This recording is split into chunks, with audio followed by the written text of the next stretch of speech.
Exploring movie construction and production. Exploring movie construction and production. What's so exciting about movies? John Reich. Open SUNY Textbooks. Copyright 2017 John Reich. ISBN 978-1-942341-46-8 ebook. This publication was made possible by a SUNY Innovative Instruction Technology Grant, IITG. IITG is a competitive grants program open to SUNY faculty and support staff across all disciplines. IITG encourages development of innovations that meet the power of SUNY's transformative vision.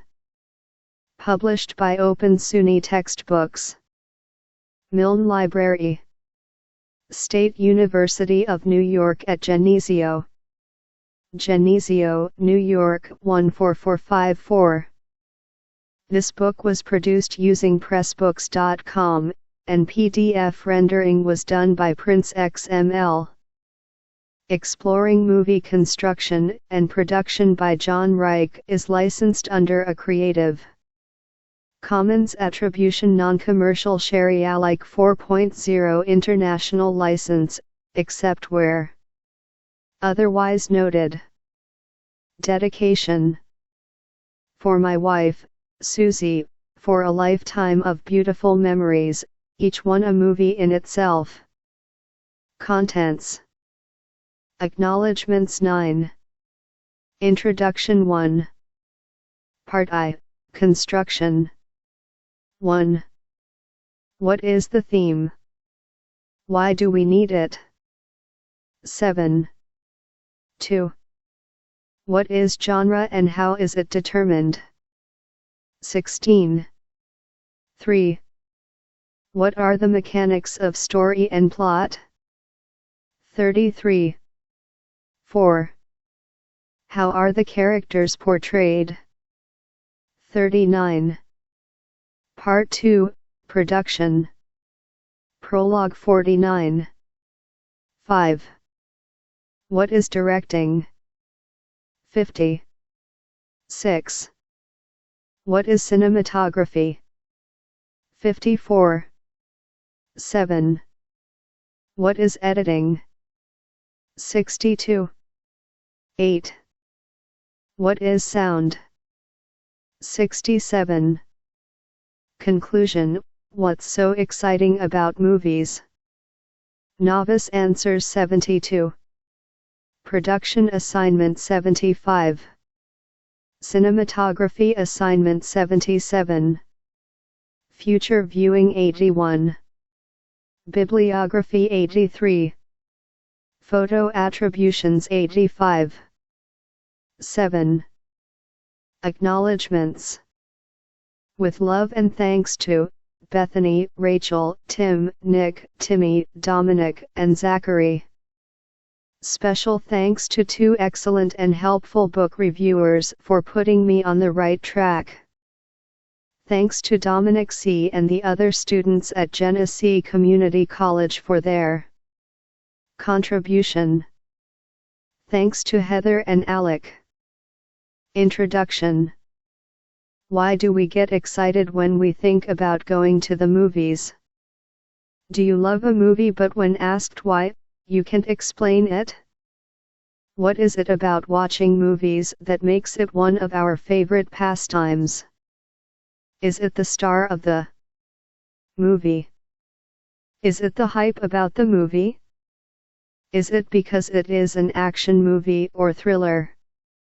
Do you like comedies so you can laugh? Most people do. Genesee Community College students made the following comments about the joy of watching comedy movies. I like being able to watch a movie and relieving any sadness and negativity in me by laughing and realizing things are not so bad. I enjoy a movie because it takes me away from my problems in my life for a short period of time. I can escape life a little bit. I can just laugh and not think about work or school or any other stresses in life. I like to watch a comedy on a sad day because I can smile and laugh about it later.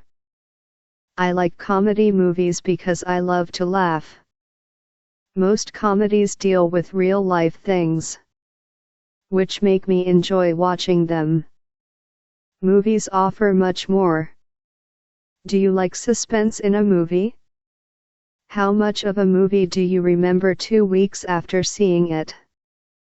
Have you ever wanted to keep your adrenaline up after watching a suspenseful movie or keep your euphoric mood up after watching a comedy?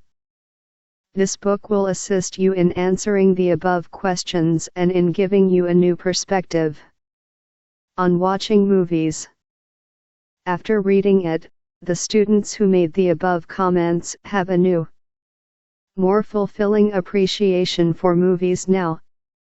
This book will instruct you in cinematic terminology to help you better comprehend the construction and production of movies, giving you a better understanding why you like them. If you have not watched a lot of movies, this book will give you a solid foundation for better understanding the movies you watch. It is different from other textbooks because it is more of an aid to anyone who does not have a good background in the construction and production of movies.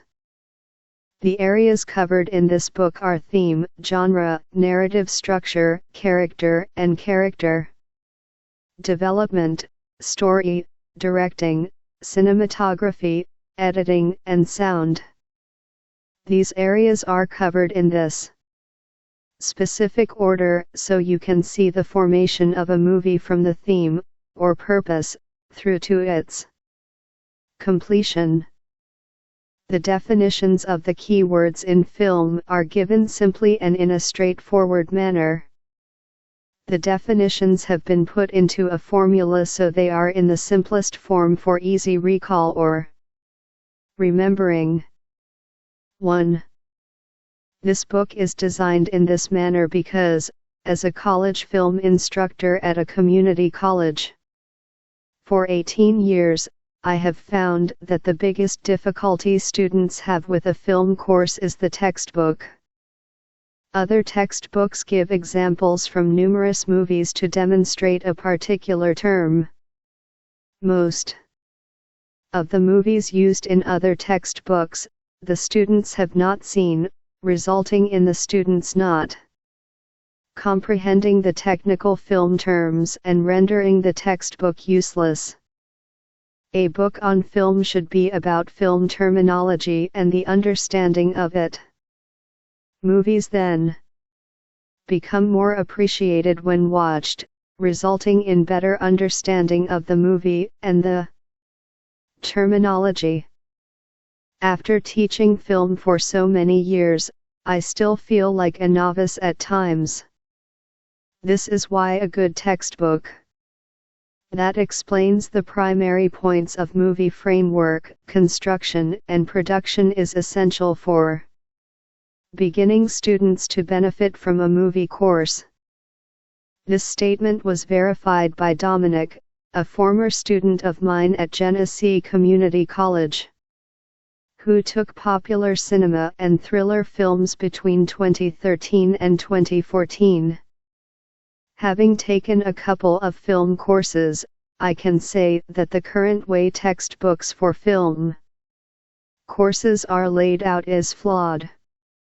They really don't provide any significant benefit to the student, because you don't really use them in the course, and a majority of the learning is done through discussing terms, genres, and other film-related things in class. This is true for multiple courses, because the textbooks simply don't provide you with what you need to Succeed in the course. The textbooks discuss terms and define types of genres and subgenres by using specific movies. The problem with this is that you may not have seen the movie that is being used to discuss the genres and subgenres and terms, so you may not get a complete understanding of the subject being discussed. In previous textbooks I have used, I have only seen one movie that was being discussed in the textbook. 1. Exploring movie construction and production. What's so exciting about movies from a novice point of view? Explains and demonstrates film terminology by using 3 movies, which are watched by the students at the beginning of the semester, and before reading this book, and trying to comprehend the extended hypothetical examples. So, as you read this book, rest assured that you do not need an extensive movie background.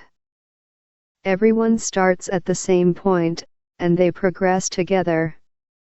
You can logically and easily understand the terminology and the extended hypothetical examples from watching the 3 freely accessible movies listed below. The following movie background information is courtesy of the Internet Movie Database, IMDb, and the American Film Institute. The first movie is The Front Page, released in 1931, starring Adolphe Menjot and Pat O'Brien, and directed by Louis Milestone. The Caddo Company, Inc. was the production company, and the movie was distributed by United Artists Corporation. This movie is presented on YouTube by the Described and Captioned Media Program. This version is captioned because of the age of the movie. https://www.youtube.com/watch v = CS49 Lin 7568. The second movie is Detour, released in 1945, starring Tom Neal, Anne Savage, and Claudia Drake, and directed by Edgar G. Ulmer. PRC Pictures, Inc. was the production company, and the movie was distributed by Producing Releasing Corporation, Path Industries, Inc. https://youtube.b/tap67kjjpu8. 2. The third movie is Cyrano de Bergerac, released in 1950, starring Jose Ferrer, Mela Powers, and William Prince, and directed by Michael Gordon. Stanley Kramer Productions, Inc. was the production company, and the movie was distributed by United Artists Corporation. This movie is presented on YouTube by Charles Ewing Smith. https://www.youtube.com/watch v = k_r0vcf4ivq. After watching the movies, extended hypothetical examples that contain fictitious characters and situations are used to demonstrate a specific term or detail. The extended hypothetical examples can be altered as needed and used as assignments, no matter whether an assignment is given or not. The extended hypothetical examples can be used, discussed, and modified in the classroom by you and/or the instructor to demonstrate and help you better understand a particular aspect of the film. We will initiate the explanations of the extended hypothetical examples in their simplest form: a boy and a girl named Jack and Susie, respectively. They are nondescript at this time, so their personalities and actions can be adjusted as we discuss the different terms, concepts, and ideas in each of the chapters presented in this book. All other background, story, atmosphere, and technology will be added as we go along. Let's see what adventures we can throw them into as we talk about the construction and production of a movie. Regarding this format, Dominic continued by commenting that this is why using hypothetical examples would be more useful. Creating hypothetical examples can cover a genre, subgenre, or term better than specific movies can. Using a specific movie to define the, let's say, action genre, wouldn't be as helpful as a hypothetical situation. As mentioned, what if you haven't seen that specific movie?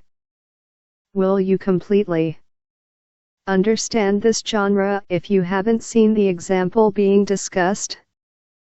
Also, a specific movie may not cover all parts of a term or genre, like a hypothetical situation can. To elaborate, someone who hasn't seen a lot of action movies is provided with a specific action movie, as an example in their film class, and now every action movie they see, after this class, will be compared to this one action movie, because that's what they were taught.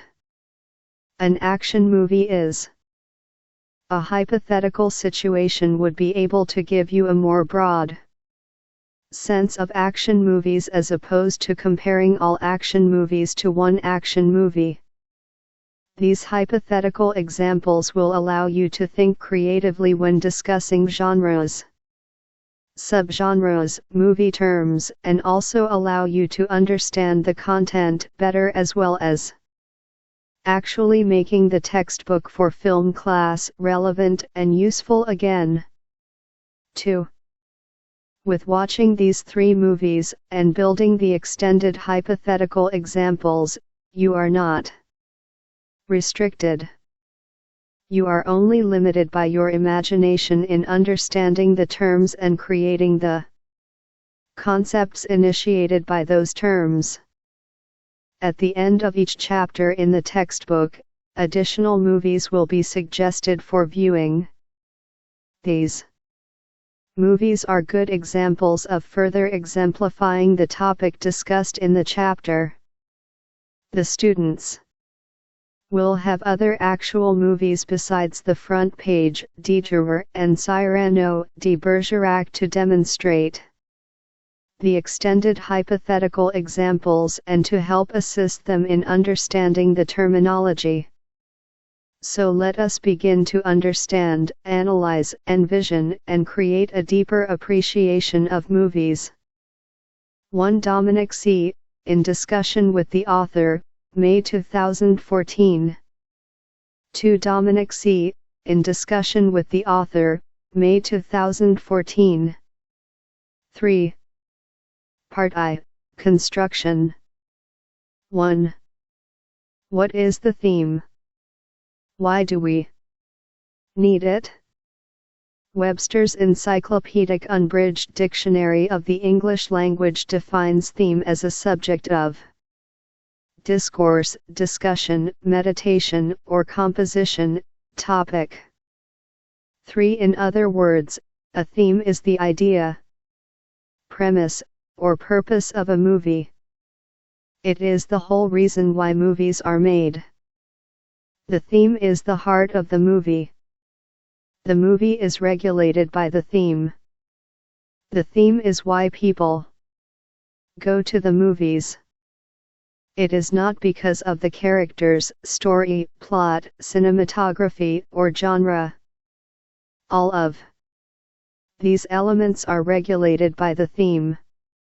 They demonstrate how the theme is displayed, yet most people do not know or understand what the theme is when they go to see a movie and when they discuss the movie afterward.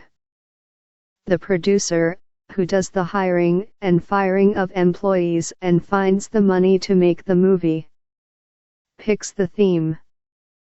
Once the producer picks the theme for a movie, he or she will hire a writer to create the theme, and a director to express the theme on film. Or, the producer can look through completed scripts to find a script that exemplifies his or her preferred theme. By the end of the construction of the theme, the script will contain a story or action plus a plot. Both of these elements, combined, produce the character development, which yields or reflects the theme. Essentially, all aspects of the movie revert back to the theme. A short definition for the theme is, story-ation, plus plot equals character development y yielding the theme. The above elements of the story, plot, and character development give meaning to the theme. These elements, as well as being discussed with regard to the theme, will be discussed from different viewpoints in succeeding chapters. The theme or idea or premise of a movie can be expressed in one sentence. It may seem unusual that the purpose of a multi-million-dollar movie project begins with one sentence, and it may seem unusual that, at the end of the project with the completed movie, it all boils down to one sentence. But it really does. Examples of themes can be analyzed by the period or decade in which a movie was made. Themes and the resulting movies are often a product and reflection of the social, economic, or political climate of that time in history. The importance of the theme cannot be overemphasized. The whole purpose and perspective of a movie is transformed when the theme changes. Beginning with the early part of the 20th century, we will go through the different decades of the century into the 21st century, and we will briefly discuss the history of American society, in general, and how themes and, ultimately, movies changed during the century. This discussion will enable you to better understand how the actual construction of a movie changes in order to gain acceptance by the public. Movie acceptance is based on themes. The themes indicated throughout this chapter change and 7. Develop. Seeing this change and development will help students understand themes and why movies are the way they are in the modern age. Let's take a quick run through the decades with Jack and Susie to see how they and their stories changed as history and society changed. We can speculate about how the producer determined the best way to demonstrate themes through the decades. The 1920s. The 1920s, before the Great Depression, was a period of great prosperity, where society changed quicker than people could keep up. However, it was also a period of rigid class structure, the fear of communism, and attempts to limit the power of the unions. The period also gave society prohibition, flappers, parties, and gangsters. What type of theme would emerge from this decade? Even though there is a certain segment of society who wants to see the real society of the period, people usually do not want to be reminded of the ills of society, and they want to escape them.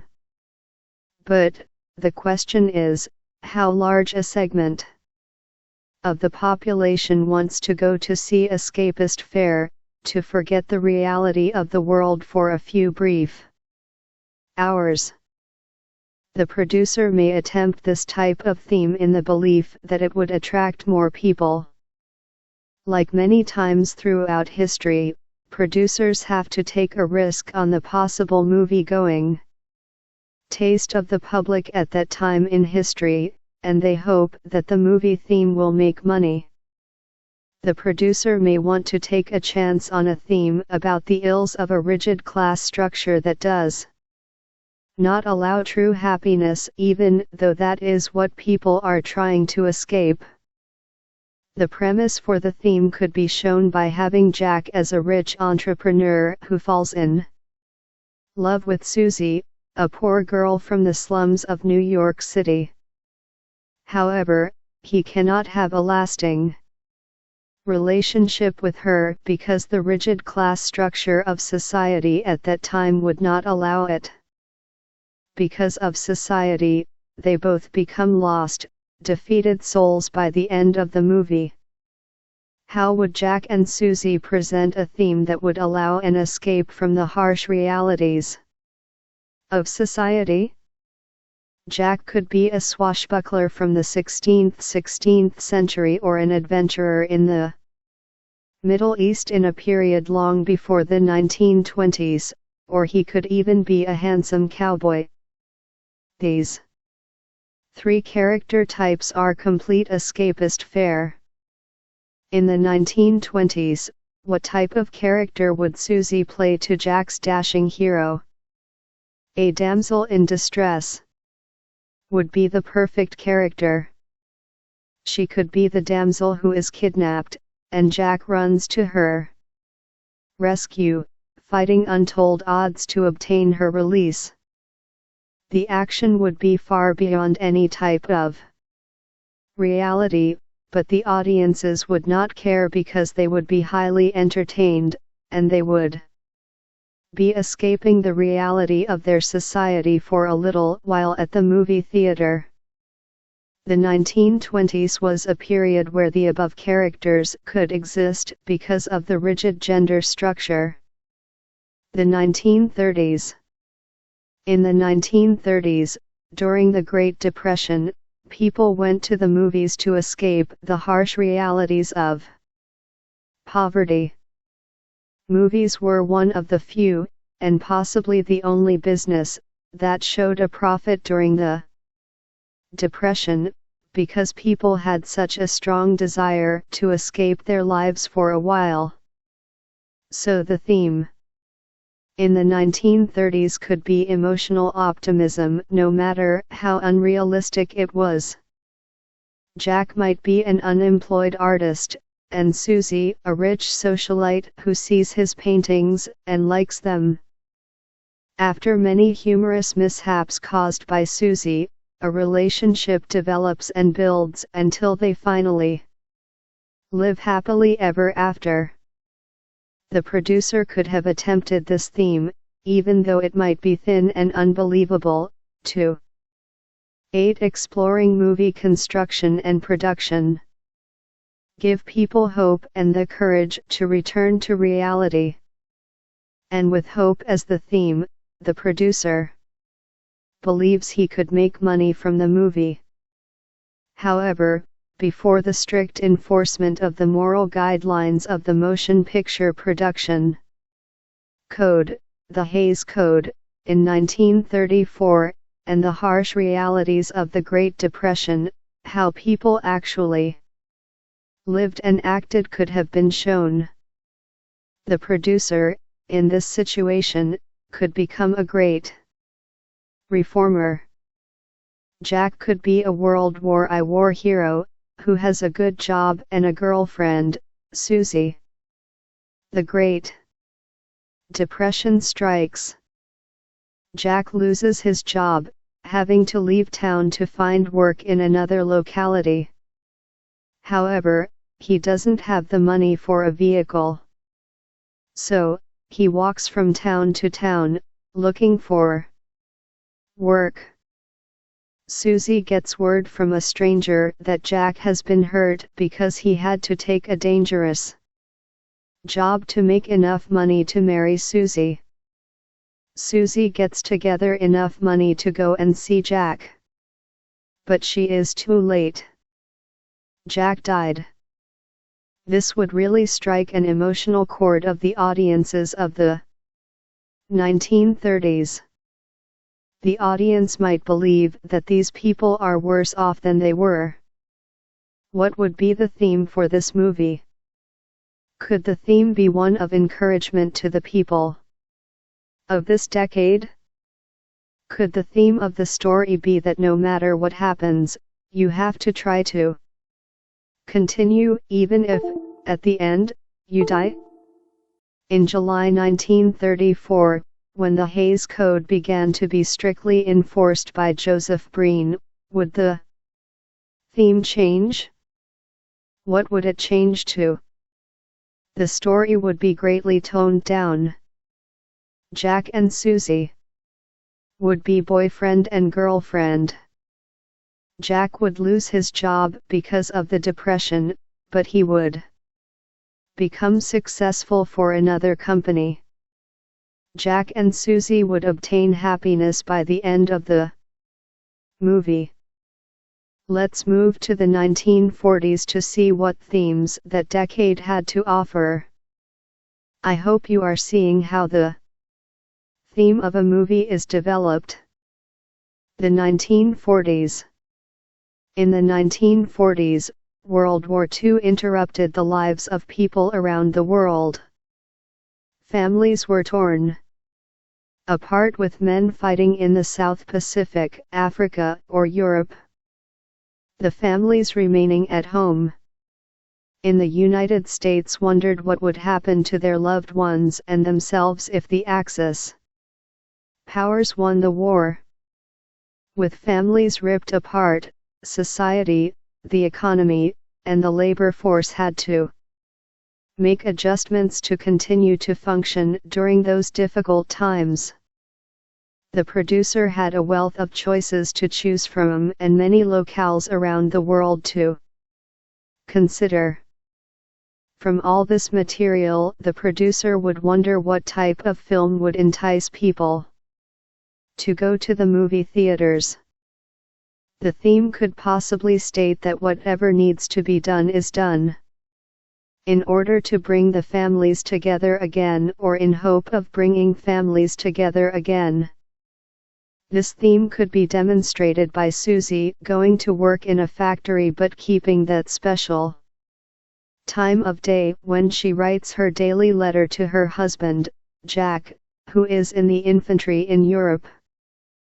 This theme could be one of eternal love and never letting it die.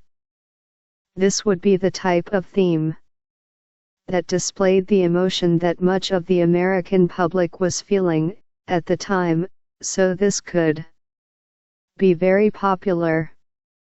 Another theme that would have been popular during this period is one of action and winning the war in Europe and Japan.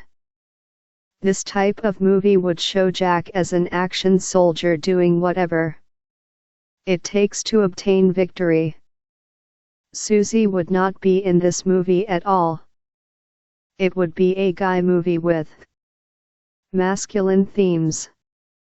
The third theme could be dark and gloomy because the future was unclear, so everybody had to carve out his or her own existence in order to exist in the new world without families and the one. What is the theme? Why do we need it? 9. Security of loved ones being close at hand. This theme could be demonstrated by Jack and Susie working against one another to obtain something. Jack would be a loner thinking he is helping Susie, while all the time she is working against him. Jack would not know this. The movie with a theme of "do not trust anyone" might have been successful as a wake-up call to people at that time that hope and a happy ending were not always possible. This is a realistic theme that a producer might believe the public needed to understand. Once again, some people like this type of movie, so the producer could have believed this themed movie would be successful. As society gets more complicated, movie themes become more numerous, and the earlier themes would have to be adjusted. As we move on, how would themes evolve? Would they become more numerous? How did or does society change? The 1950s. The 1950s was a decade of huge change in the United States. In United States v. Paramount Pictures, for a Hollywood antitrust case from 1948 broke up the studio system, so movies became more competitive. This was also the period of McCarthyism, the Second Red Scare, and the Hollywood blacklist, along with the Korean conflict and the beginning of the Cold War. At the same time, suburbia began, as everyone after World War II wanted to have their own homes. Within suburbia, the family unit was very strong.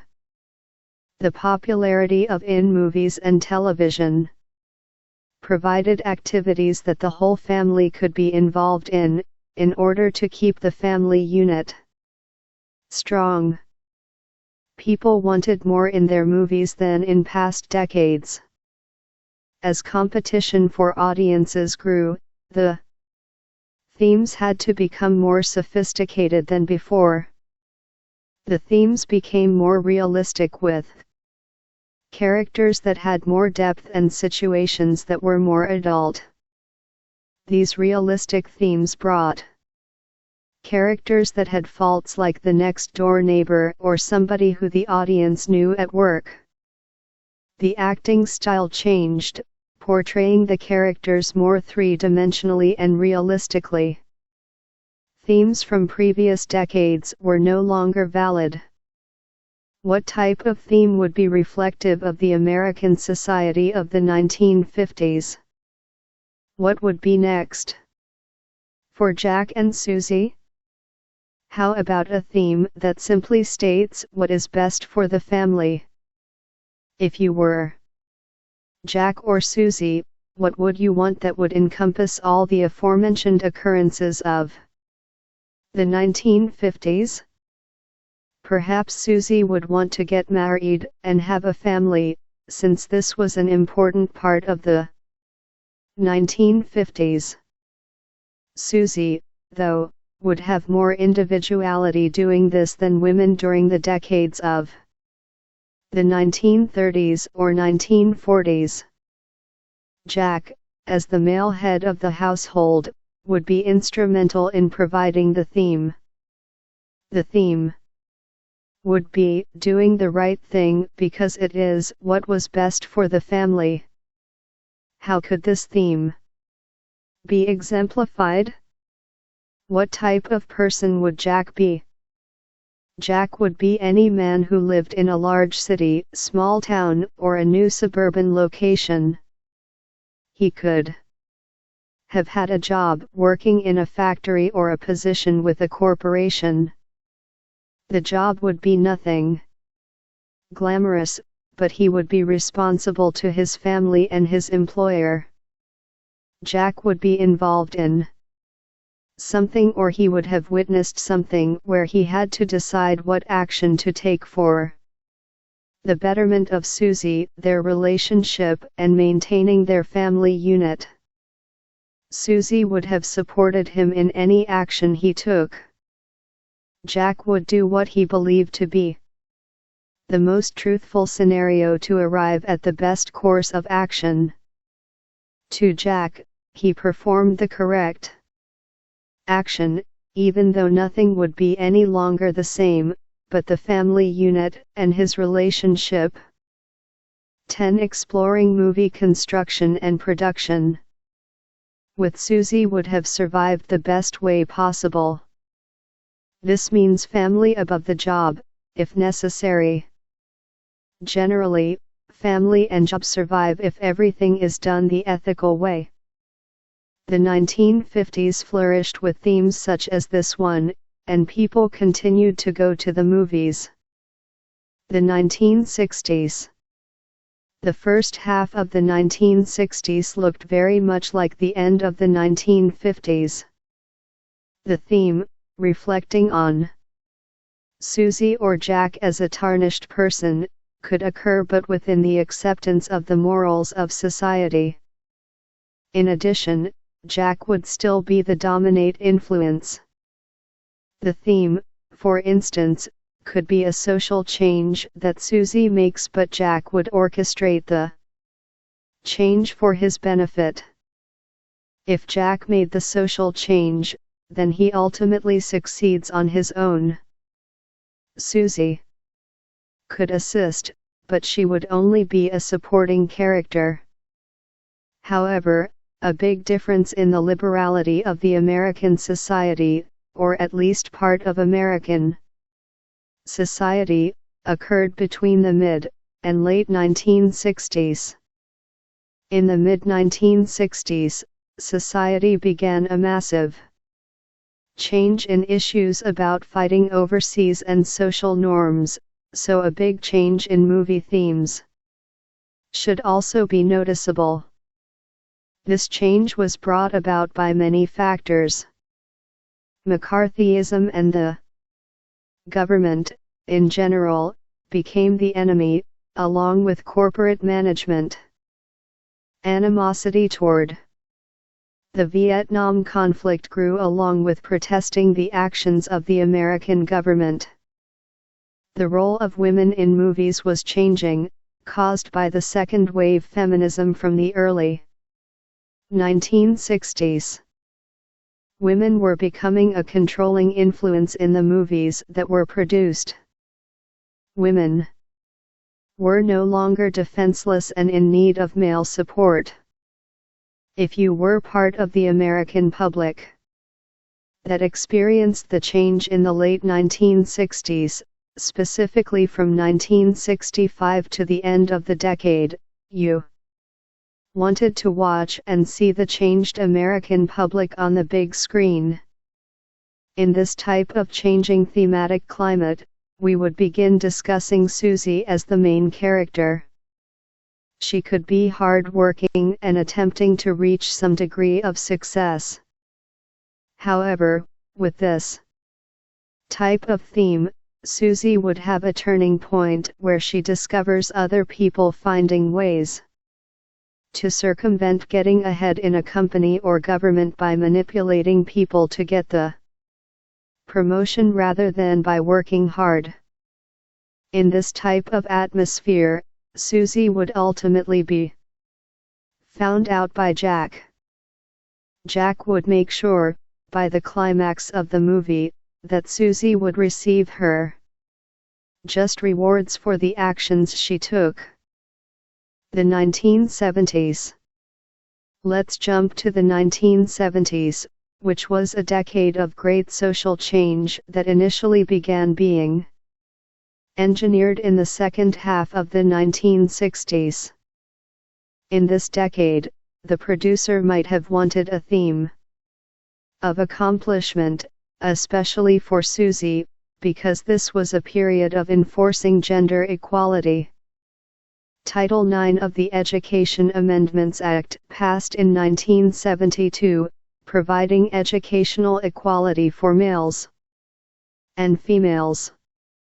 Never give up may be Susie's motto as she works hard at cutting through prejudice and bureaucracy to accomplish her goal.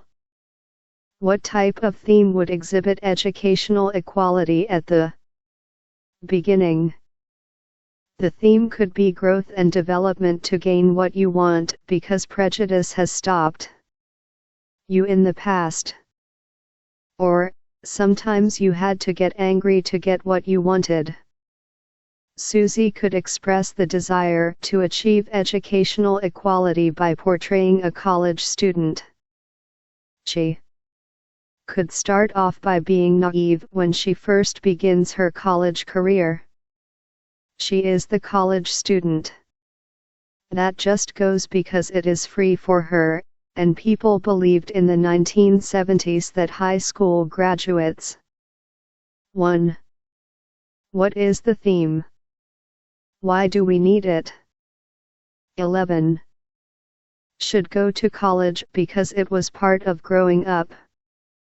So, Susie would start college and begin to wander aimlessly through the first semester of courses with no specific purpose or outcome in mind.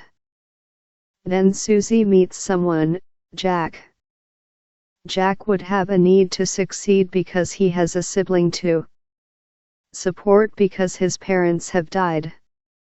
Jack is older and has realized he has to make something of himself in order to survive. Susie likes Jack and looks up to him. She even wants to mirror his desire for success. However, Susie runs into a prejudicial roadblock at college. She fights to succeed and Jack assists her in her quest.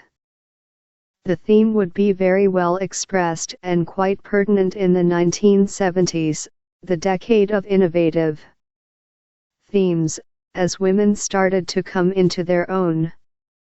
The 1980s. We have now progressed to the theme period of the 1980s. The notion of searching is often a central theme throughout history, but it seemed even more relevant in our rapidly changing society. What types of themes were predominant in the 1980s? This decade contained the computer age, but also assassinations and act-alone crimes occurred.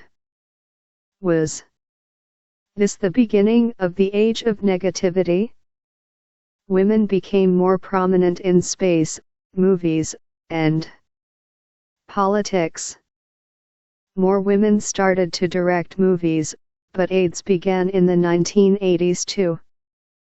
With these thoughts in your mind, what one or two themes would be the most reflective and expressive of the 1980s? Jack believes that the 1980s is his decade. Jack wants to become all that he can be even though he has started a relationship with a girl, Susie, he met in college. He tells Susie that he is going to make his mark in the world, making $1 million or two while he is at it. He adds that she can come along for the ride if she wants to. She is just something added to his list, but Susie decides to go with Jack's desired rise in power. Jack is slowly becoming successful, but through a mistake, while getting a physical to take an overseas trip, he contracts AIDS. Susie stays with Jack through the bad times with AIDS. She nurses him as best as she can. This was the beginning of an age where Susie had the opportunity to follow her dreams. Nonetheless, she decides to keep a low profile and stay with Jack. Toward the end, Jack realizes what Susie has sacrificed and done for him. He realizes what a jerk he has been for years and that the love of a person is more important than all the monetary rewards and accolades that one can achieve. The theme is quite clear here. The 1990s. The 1990s signified a new beginning. The old order of control and prejudice that had lasted for decades began to vanish. The Soviet Union was dissolved. Apartheid laws were repealed. The Cold War ended. And wars, like Operation Desert Storm, occurred along with riots in Los Angeles, the bombing of the World Trade Center in 1995, and the Rwandan genocide. And the Internet grew exponentially. The 1990s was a foreshadowing of the 21st century violence and harsher conditions. What type of themes could be given to this decade? What type of people would Jack and Susie be in this decade? The theme that would predominate would be isolation in order to try to keep all of the negative changes away from Jack and Susie. Being the 1990s, Susie would be doing the protecting this time. 12. Exploring movie construction and production. Susie is a single mother raising her son, Jack, as best she can.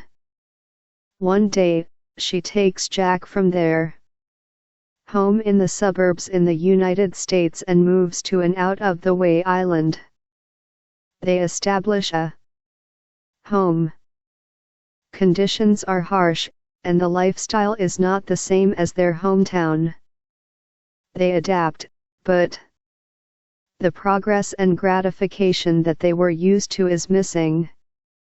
They return to their original home, knowing they have to adapt to a changing society rather than running away from it. Based on the above, what other theme is appropriate? No matter what the circumstance, people are resilient. No matter how bad the conditions, people have to have hope. Certain curious individuals exist who will stop a negative future by researching, discovering, and trying to make the necessary changes so the potential future does not occur. In this example, Jack and Susie are economic researchers exploring ideas and potential trends to identify latent disasters that could occur.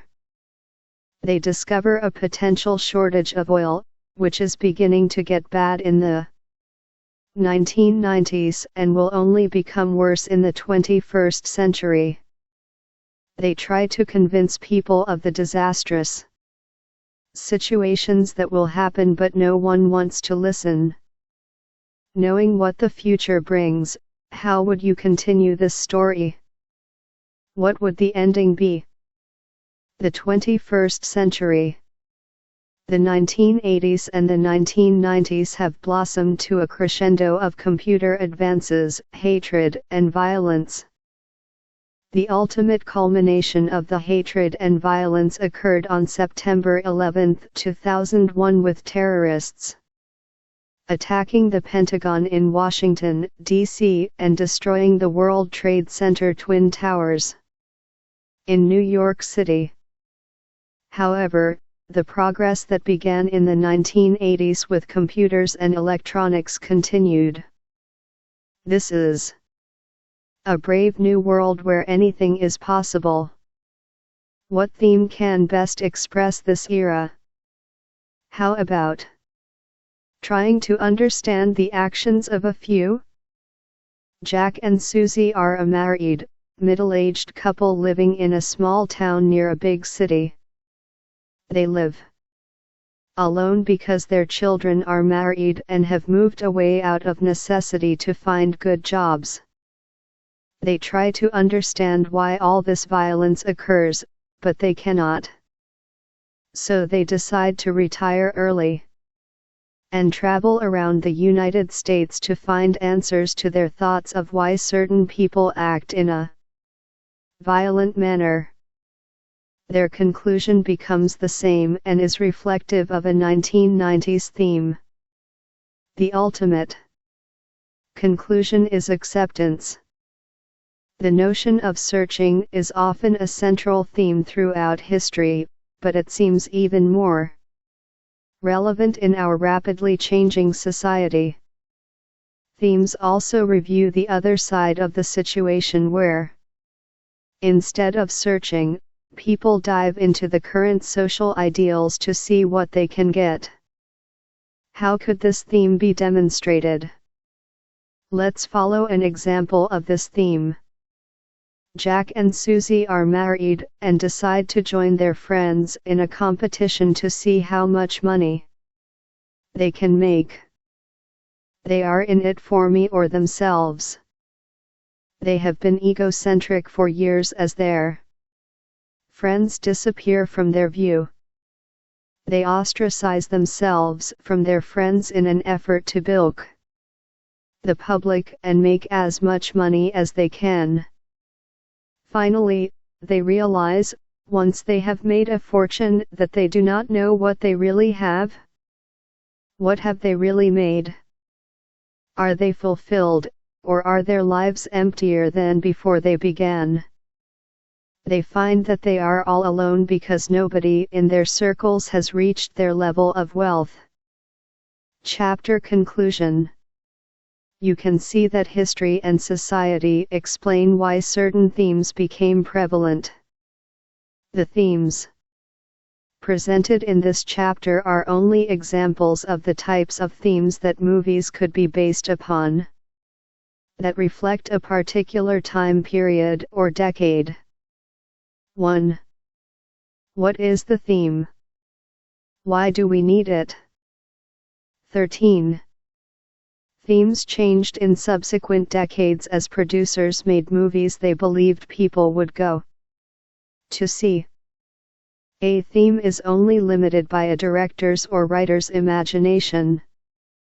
A producer may believe that escapists or nostalgic fare may be popular and successful in a particular decade rather than exemplifying the ills of the society of that decade.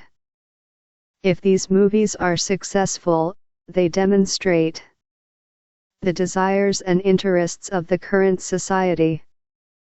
People want to see these types of movies because of the conditions their lives are in and the society that they live in. Whenever a theme is made into a movie, the producer is always taking a chance at what will be a popular, money-making success. The remaining chapters in this book are more movie-specific, discussing aspects of movies themselves, rather than why we watch certain movies. We will discuss different formats that will make these previously described themes successful. The reason behind making movies is multi-faceted. You, as the producer, want people to think and analyze an idea, while packaging it so the viewer thinks it is just a piece of entertainment.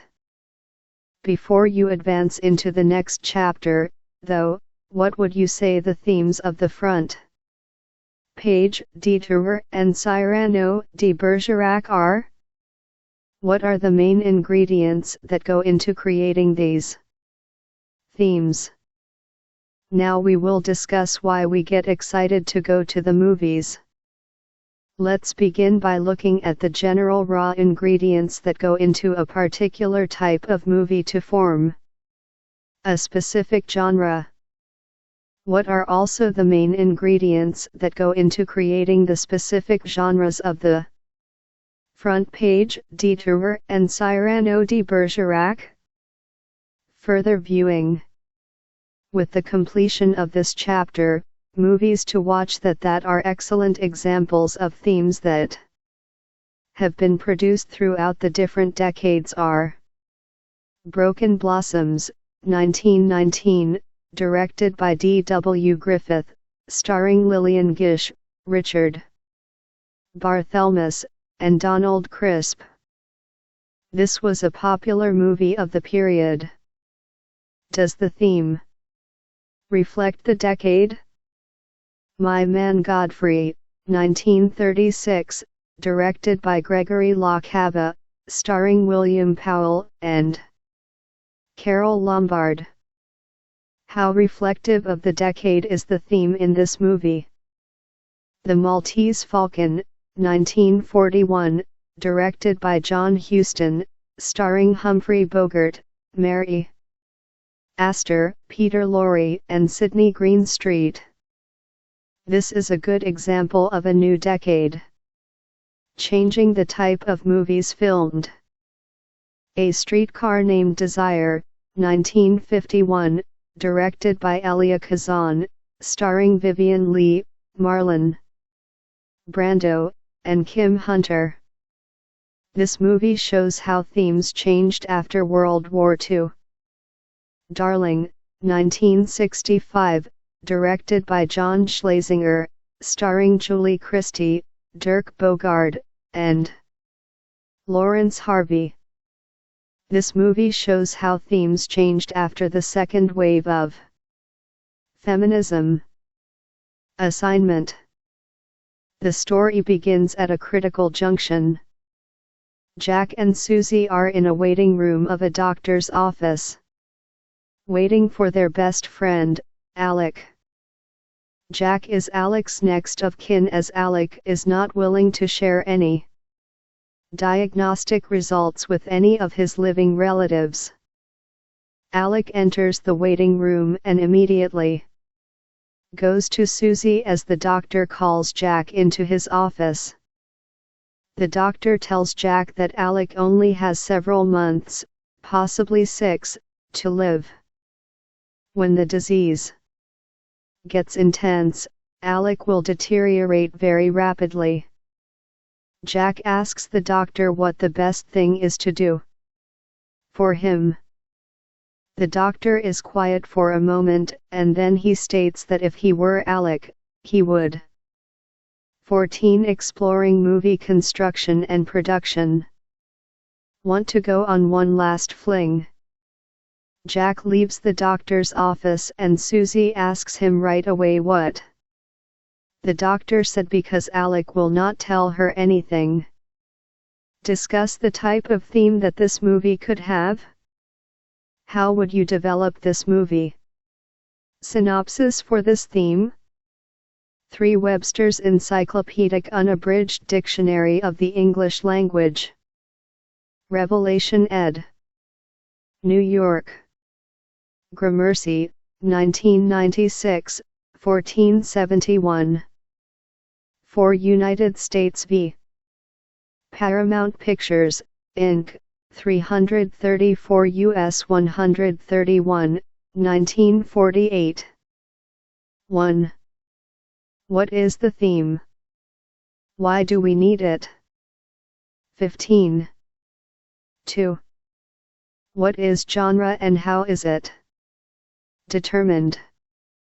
Webster's Encyclopedic Unabridged Dictionary of the English Language defines genre as a category of artistic, musical, or literary composition characterized by a particular style, form, or content. 5. In other words, genre categorizes movies. Categorizing movies makes it easier for the viewer to discover what he or she likes and will want to see. Putting a movie into a particular genre or category does not diminish the quality of the movie by assuming that if it can be put into a genre, the movie is ordinary and lacks originality and creativity. Genre consists of 4 elements, or parts: character, story, plot, and setting. An equation for remembering the genre is story-ation plus plot plus cter plus setting equal genre. This becomes an easy way to remember the elements of a genre.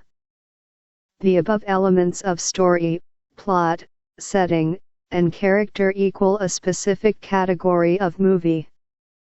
These elements are discussed regarding how their variations create a different category of movie.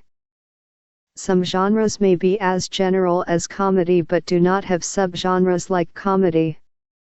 The subgenres of comedy differ from one another based on the fluctuations of the characters and the story. Other genres are crime, war, westerns, spy, adventure, science fiction, horror, fantasy, biography, and mystery. This is why this chapter is longer than the others, because of the discussion of these variations. Drama can be considered a genre, even though some critics do not consider it a genre because it is too general. If the movie elements are serious and cannot fit into a more limited genre, then it can be considered a drama. Categorizing a movie indirectly assists in shaping the characters and the story of the movie. The shaping determines the plot and best setting to use. Movies often have genres that overlap, such as adventure in a spy movie, or crime in a science fiction movie. But one genre is predominant. Other movie labels cannot be considered genres. Film noir, thrillers, and action movies are not actually genres but a director's style, which will be discussed in a later chapter. They are considered director's style because their characteristics include cinematography and editing, which are not among the 4 elements that make up a genre. These labels reflect or accentuate the movie genre, rather than defining the genre. Likewise, musicals and animation are not considered genres but rather treatments as to how a particular movie genre is told, even though people, over generations, refer to these types of movies as genres. You have to be very specific in the discussion of movie terminology, sticking within the particular definition of the terms. Some people will say that genres are labels that are given to stock movies, stating that these movies are routine. Being labeled in a genre is not a negative action. Movies have their own personalities. Each movie is different.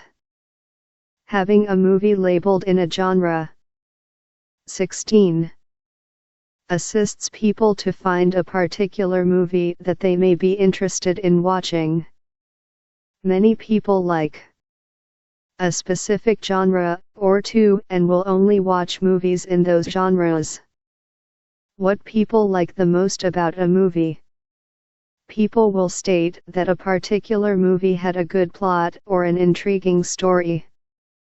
What people are actually referring to is that they enjoyed the characters, the problems/conflict the characters got into, and how the characters got out of the problems and conflict.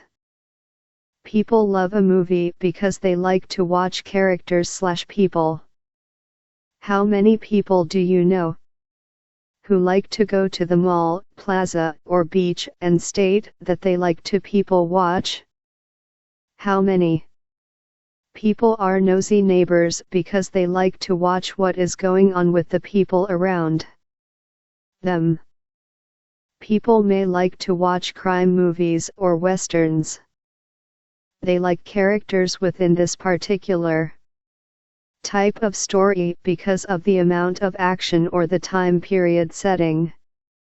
People may like westerns because they wish they lived in the 19th century because it was considered a simpler time. Let the genres begin. We will begin to discuss the different genres, and even the subgenres, for certain genre types. I will give a hypothetical example of each so you will begin to see how different genres are formed. Keep in mind with movie genre, it is the characters that make the movie, and this term is obvious enough that no explanation is needed. The story is the situation that the characters are in and try to get out of, accomplish, conquer, or overcome. The story has a beginning, middle, and end. More discussion about those will be given in Chapter 3. The plot is the outline or how the story is told. Remember when people state that they did not like the plot? What they are referring to is that they did not like the story. I will be referring to this concept over and over again throughout the book. there are only a limited number of plots, as the plot is a general outline for a story, like revenge. A particular plot describes how a story will begin, develop, and end. This type of story will have a different format than a plot such as Man Against Nature or Man versus the Government. In addition, as we progress through genres, we want to examine how the genre elements change. You will be able to see that the background and actions of the characters change as the type of stories are different. The setting is dependent upon the story, but the plot remains the same. I want to stress that we are going through the different genres so character and story development can be seen for each of the genres rather than just giving a general overview of the term genre. I want you to see how only certain elements are contained in a genre, and other elements outside of character, story, plot, and setting are not part of determining a genre. Comedy genre. We begin by discussing one of the most popular, general, and complicated genres, comedy. The Merriam-Webster dictionary defines comedy simply as a play, movie, television program, novel, etc., that is meant to make people laugh. 6. We will discuss comedy in a little more detail than that. Everybody likes a comedy because everybody likes to laugh and feel good. People like to watch a 2. What is genre and how is it determined? 17. Comedy after a bad day, because once the movie has ended, you can deal with the negativity of the day easier. This is why even horrendous comedy movies can end up making a profit. The characters and story for a comedy hinge on 3 areas: the unexpected, the unusual, and repetition. These 3 areas will generally make people laugh. Generally, a comedy will have a happy ending. Even though some people will deny it, everybody likes a happy ending because it makes them feel good. This is why comedies are so popular. The complicated part of the comedy genre is that there are different types or subgenres of comedy, depending upon how outrageous and impossible the characters and story are in the movie. Keep in mind that the plot is general, and the setting can be set in any time or any place. We will discuss the comedy genre in terms of the different subgenres of comedies and how the characters and story vary per subgenre. Comedies run a gamut, ranging from very physical to nonsensical to subtle to dark. We will discuss the subgenres in that order, using the same hypothetical example but varying it to show how the different comedy subgenres will change the characters' personalities and actions and the story. The subgenres of comedy are slapstick, farce, satire, and dark. Any other genres are a variation of these 4 types. Comedy is actually a variation of physical action and ridicule. The only exception is screwball comedy. Screwball comedy has many different traits that are outside of a genre. Screwball comedy, because it existed during the Great Depression, contains class conflict between the middle and lower classes and the upper class, along with other peculiarities that only existed during that time period. Finally, chick flicks are generally comedy movies that star women. The Urban Dictionary defines chick flicks as a film that indulges in the hopes and dreams of women and/or girls and has a happy, fuzzy, ridiculously unrealistic ending. No doubt the concept of chick flicks goes back to what was previously mentioned. People like a particular type of movie because of the characters in the movie. Slapstick comedy. The Merriam-Webster dictionary defines slapstick as comedy that involves physical action, such as falling down or hitting people. 7. Slapstick comedy, because of the physical action, which becomes extreme at times, has unrealistic characters in an unbelievable story, or possibly a story linked together by episodes of the main character's/protagonist's life. The plot is an inner conflict that builds and ends with these various comedic episodes. The setting can be any time or place that best exemplifies the comic antics that the characters go through. Let's take a look at an example that demonstrates these elements. Jack is down on his luck. He helps a girl, Susie, whose car broke down near where Jack works. He helps her, and then she leaves, but he cannot get her out of his mind. Then he sees her in one of his classes. He is afraid to talk to her though. Every time he tries to go up to her, he either stumbles and falls or gets involved with helping someone with disastrous consequences.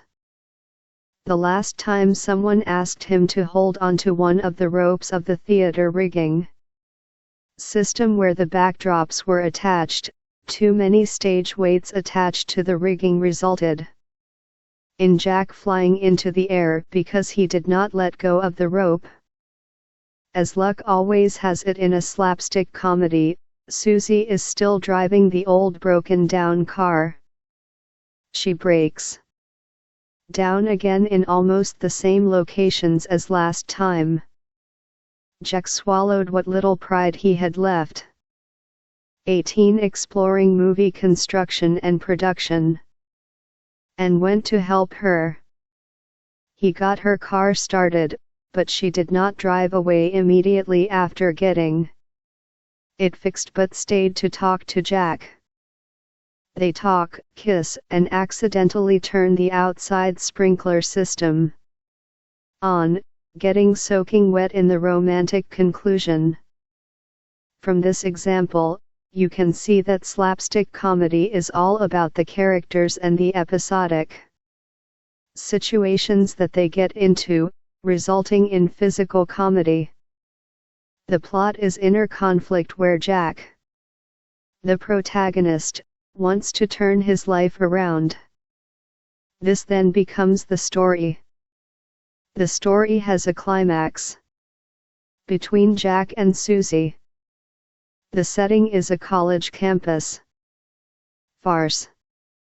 The Merriam-Webster dictionary defines farce as a funny play or movie about ridiculous situations and events. 8.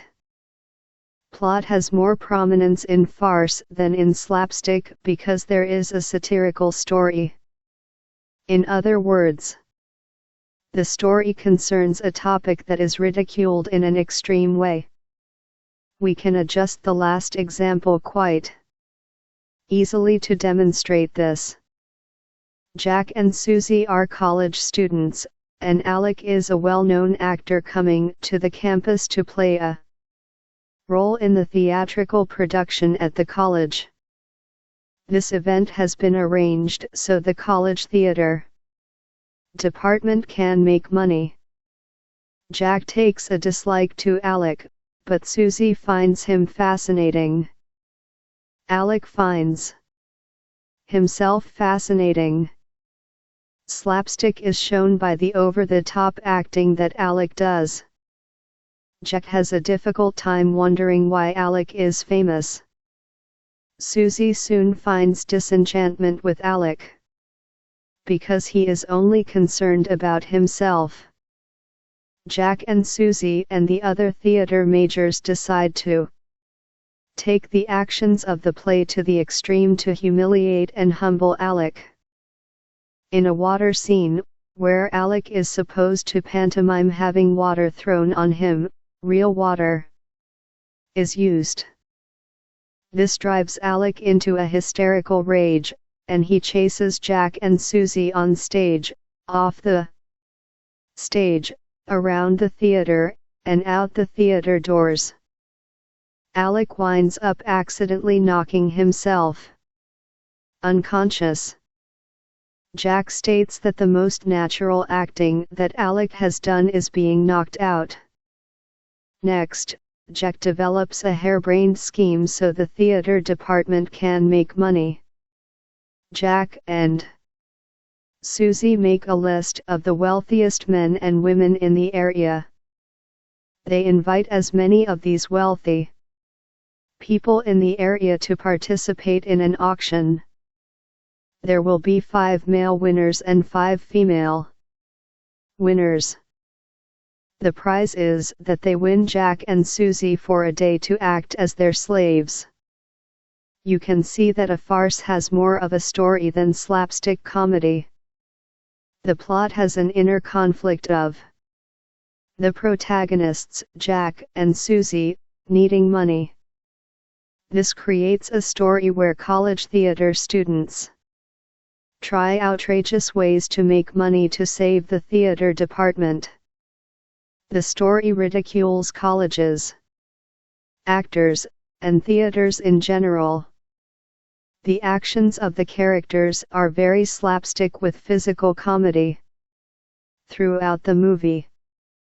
Satire.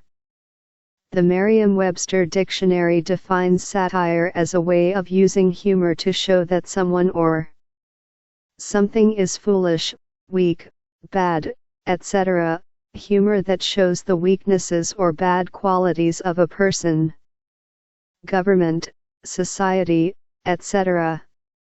9. Satire is subtler than farce or slapstick in the actions of the characters.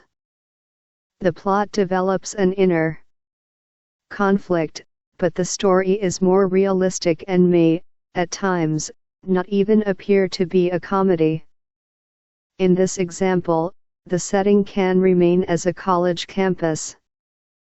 Jack and Susie, once again, are college students. Alec, though, is the instructor, who has a drinking problem, and he is directing a class that Jack and Susie have to take as a requirement of their theater. 2. What is genre and how is it determined? 19. Major. Alec tries to convince the students that there is no right or wrong way to direct, act, or design. In his mind, theater is all done with emotion. If it feels right, then do it. In order to help them understand and develop their talents as directors, Alec gives the same answer to any question. Jack and Susie ask, if it feels right, then do it. Jack struggles to try and comprehend what Alec's statement means. He does not understand why he has to go through 4 years of college if he just has to recognize what feels right. Jack asks Alec for more of a discussion on what feels right. Alec then tells him, "You'll know." This frustrates Jack even more because it does not take 4 years in college to put to use 9 words that do not mean anything specific in regard to studying theater. He questions the college administration as to why they are paying so much for Alec. The college administration retorts that Alec is one of the best in his field. Jack states that Alec teaches absolutely nothing of any value. The administration states, "That shows how good he is, you do not even realize the education you are receiving." defeated, Jack goes to see Susie, his last hope. Susie tells him not to be too quick to judge.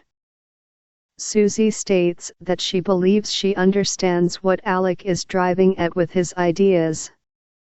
Susie tries to demonstrate the statements that Alec has mentioned.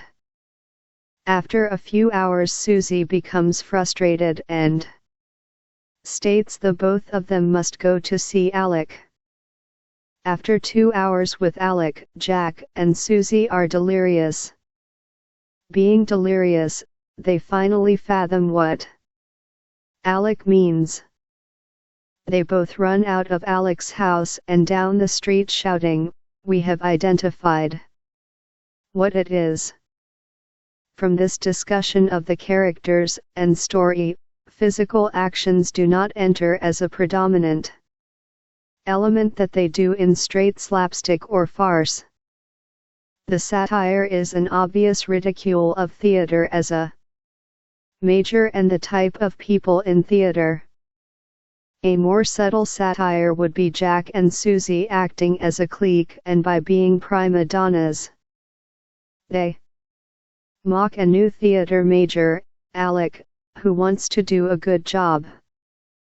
Alec starts to develop his talent under strenuous and often humorous situations with consequences to the amazement of Jack and Susie.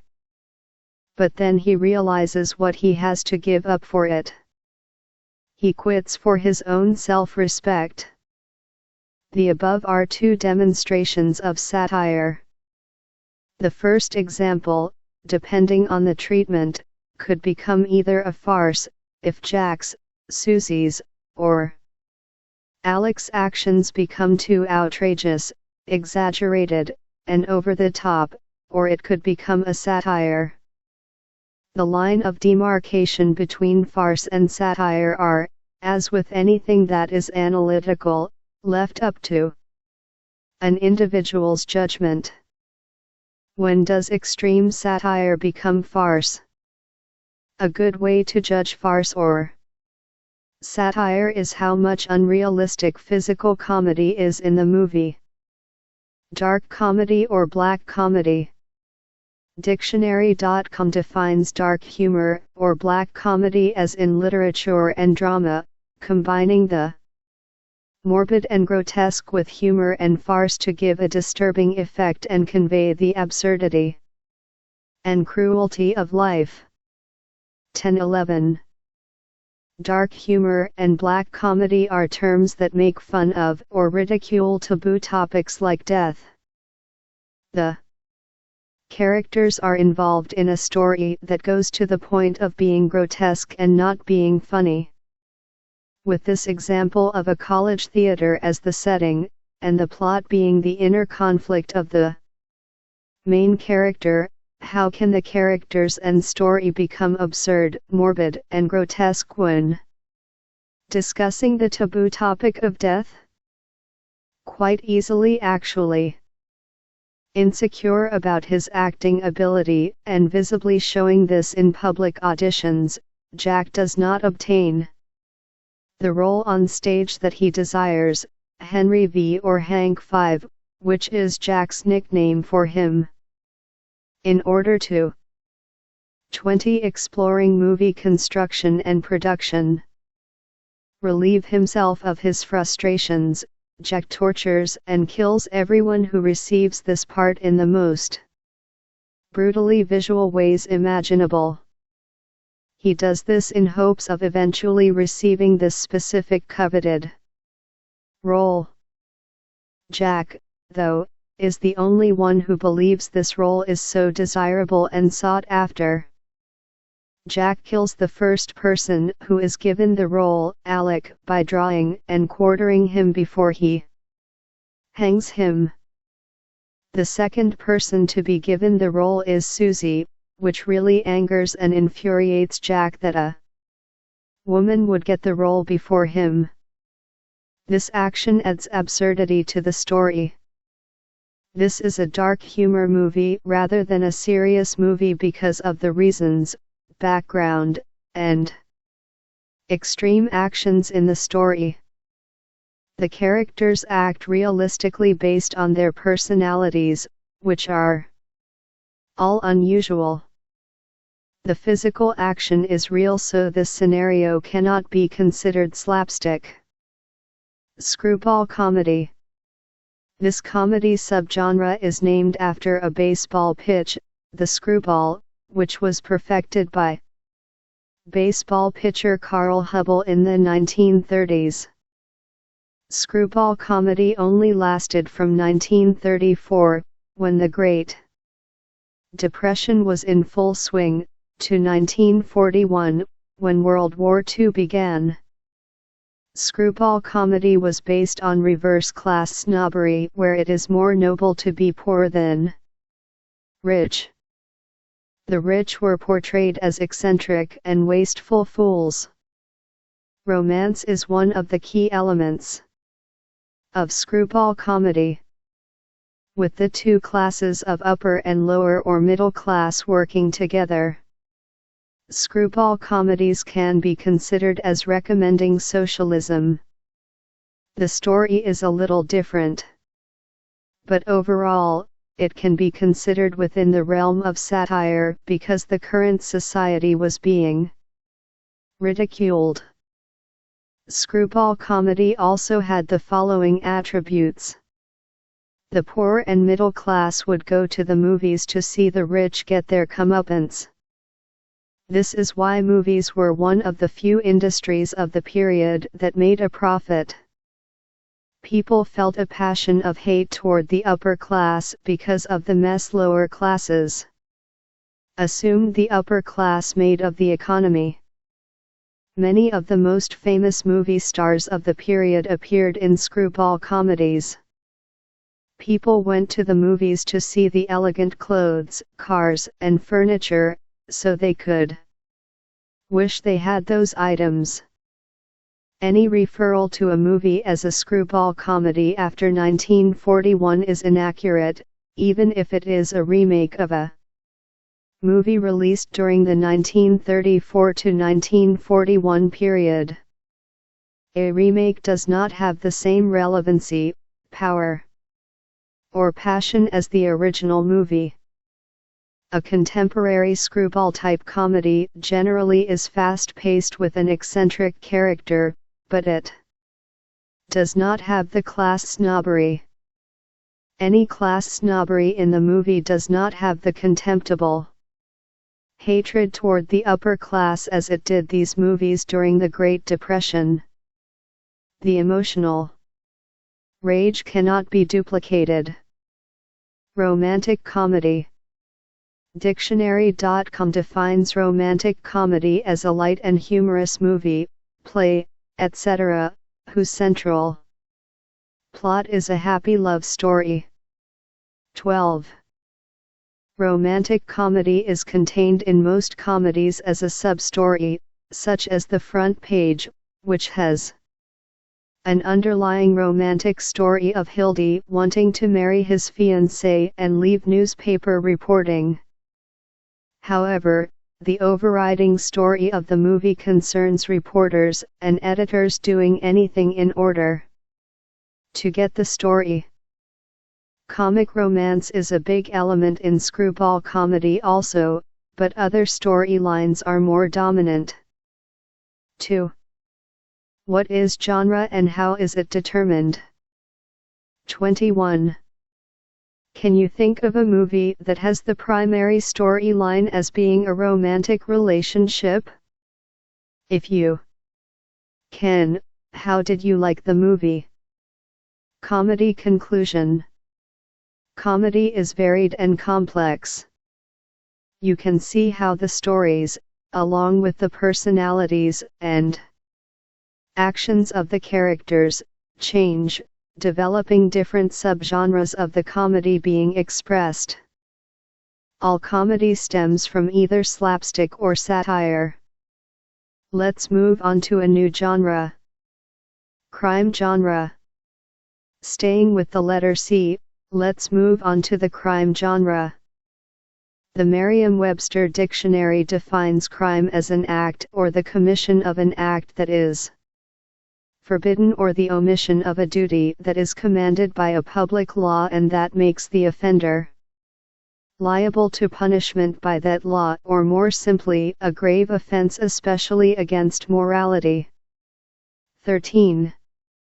The definition gives us a lot to work with, so we will do our best to bring it into focus. The first point is that every aspect of the crime genre is dramatic, so the elements are quite different than a comedy. The setting for crime genre can be any location in the world and any year, because crime is something that has always existed in society. We will try to narrow this down for our example. The plot is an inner conflict for the criminal to succeed or for the good guy to succeed. The story is a series of developing incidents where the criminal or the good guy is the protagonist and a conflict has to be overcome. The characters develop from the story and plot. Let's demonstrate two examples with Jack being the protagonist in both situations. In the first situation, Jack is a criminal and the second one Jack is the good guy. First situation, Jack is a nice, helpful individual at the beginning of the movie. He soon finds that he has to help a friend, Susie, get out of a jam because she owes a lot of money to a gambling boss, Alec. Jack goes and begins to negotiate honestly in regard to paying Susie's debt. Alec laughs at him and is going to throw him out. Jack, even though he is a nice guy, has a very bad temper. This often is the situation in the crime genre. Jack becomes extremely angry with Alec, laughing at him, and he kills Alec. Alec's men come in and Jack tells them he is their new boss. The men don't like it, but they reserve any action for a later time. Susie likes the new Jack and wants to be his girl. Susie is aroused by the violence in Jack and cannot keep her hands off him. Jack soon becomes more successful than Alec ever was, but he begins to become too egotistical. With his ego getting in the way, Jack makes a mistake when trying to take over a gambling casino. Jack is killed and the men kill Susie. The most jealous, vindictive, right-hand man in the gang takes over the gambling empire. Stories in the crime genre are often about people seeking power. Usually, the criminals want control over the city where the story takes place. Generally, they want to be in charge of the drug trade, gambling, liquor, depending upon the year, or they want to rise up in the family or gang. There are always periods of violent action with the protagonist trying to reach his/her goal. Second situation, Jack is a police detective in a large city like New York City or Los Angeles. Jack is a hard-working, honest detective. He is dedicated to his job and his partner, Alec. Jack spends most of his free time with Alec and Alec's family. Alec is murdered. Even though he wasn't put on the 22 exploring movie construction and production case, because they were partners and friends, Jack spends his free time investigating who murdered Alec. During his investigation he meets Susie. Susie knew Alec and considered him a friend. Susie asks if she can help with looking into the murder. Jack, after some convincing, agrees. Susie and Jack start to become close during the investigation, and Jack falls in love with her. This is often a foreshadowing as to how the story is going to end. After a few dead ends and blocked paths in the investigation, Jack picks up some information that leads him down an unsuspected path. Jack finds that Susie was a little more than a friend to Alec, so Susie has an ulterior motive for assisting Jack. Jack discovers that Susie murdered Alec and was going to kill Jack, too. Jack arrests Susie for Alec's murder. These are the elements and formats of the crime genre. The crime can be different than murder. Crimes encompass a wide variety of different actions. The main characters do not have to be crime bosses or police detectives, but they generally have a similar background. Very seldom do they lead a life like a factory worker or office employee. This is one reason why the crime genre is so popular. People want to watch characters that lead exciting lives different from theirs. The stories in the crime genre are similar to the aforementioned two examples where the crime is more than a speeding ticket and provides an interesting and exciting story. The plot can be an inner conflict, once again, of the protagonist, and the setting is usually in the United States or Europe in modern times. Western genre. Because of the similarities between the Western and crime genres, I have included back-to-back discussions of the two genres.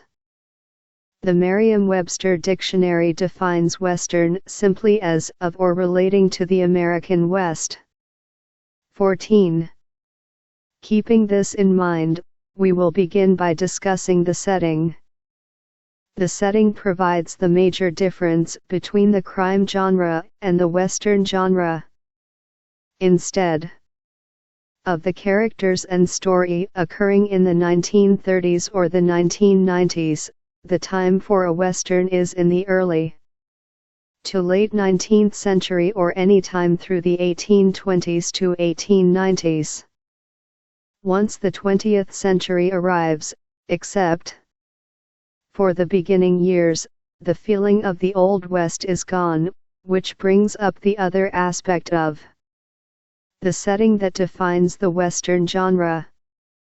The Western genre takes place in the West. Depending upon the year, the West could be Ohio in the 1820s, Missouri in the 1850s, or Nevada in the 1880s. The main character or protagonist is an individualist, who rides into town for a specific reason. Or he may run into trouble while in town, or he may be hired to do something like blaze a trail. West. The characters and the stories are straightforward. The interest is the developing story and the action-filled problems that the protagonist faces as he tries to accomplish what he set out to do. The plot can still be one of inner conflict as the protagonist tries to accomplish the specific goal. Quell the trouble in town, or overcome the obstacles of nature as the main character blazes the trail. West. An example of the Western genre has Jack being the individualist, loner riding into town. He has come to town to avenge the death of his partner. Outside of the setting, the same type of character and story could be used in the crime genre. While Jack begins to ask questions about what happened to his partner, he falls into the middle of a range war, a typical Western story, between two ranches over the grazing rights of land. Alec owns the one ranch, and Susie, a woman, owns the other, which is a rarity in the West. Jack gets to know Susie as his inquiries continue. He begins a relationship with her. During the relationship, Jack gives Susie a helping hand in the range war. Alec is totally evil, underhanded, and 2. What is genre and how is it determined? 23. Despicable in his actions. Westerns, even more contemporary ones, have an outright bad person like Alec. You can see this in crime genre movies also. Jack defeats Alec in the range war, and in the process, finds that Alec also killed Jack's partner. In the Old West, there can only be one climax to the story. Jack and Alec shoot it out, Alec is killed, and Jack and Susie fall in love. War genre. The Merriam-Webster dictionary defines war as a state or period of fighting between countries or groups. 15. With this definition being direct, we can discuss the genre in the same manner. The war genre is straightforward because the movie is very limited in its parameters. The setting and the year is very specific regarding the year and the location. If the movie takes place from the United States perspective, World War I would be from 1917 to 1918, World War II would be from 1941 to 1945, and the Korean conflict, Vietnam War, Desert Storm, and other Middle East conflicts follow the same procedure. The locations would be an area where the war occurred or in the United States to concentrate on how the home front was coping. The plot is the inner conflict with dealing with war. The characters and story are based on a battle.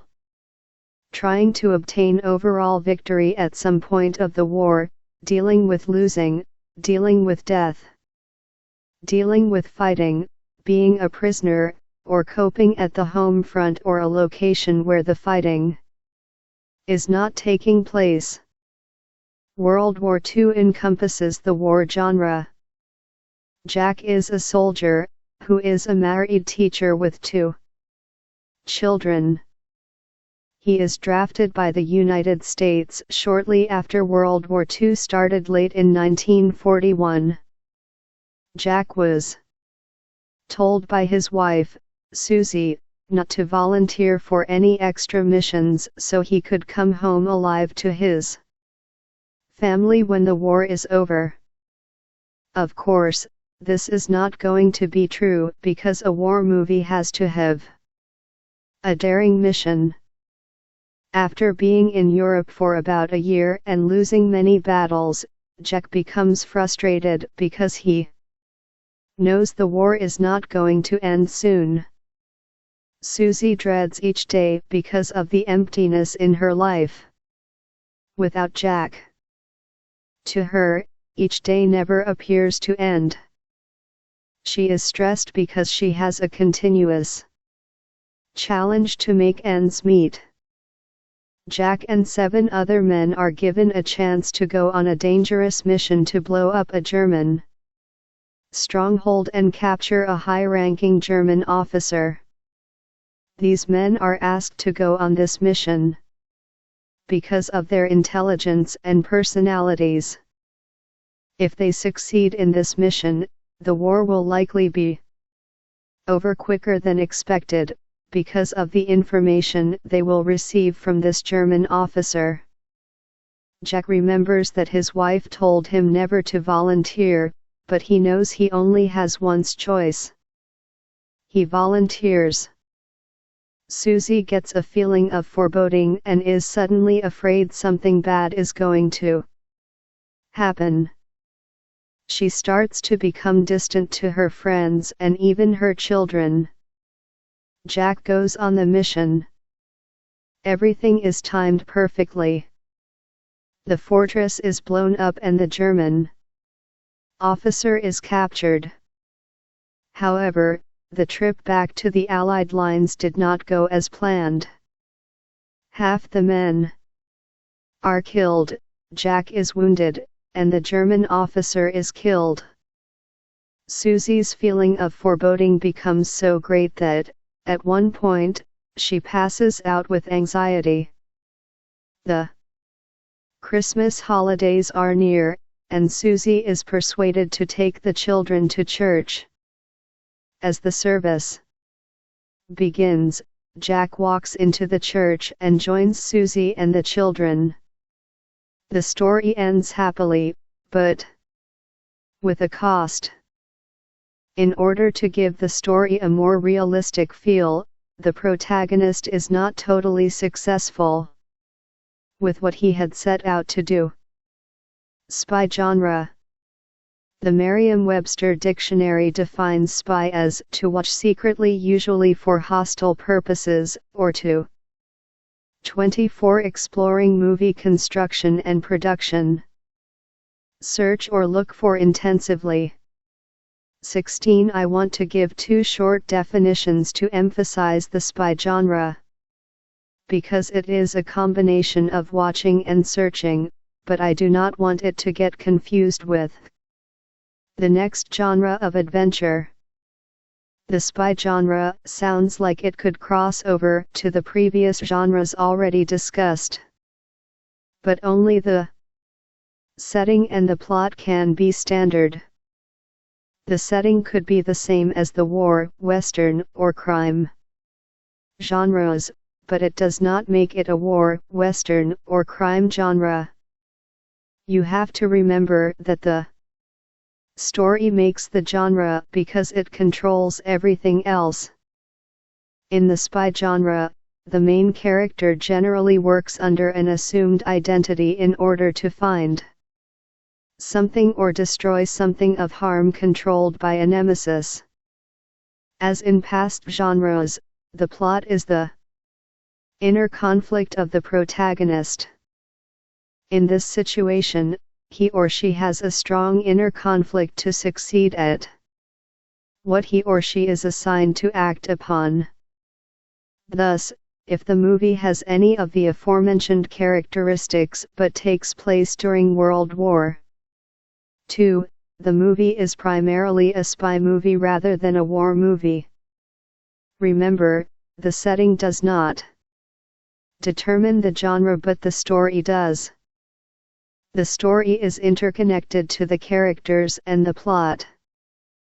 The setting helps add the much-needed background and specificity to the movie, but it is not as interconnected as the other three genres.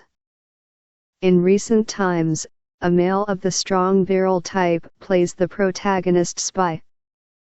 So, we will demonstrate that this does not always have to be that way in a movie. We will take a woman, named Susie, who is the spy protagonist. We will set the example during World War II. Unlike Jack in the war genre discussion, Susie is chosen because of her background in languages and her photographic memory, giving her the ability to memorize lists of facts immediately. She is requested to go behind enemy lines as a civilian and obtain data that will debilitate the enemy, thus giving the Allies the advantage and shortening the war by possibly years. In order to be able to do this, and to prepare her mentally for the task, she is set to train for 3 weeks with an army officer named Jack.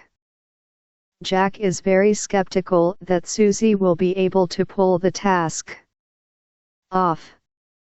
Jack states that it is not because she is a woman, but the movie viewers know that her being a woman is exactly the reason. Jack begins a rigorous training program just to say that he told her so. However, Susie really masters everything Jack throws at her. After about a week, Jack sees this and starts to admire her strength and fortitude. Jack makes the training less rigorous because he only trains her to get behind enemy lines, get back to the Allied lines, and how to mentally survive torture.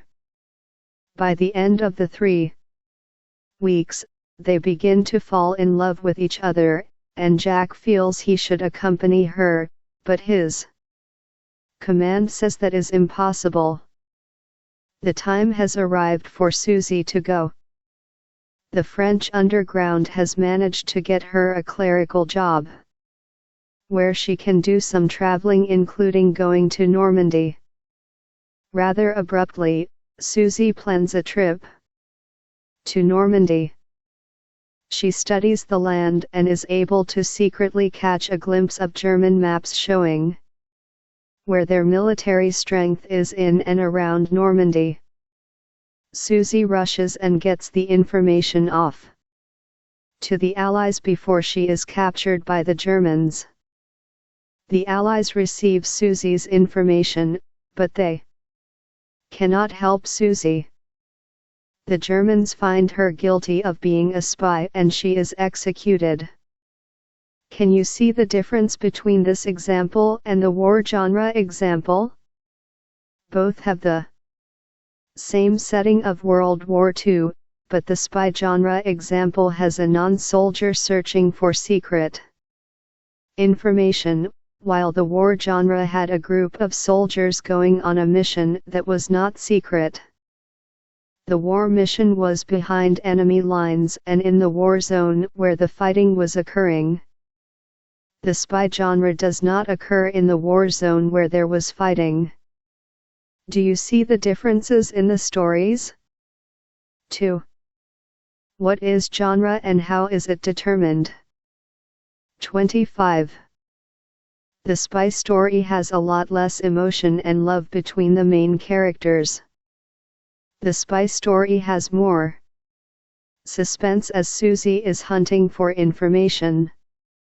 She is becoming involved in several tight situations, where she barely misses getting caught by the Nazis. The war genre story has the one climatic battle that the whole conflict was moving toward. Most of the time these two genres do not become this similar, but these two examples make it easier to see the differences in the two genres. Adventure genre. The Merriam-Webster dictionary defines adventure as an undertaking usually involving danger and unknown risks that is an exciting or remarkable experience. 17. From this definition, you can see that adventure is an action movie that overlaps with the spy genre with danger, risks, and excitement. Both the adventure and spy genres can have exotic settings. The stories are normally about a person or group of people searching for something. During the journey of searching, dangerous situations are overcome by the main characters. The protagonist may end up getting involved in fighting to overcome social or moral injustices in the exotic location where he or she has journeyed. The difference between this genre and the spy genre is, once again, the story. The spy genre has a story where something is searched for secretively, and the information itself contains secret information. This story has suspense based on timing and near misses. The adventure genre suspense is found in the action and the chance that the protagonist may get killed without the espionage. The protagonist is an adventurer rather than a government employee. Being bigger than life, the adventure genre contains a lot of explosive action throughout the movie. Remember that the story treatment, character background, and character development are big differentiations and distinctions that separate genres. The plot and the setting are also different between genres, and are reflective of the story and the types of characters. Science fiction genre. Science fiction is linked to the previous genres of crime, westerns, war, spy, and adventure by the basic theme. However, the genre elements are totally different.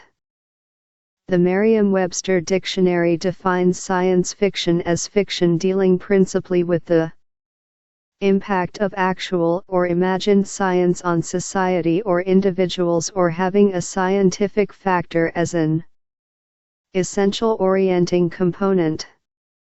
18. An example of science fiction is time travel, which has and is a popular topic.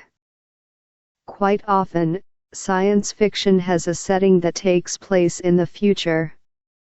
In this way, if the producer wants to comment on a particular problem in current society, the producer can set the problem in the future. The producer appears critical about the problem but not about the current society. The outcome of that problem, if it continues, shows how the future will look.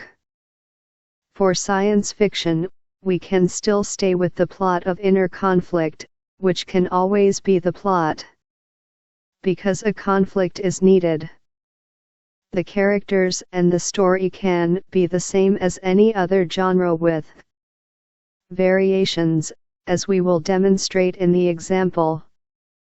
In our example, Jack and Susie, along with several hundred other people, are fed up with the crime and violence that exists where they live. No specific location is mentioned, so it can be anywhere in the world or universe. In this movie, many of Jack and Susie's group are engineers who work endlessly to build several 26 exploring movie construction and production spaceships that to travel to a new galaxy, away from the crime and chaos. Researchers in this group toil endlessly to find a new galaxy that is livable for humans.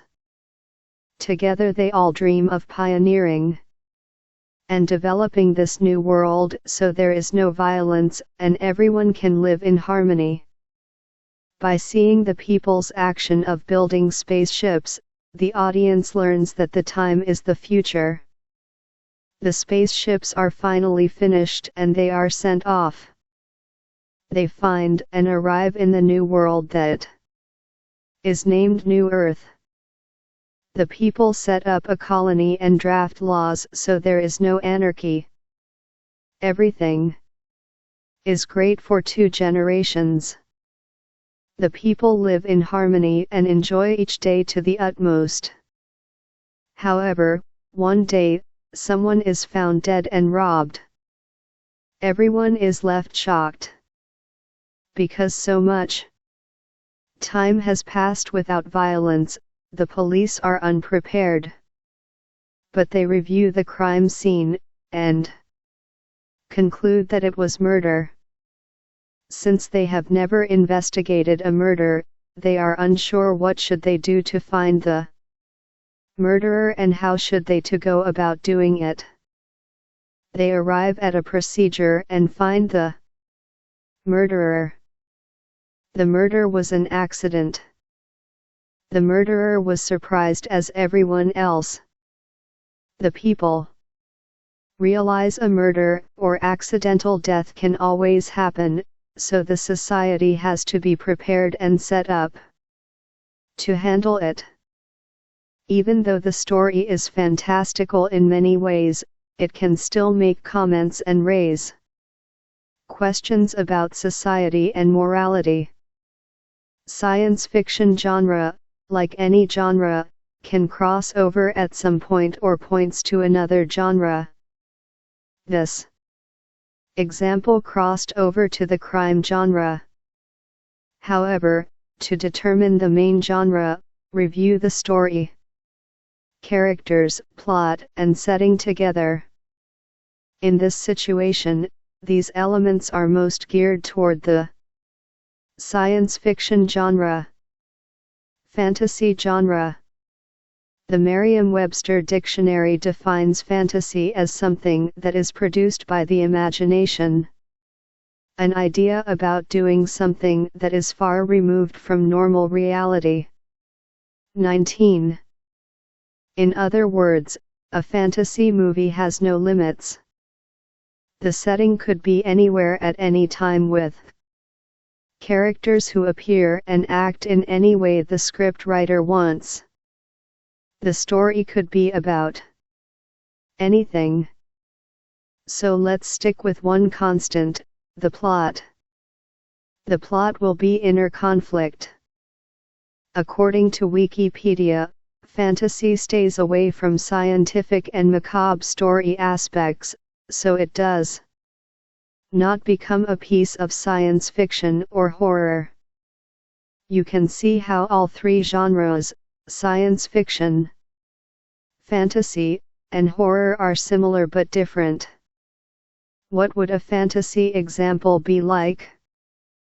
A group of misfits are given a task by a wizard to find the perfect person. They must do this in order to save their friend, who is terminally ill and will die shortly. The wizard tells them that their friend is not terminally ill but under an evil spell that he can break. The perfect person is the wizard's fee for breaking the spell. The characters are Jack, Susie, and Alec, who are misfits because they are the outcasts from their home village, which is in a fictional country. The wizard gives them a clue to look where no one has looked or would think of looking. Jack, Susie, and Alec think that the perfect place to find the perfect person is in a graveyard, because nobody would think of looking there. But how would the perfect person appear in a graveyard? After searching through several cemeteries, they become frustrated because they find nothing unusual and do not know what the wizard was talking about. They finally find a cemetery where they can enter a new world that is built upon their imaginations. Using their imaginations mean, as they discuss a trait or physical appearance, they can build the person using their minds. What they imagine can become reality. 2. What is genre and how is it determined? 27. Using their imaginations, they begin to discuss what the perfect person would look like and act. What would the person's personality be like? They cannot decide because the traits that they imagined as a perfect person are foreign to them. Finally, they start talking about themselves, and what they like and do not like. After a lengthy conversation that continues for days, Susie stands up and yells that she has the answer. She states they should make 3 lists of their best physical and mental traits. That will be the perfect person. The perfect person is within them as it is within all people.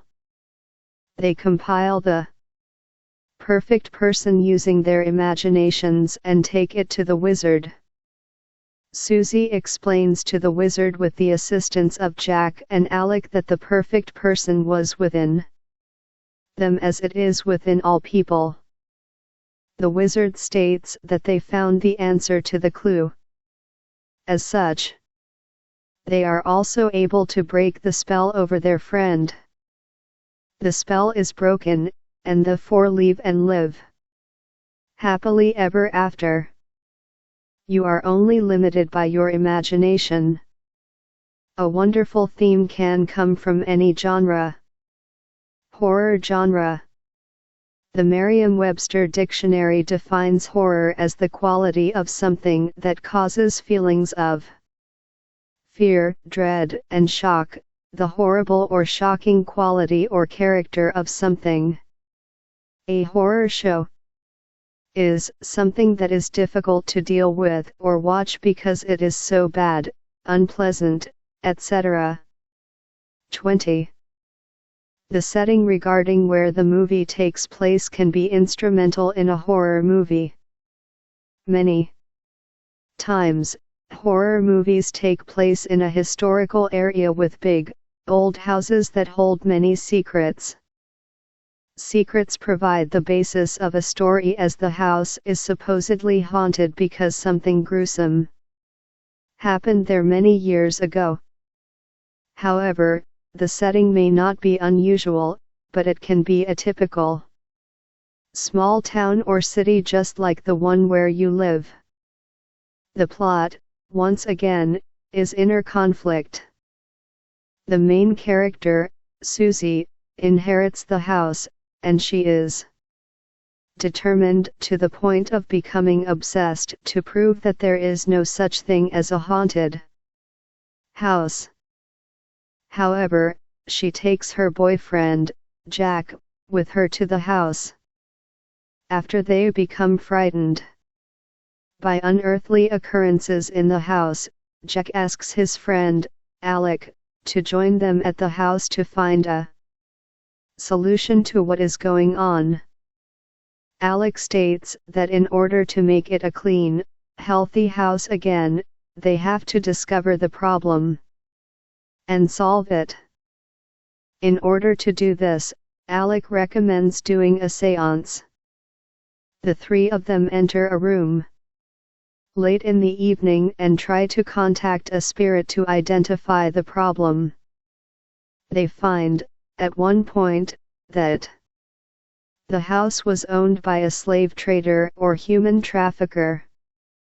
Down in the basement, many bodies were buried.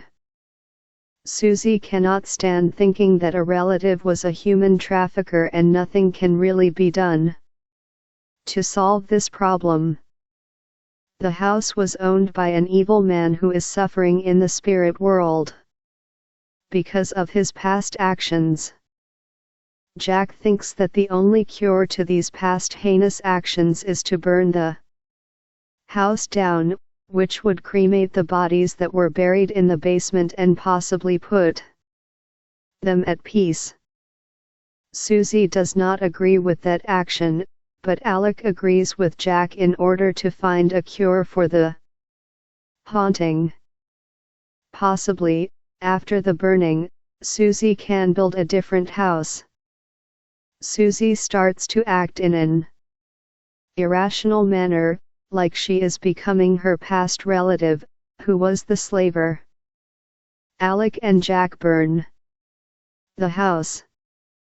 Susie becomes completely enraged and has to be restrained until the house is completely burned down. Once the house has finished burning, Susie no longer acts like she is possessed. The whole area. 28. Exploring movie construction and production becomes quiet. Susie speculates that they just need drive away from it. The three of them drive away. The horror genre brings fear, and fear generally brings thrills and suspense. With a suspenseful scene, people like to scare themselves. The theme can always be search for the truth, rather than do not be afraid of the unknown. Drama genre. If a movie does not fit in one of the aforementioned genre categories, then it is a drama. The Merriam-Webster Dictionary defines drama as a play, movie, television show, or radio show that is about a serious subject and is not meant to make the audience laugh, and a composition in verse or prose intended to portray life or character or to tell a story usually involving conflicts and Emotions through action and dialogue. 21. The four elements of the drama genre have to be serious, portray life, tell a story, and the characters have to have an inner conflict that brings out emotions at different times throughout the story. These are all points that we have been discussing with the other genres. The characters and the story are general, like everyday people and situations. Somebody is dying, something has to be obtained, or something has to be accomplished are the three common stories for dramas. Jack is an accomplished musician, who is going to be playing at Carnegie Hall, and he finds out that he has a fatal illness after passing out during a rehearsal. Or, Jack lived in the slums and a teacher noticed something in him that could be cultivated. Jack becomes a renowned doctor, scientist, or mathematician. The movie covers Jack's obstacles to achieve what is necessary for him to being on the road toward a renowned career. Or, Susie risks everything to find a cure for a disease that is killing many thousands of people on a Caribbean island. The viewer often knows what is going to happen, but often the characters and their development is what makes a drama interesting. The story is relatively simple, the plot is inner conflict, and the setting is inconsequential because the characters make the movie. Did you find Cyrano de Bergerac to be a drama? Cyrano de Bergerac had a firm foundation in unrequited love, a very romantic element in the story. But Cyrano's inner conflict of his feelings of inadequacies in his personal appearance, while being overconfident in other areas, present love in a dramatic genre. Action, thriller, suspense thriller, biography, film noir, neo-noir, and mystery. Action, thriller, suspense thriller, biography, film noir, neo-noir, and mystery are terms that are often referred to as different genres. However, none of these are genres.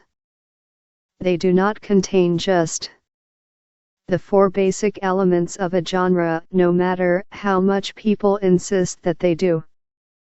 They contain the genre elements and other elements, like cinematography, that are not part of a genre. Writers, educators, critics, historians, and others have stated that the above terms developed into being named a genre and that they can be accepted as a genre over time. How many of you heard or read the terms action genre, film noir genre, or suspense thriller genre? Just because they have been referred to by these terms over the years, does not make them honorary genres. These terms, by themselves, still have the same meaning even if they have been named genres. 2. What is genre and how is it determined? 29.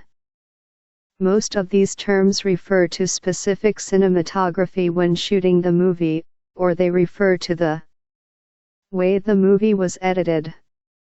Action, thrillers, and suspense thrillers all have similar types of action in them. Adventure, spy, crime, war, and westerns could all be action movies, or thrillers, or suspense thrillers. Action, thrillers, and suspense thrillers do not touch upon the four elements that make up a genre. Film noir and neo-noir are predominantly crime movies that have certain cinematography. They overlap both in the construction and production aspects of making a movie. Film noir means black film.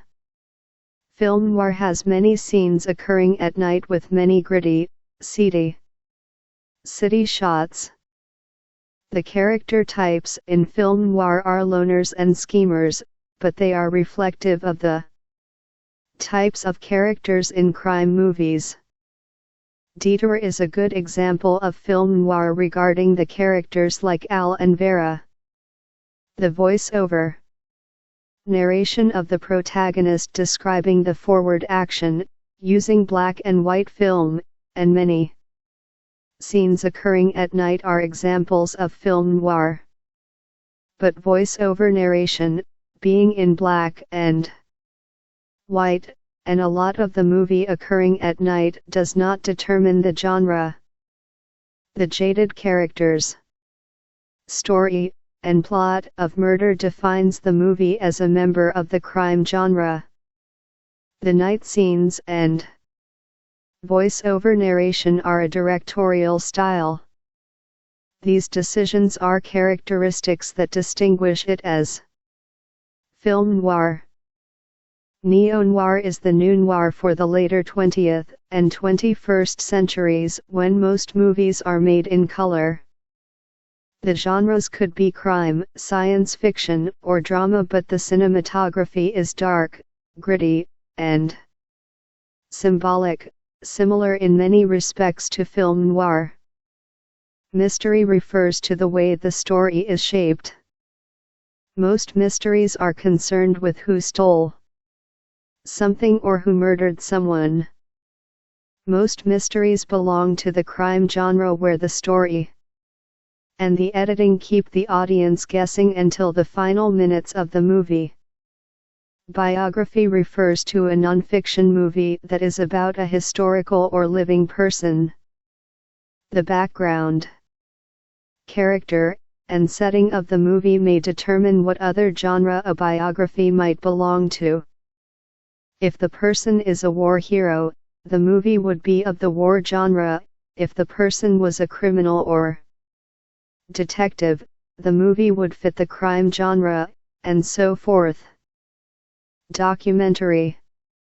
Documentary, according to dictionary.com, refers to movies and television features based on or creating an actual event, era, life story, etc., that purports to be factually accurate and contains no fictional elements. 22. Sheila Curran Bernard, 23, author of documentary storytelling, defines documentaries as: documentaries bring viewers into new worlds and experiences through the presentation of factual information about real people, places, and events, generally but not always portrayed through the use of actual images and artifacts. But factuality alone does not define documentary films, it's what the filmmaker does with those factual elements, weaving them into an overall narrative that strives to be as compelling as it is truthful and is often greater than the sum of its parts. From these two definitions, documentaries are a separate movie entity that is unto itself. Final thought. We covered a lot of area in discussing different genres. Even though genres are only considered 30, exploring movie construction and production. Labels for movies. The four elements of a genre are the basis of any movie. Besides categorizing, genres indirectly shape the movie's characters and story. Character, story, plot, and setting are how a movie is constructed. From this construction, the specific theme that is created by the screenwriter and the director can be realized and understood by the viewer. The other chapters in the construction of a movie go into more detail and dissect these elements in order for a better understanding of the scope of these elements and how the theme of the movie is realized. Further viewing. With the completion of this chapter, the movies to watch that are excellent examples of different genres are It Happened One Night, 1934, directed by Frank Capra, starring Clark Gable and Claudette Colbert. This is an excellent example of screwball comedy. It is considered the first screwball comedy, and it won 5 Academy Awards for Best Picture, Best Actor, Best Actress, Best Director, and Best Adapted Screenplay. They Were Expendable, 1945, directed by John Ford, starring Robert Montgomery and John Wayne. This is a good example of the war genre. It is set during the beginning of World War II and demonstrates how the United States lost the war with dignity. All About Eve, 1950, directed by Joseph L. Mankiewicz, starring Bette Davis, Anne Baxter, and George Sanders. This is an excellent example of the drama genre. Goldfinger, 1964, directed by Guy Hamilton, starring Sean Connery, Gert Frobe, and Honor Blackman. This is an excellent example of the spy genre that became popular as well as the gadgets that came along with it. Raiders of the Lost Ark, 1981, directed by Steven Spielberg, starring Harrison Ford as Indiana Jones. This is a good example of the adventure genre. Assignment. Jack is a school teacher, which is a job he loves. He wants to be the best teacher possible and serve his students well. Because of his desire to serve his students, he has a disdain for the school administration when they want to cut back on the education process while serving themselves with excessive raises. In addition, Jack had a bad family life when growing up. He is rather cold to his mother because of his upbringing. His mother was domineering to him and his father died at an early age. Jack's bad family life is a big reason why he became a teacher. He wanted to make sure his students were treated better in school than he was at home. Based on the above introduction, what genre or genres could this movie idea be developed into? 5 Webster's Encyclopedic Unabridged Dictionary, 591. 6. Comedy, Merriam-Webster Dictionary, http www.merriam-webster.com/dictionary. Comedy. 7. Slapstick, Merriam-Webster Dictionary, http www.merriam-webster.com/dictionary. Slapstick. 8. Farce, Merriam-Webster Dictionary, http www.merriam-webster.com/dictionary/farce. 2. What is genre and how is it determined? 31. 9. Satire, Merriam-Webster Dictionary, http www.merriam-webster.com/dictionary/satire. 10. Dark humor, dictionary.com, http www.dictionary.com/browse. 11. Black comedy, dictionary.com, http www.dictionary.com/browse. 12. Romantic comedy, dictionary.com, http www.dictionary.com/browse/romantic- comedy, s=t. 13. Crime, Merriam-Webster Dictionary, http www.merriam-webster.com/dictionary. Crime HTML. 14. Western, Merriam-Webster Dictionary, http www.merriam-webster.com/dictionary. Western HTML.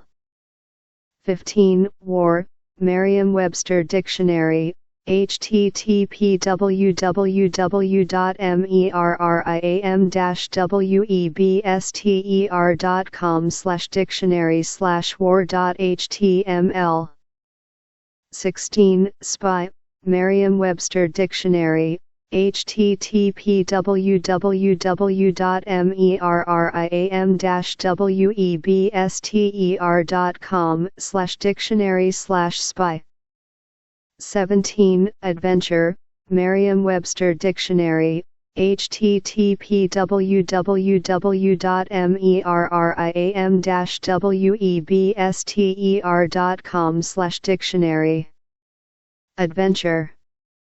18. Science fiction, Merriam-Webster Dictionary, http www.merriam-webster.com/dictionary. Science %20 fiction. 19. Fantasy, Merriam-Webster Dictionary, http www.merriam-webster.com/dictionary/fantasy. 20. Horror, Merriam-Webster Dictionary, http www.merriam-webster.com/dictionary/horror. 21. Drama, Merriam-Webster Dictionary, http www.merriam-webster.com/dictionary/drama. 22. Movies, dictionary.com, http www.dictionary.com/browse. 23. Sheila Curran Bernard, Documentary Storytelling, Creative Nonfiction on Screen, 3rd ed. Burlington, Taylor and Francis, 2011. 32. Exploring Movie Construction and Production. 3. What are the mechanics of story and plot? In Point, the online production resource at Pacific Cinematheque, defines narrative structure in the following way. Narrative structure is about two things: the content of a story and the form used to tell the story. Two common ways to describe these two parts of narrative structure are story and plot. 24. In other words, narrative structure is the way the story and plot are utilized in a movie. In the previous chapter, we discussed the format for stories based on the genre. Plot was just referred to as inner conflict. We will now take the story and plot, discussing them in general terms without a specific genre in mind. The narrative structure, as the term suggests, is the structural framework for a movie. The story is the action of the movie, and the plot is how the story is told. The narrative structure can be either linear or nonlinear. Linear narrative structure is a movie that moves in chronological order. Nonlinear structure is a movie that begins in the middle, also referred to as in medias res. The Story is told in flashbacks that proceed to the present day. The formula for narrative structure so the parts and the function are easy to remember is story plus plot equal narrative structure. So, if this is a complete overview of narrative structure, why is it so important that a whole chapter is devoted to it? If the movie didn't have any framework, would it make sense? The framework provides the characters with something to accomplish and grow. Otherwise, they would have no beginning, middle, and end. Time would be meaningless to them. As pointed out above, time is one of the most meaningful parts of the narrative structure. In order to discuss the narrative structure with meaningful detail, we have to discuss the two parts of the narrative structure, the story and the plot. We will discuss the plot first, given that the plot determines how the story is going to be told. The plot. The Merriam-Webster Dictionary defines plot as a series of events that form the story in a novel, movie, etc. 25 Previously, we discussed only one type of plot, inner conflict. However, at this point, let's expand the discussion of the plot. Many people have theorized the number of different plots, each arriving at a different number of plots. IPL2, Internet Public Library, addressed this statement in a special collections article entitled The Basic Plots in Literature. 26 In the IPL2 article, 4 people are discussed and the number of plots that they have come up with based on their own theory. Each of their theories purports different reasoning as to their specific numbers of basic plots. Foster Harrison, The Basic Patterns of Plot, contends that there are 3 basic patterns of plot. IPL volunteer librarian Jessamine West says there are 7 plots. Ronald B. Tobiason, 20 Master Plots, proposes 20 basic plots. Georges Pulte, in The 36 Dramatic Situations, translated by Lucille Ray, states there are 36 plots. Based on the aforementioned, the number of plots range from 3 to 7 to 20 to 36. There is no specific number of plots. However, if you review their plot lists, how many plots are similar? 33. Ronald Tobias' 20 plots list contains 2 plots referred to as love and forbidden love. 27. What is the difference between love and forbidden love? The plot of love can cover all love. In Pulte's list of 36 plots, the plots are very specific, such as slaying of a kinsman unrecognized. 28. A plot should be general in order to not limit the story. So, overall, we will consider 10 basic plots. Besides the general plot of inner conflict, the 10 plots are quest, pursuit, rescue, revenge, the riddle, underdog, temptation, transformation, love, and discovery. Each plot is different enough to yield different action in the story. Any more than these 10 plots and inner conflict will narrow the scope of the plot. The narrower the scope of the plot, the more restricted the action of the story. Plots, though, do stand alone because they fuel the story. But alone, they are of no value. So at this point, let's take a look at the definition and parts of the story.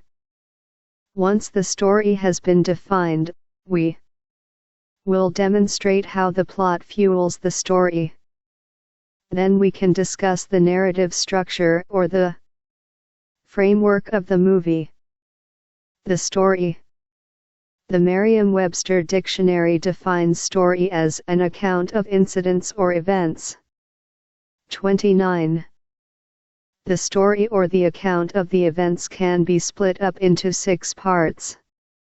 The exposition is the beginning of the movie where the main characters of the movie are introduced and the viewer finds out something about the characters. The complication is the conflict that the protagonist must face, struggle with, and resolve. By the end of the movie, the rising action is a series of sequences of action where the protagonist experiences advances and setbacks, moving toward the resolution of the conflict. The climax is the high point of the movie where the protagonist, based on the knowledge gained from the rising action, determines what the final action needs to be taken in order to resolve the conflict. The falling action ties up or resolves any minor loose story ends. The denouement is the ending of the movie. We will diagram these 6 parts into more specific and familiar detail, so the parts form a continuous flow. The exposition and conflict form the beginning of the story. The rising action and the climax form the middle of the story, and the falling action and the resolution form the end of the story. Now that we have a diagram for the story and a list of plots, let's see how the plot fuels the story to establish the narrative structure. We will use the front page and Cyrano de Bergerac as examples to demonstrate the construction of the framework for movies. Examples of the construction of movie framework. Using the 2 aforementioned plots, love and pursuit, we will analyze the story in the front page. How do the plots develop within the scene sequences of the story? Do you remember the specific scenes from each of the 6 elements of the story and at what point the movie moves forward to the next element? Exposition. The beginning of the movie introduces the viewer to the 3 main characters in the movie: newspaper reporter, Hildy Johnson, newspaper editor, Walter Burns, and Hildy's fiancée, Peggy Grant. 34. Exploring movie construction and production.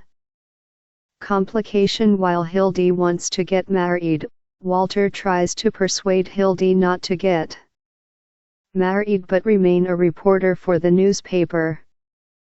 Rising action. Hildy goes to the courthouse press room and becomes involved with the story of the hanging of Earl Williams. Earl Williams escapes, and Hildy uses his honeymoon money to bribe someone for the story on what happened, moving forward with a possible setback. Hildy hides Earl Williams. Hildy and Walter get arrested, and Peggy breaks off the engagement. Climax. Hildy and Walter are released and Hildy proposes to Peggy again. Falling action. Walter lets Hildy go and gives Hildy his watch as a wedding present. Hildy leaves. Denouement. Walter calls the police to have Hildy arrested for stealing his watch. Remembering the questions that were asked when discussing the story of the front page, how would a similar analysis be done for Cyrano de Bergerac? The plots are love and inner conflict in Cyrano de Bergerac. How do the plots develop the scene sequences of the story? Exposition. Introduced to Cyrano, who is both a writer and swordsman, and Roxana is introduced. Complication. Cyrano states to his friend that he loves Roxana, but he will not tell her because of his nose. Roxana tells Cyrano that she loves Christian. Rising action, the series of sequences leading to the climax. Cyrano befriends Christian at the request of Roxana, because she loves Christian. Moving forward, Cyrano tells Christian that Roxana loves him. Cyrano helps Christian write a letter to Roxana. Christian states that he does not need Cyrano's help any longer. Moving forward, Cyrano hides behind a bush and helps Christian. Cyrano gives an impassionate speech, but Christian kisses Roxana. Set back. Christian is ordered out to battle. Roxana visits Christian. Christian realizes Cyrano loves Roxana. Christian volunteers for a dangerous mission before Cyrano can proclaim his love to Roxana. Set back. Before Christian dies, Cyrano states that Roxana chose him. Moving forward, Roxana joins a convent. Cyrano visits Roxana at her convent each week for 14 years. Moving forward and set back. Climax: Cyrano is ambushed and run down by a carriage.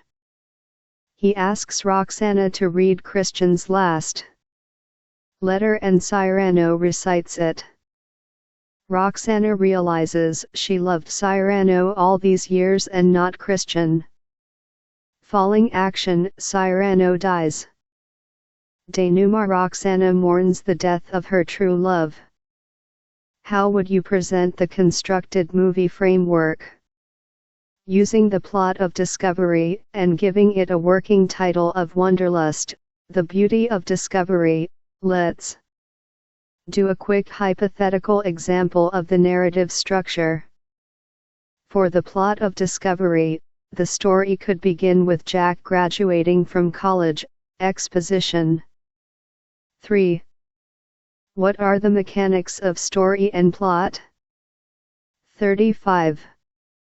Jack is lost after graduation because his whole life has been planned up to this point by his family. Conflict. Jack decides there has to be a better life somewhere, so he leaves and wanders aimlessly to find this new life that he will be able to tolerate. Rising action. At this point, you have a period of rising action, which will tie the conflict/complication to the climax. First, though, there is a lot of moving forward and setbacks to progress through toward the climax, which is the ultimate decision and piece of action for the discovery. In the Midwest, Jack stops at a rest area on the expressway. A girl about his age asks for a ride to the next state. This is the first rung of the rising action. Jack does not trust her.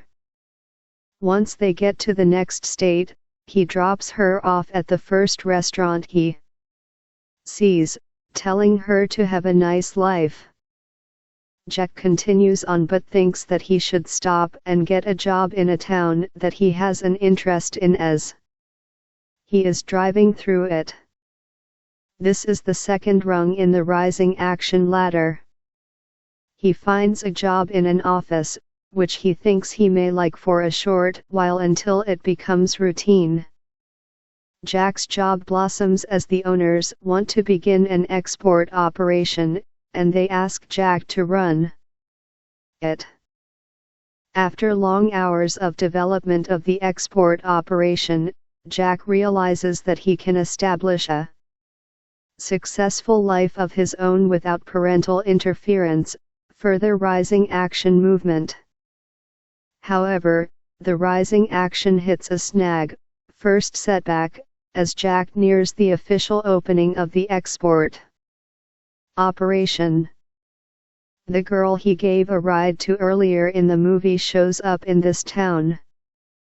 Jack states that maybe he should leave, setback solution to the development that is near the climax. Climax Jack continues working on the export operation, but he cannot get his mind off of Betty. He finally realizes he needs someone like Betty, along with a business he established on his own, to create the life he desires. Betty sees him and begins to run away. He catches up to her and kisses her, telling her he made a mistake. He needs her. During the falling action, Jack finds out that Betty is the owner's daughter. This scene makes for a quick resolution and a movie ending for Wanderlust, the beauty of discovery. At this point, a good exercise is to develop a narrative structure for a movie with the plot of revenge. Use the hypothetical example characters, Jack and Susie, to do this. Summary of narrative structure. Outside of the characters, the narrative structure is the movie. Narrative structure is not only the framework of how a movie is told, it provides an avenue for the characters to grow. The narrative structure consists of the plot and story being portrayed in chronological, linear, order or in a combination of flashbacks and present time, nonlinear. Narrative structure is a vicious cycle that begins with the plot telling the story how it is going to be told. The story goes through various changes from the exposition to the complication or conflict. As the protagonist or main character progresses through trying to resolve the complication, the protagonist moves the story along, so we have rising action. The rising action comes to a climax, where the protagonist has to make the ultimate decision of how to handle a situation to push it toward the end. After the climax, comes the falling action, because the main incident just occurred. 36. Exploring movie construction and production. At the end of the falling action, the viewer has arrived at the resolution/denouement, ending the movie. We have established 10 different plots plus the plot of inner conflict. Now that the framework for the movie has been constructed, we will discuss what goes over the framework to bring out the style and beauty of the movie, the characters. Further viewing. With the completion of this chapter, movies to watch that are excellent examples of narrative structure are Citizen Kane, 1941, directed by Orson Welles, starring Joseph Cotten, Orson Welles, and Agnes Moorehead. The narrative structure is nonlinear as it starts with the protagonist's death, and the viewer sees the life of the protagonist through flashbacks. Double Indemnity, 1944, directed by Billy Wilder, starring Fred McMurray, Barbara Stanwyck, and Edward G. Robinson. This movie also has a nonlinear narrative structure, starting with the wounded protagonist telling how he got shot. The Big Country, 1958, directed by William Wyler, starring Gregory Peck, Gene Simmons, Carol Baker, and Charlton Heston. The narrative structure is linear. As the movie moves forward chronologically, the viewer witnesses the thought processes and actions of the main characters as they change. Sophie's Choice, 1982, directed by Alan J. Pakula, starring Meryl Streep, Kevin Kline, and Peter MacNicol. The narrative structure starts linear as the writer narrates his story. But the movie, in the second half, becomes nonlinear as Sophie tells of her past experiences. The Hurt Locker, 2008, directed by Catherine Bigelow, starring Jeremy Renner, Anthony Mackie, and Brian Garotti. This movie has a linear narrative structure, showing how the protagonist begins to change after each action sequence. Assignment. Exposition. Alec hires Jack to find his wife Betty. Jack states that Alec's wife will show up. But Alec is nervous about her well-being.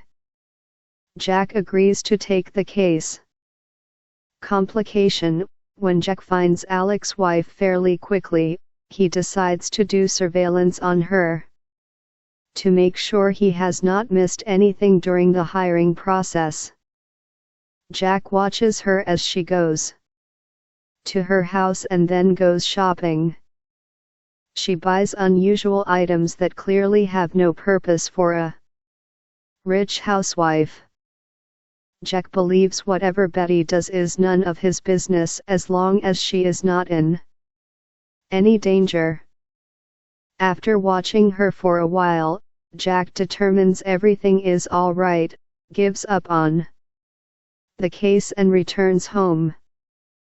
Jack's wife, Susie, tries to convince Jack that he should not have given up the case because something is going to happen to Betty.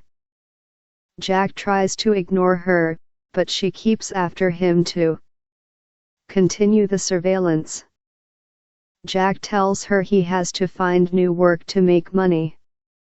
After hearing that, Susie stops nagging. Later, the telephone rings and Susie answers it. The caller is Betty. The above are two pieces of the framework for the story. What could the rising action be? What type of plot would it be?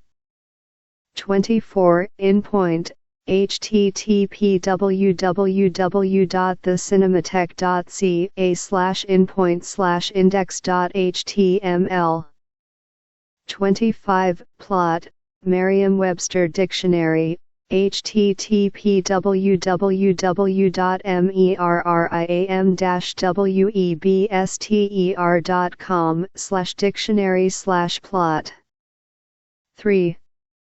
What are the mechanics of story and plot? 37. 26. The basic plots in literature. Special collections created by IPL2. October 13, 2010. Accessed September 16, 2016. http://www.ipl.org/divided/farq/plot/fotki-takto.html 27. The basic plots in literature. Special collections created by IPL2. October 13, 2010. Accessed September 16, 2016. http://www.ipl.org/divided/farq/plot/fotki-takto.html 28. Ibid. 29. Story, Merriam-Webster Dictionary, http://webster.com/dictionary/story 38. Exploring movie construction and production. 4. How are the characters portrayed? Dictionary.com defines character as the aggregate of features and traits that form the individual nature of some person or thing, including moral or ethical quality, reputation, and the qualities of honesty, courage, or the like, integrity. 30. The portrayal of a character in a movie can also be phrased by the formula, dialogue plus p physical. Movement equals c cter. This leads us to the main ingredient of a movie and why we watch movies, the characters. Identifying with the characters is a common reason people love a certain movie. The viewer wants to see the main character, protagonist, and the supporting characters develop like people do in real life.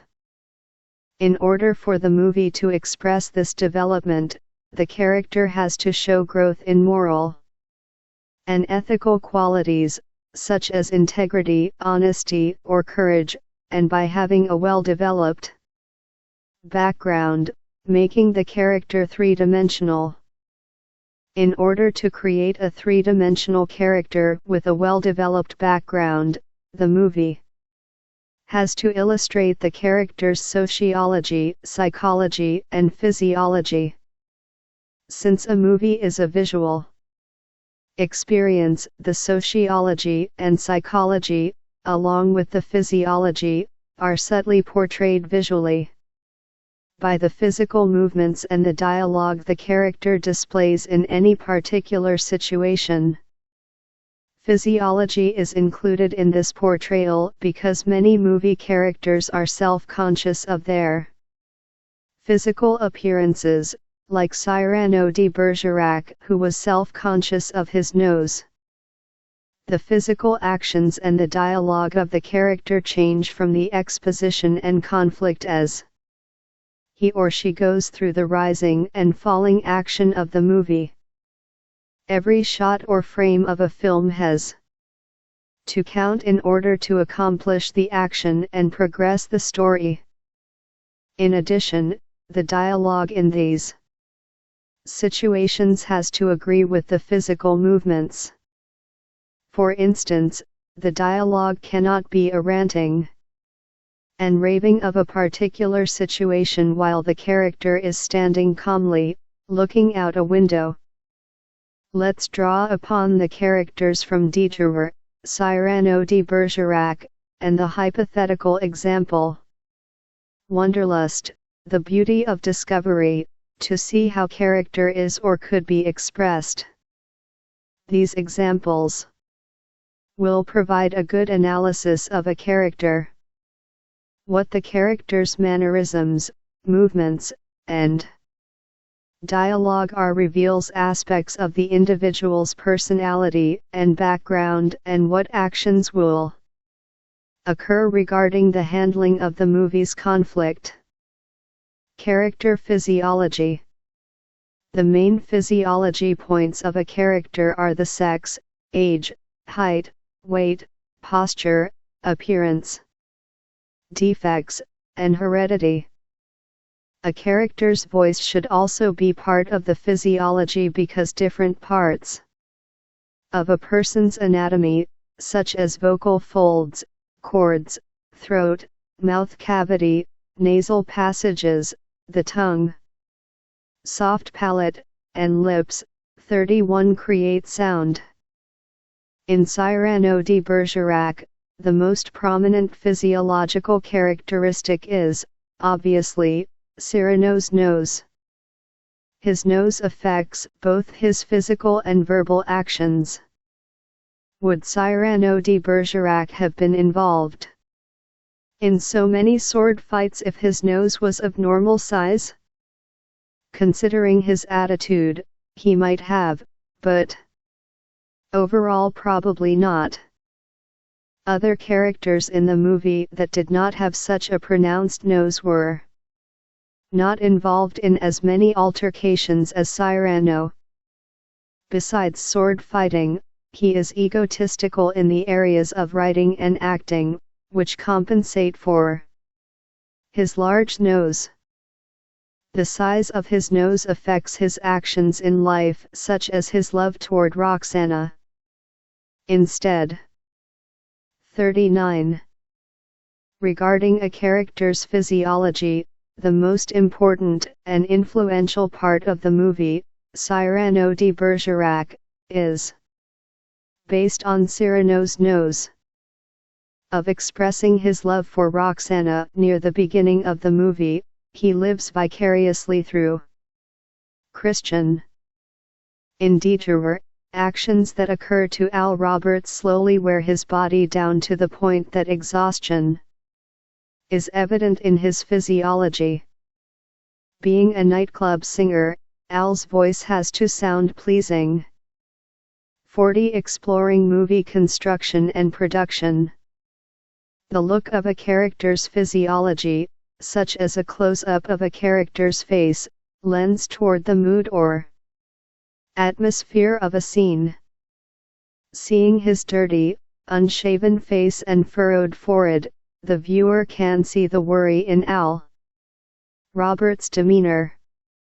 In the hypothetical example, Wanderlust, the beauty of discovery, since it is not an actual movie, how would Jack physically appear? From the above list, you can see some of the obvious physiological characteristics for Jack. He is a young male, since he just graduated from college. Throughout the movie, he does not age much as the movie takes place within several months or a year at the most. Most of the other areas, such as voice, height, weight, posture, appearance, defects, and heredity, do not play a significant role for the character Jack, like Cyrano's nose. The rest of his physiology can be nondescript. Character psychology. The main psychological points of a character are moral standards, personal premise, ambition, frustrations, chief disappointments, temperament, attitude toward life, complexes, extroversion, introversion, ambivalence, abilities, character qualities, and IQ. These psychological points form the background of a character and determine logically how he or she is going to act at the beginning of the movie, during the rising action of the conflict, and in the final action at the climax of the movie. Even though some of the psychological traits are not shown at the beginning of the movie, these traits are brought out by the conflict that arises and the situations that occur during the rising action of the movie. In Cyrano de Bergerac, Cyrano is frustrated by his belief that he is not desirable to Roxana because of his nose. This frustration is fueled throughout the movie, and it results in a temperament whereby 4. How are the characters portrayed? 41. He ridicules other people, such as he did the actor at the beginning of the movie. Cyrano's chief disappointment is that he never tells Roxana he loves her. Cyrano is an ambivert. He is an extrovert to everyone except for Roxana. To Roxana, he is an introvert, because he keeps everything inside and does not pronounce his true love to her.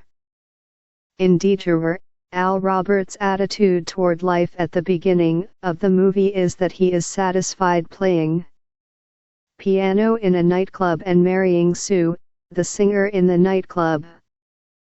Al's attitude toward life changes after he accidentally kills 2 people. He is frustrated and quick-tempered by these 2 deaths, resulting in a changed attitude toward life. In Wanderlust, the beauty of discovery, Jack has ambition as he wants to develop a career on his own. This becomes Jack's main attitude toward life.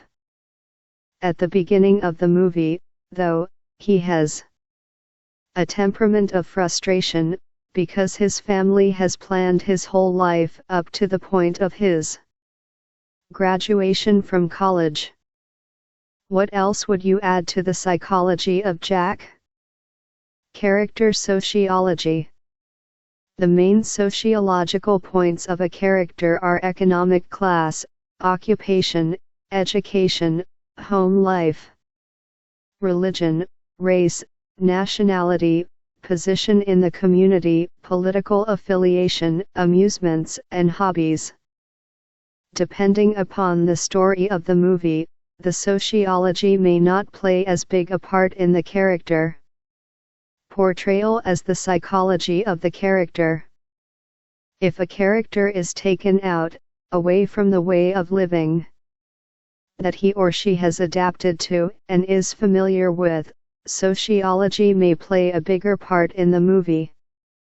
In Cyrano de Bergerac, Cyrano is an accomplished swordsman and poet. He has an education and a favorable place in the community. His name is well known. In Detour, Al Roberts is a working-class individual who is employed as a piano player. He is a middle-class individual with no home life. His religion, race, and nationality are immaterial to his situation. In Wanderlust, The Beauty of Discovery, Jack has a sociological background with a specific economic class and home life that is symbolic of the well-to-do middle class. His family is a respected part of the community. Jack wants to change all that by searching for a future away from his family and hometown. Social adjustment is going to be the biggest adaptation that he has to go through in the movie. Analysis of the three-dimensional characters. Each of the three characters has a specific physiology, psychology, and sociology. These attributes are stronger in one of the three areas than the others. The one strong attribute helps to progress the story by showing how the protagonist deals with the conflict. Cyrano de Bergerac's primary character dimension is physiology. How he deals with his physiology affects his psychological actions of love toward Roxana. This presents the conflict and rising action, including the forward progressions and the setbacks, in the movie. Al Roberts' primary character dimension is psychology.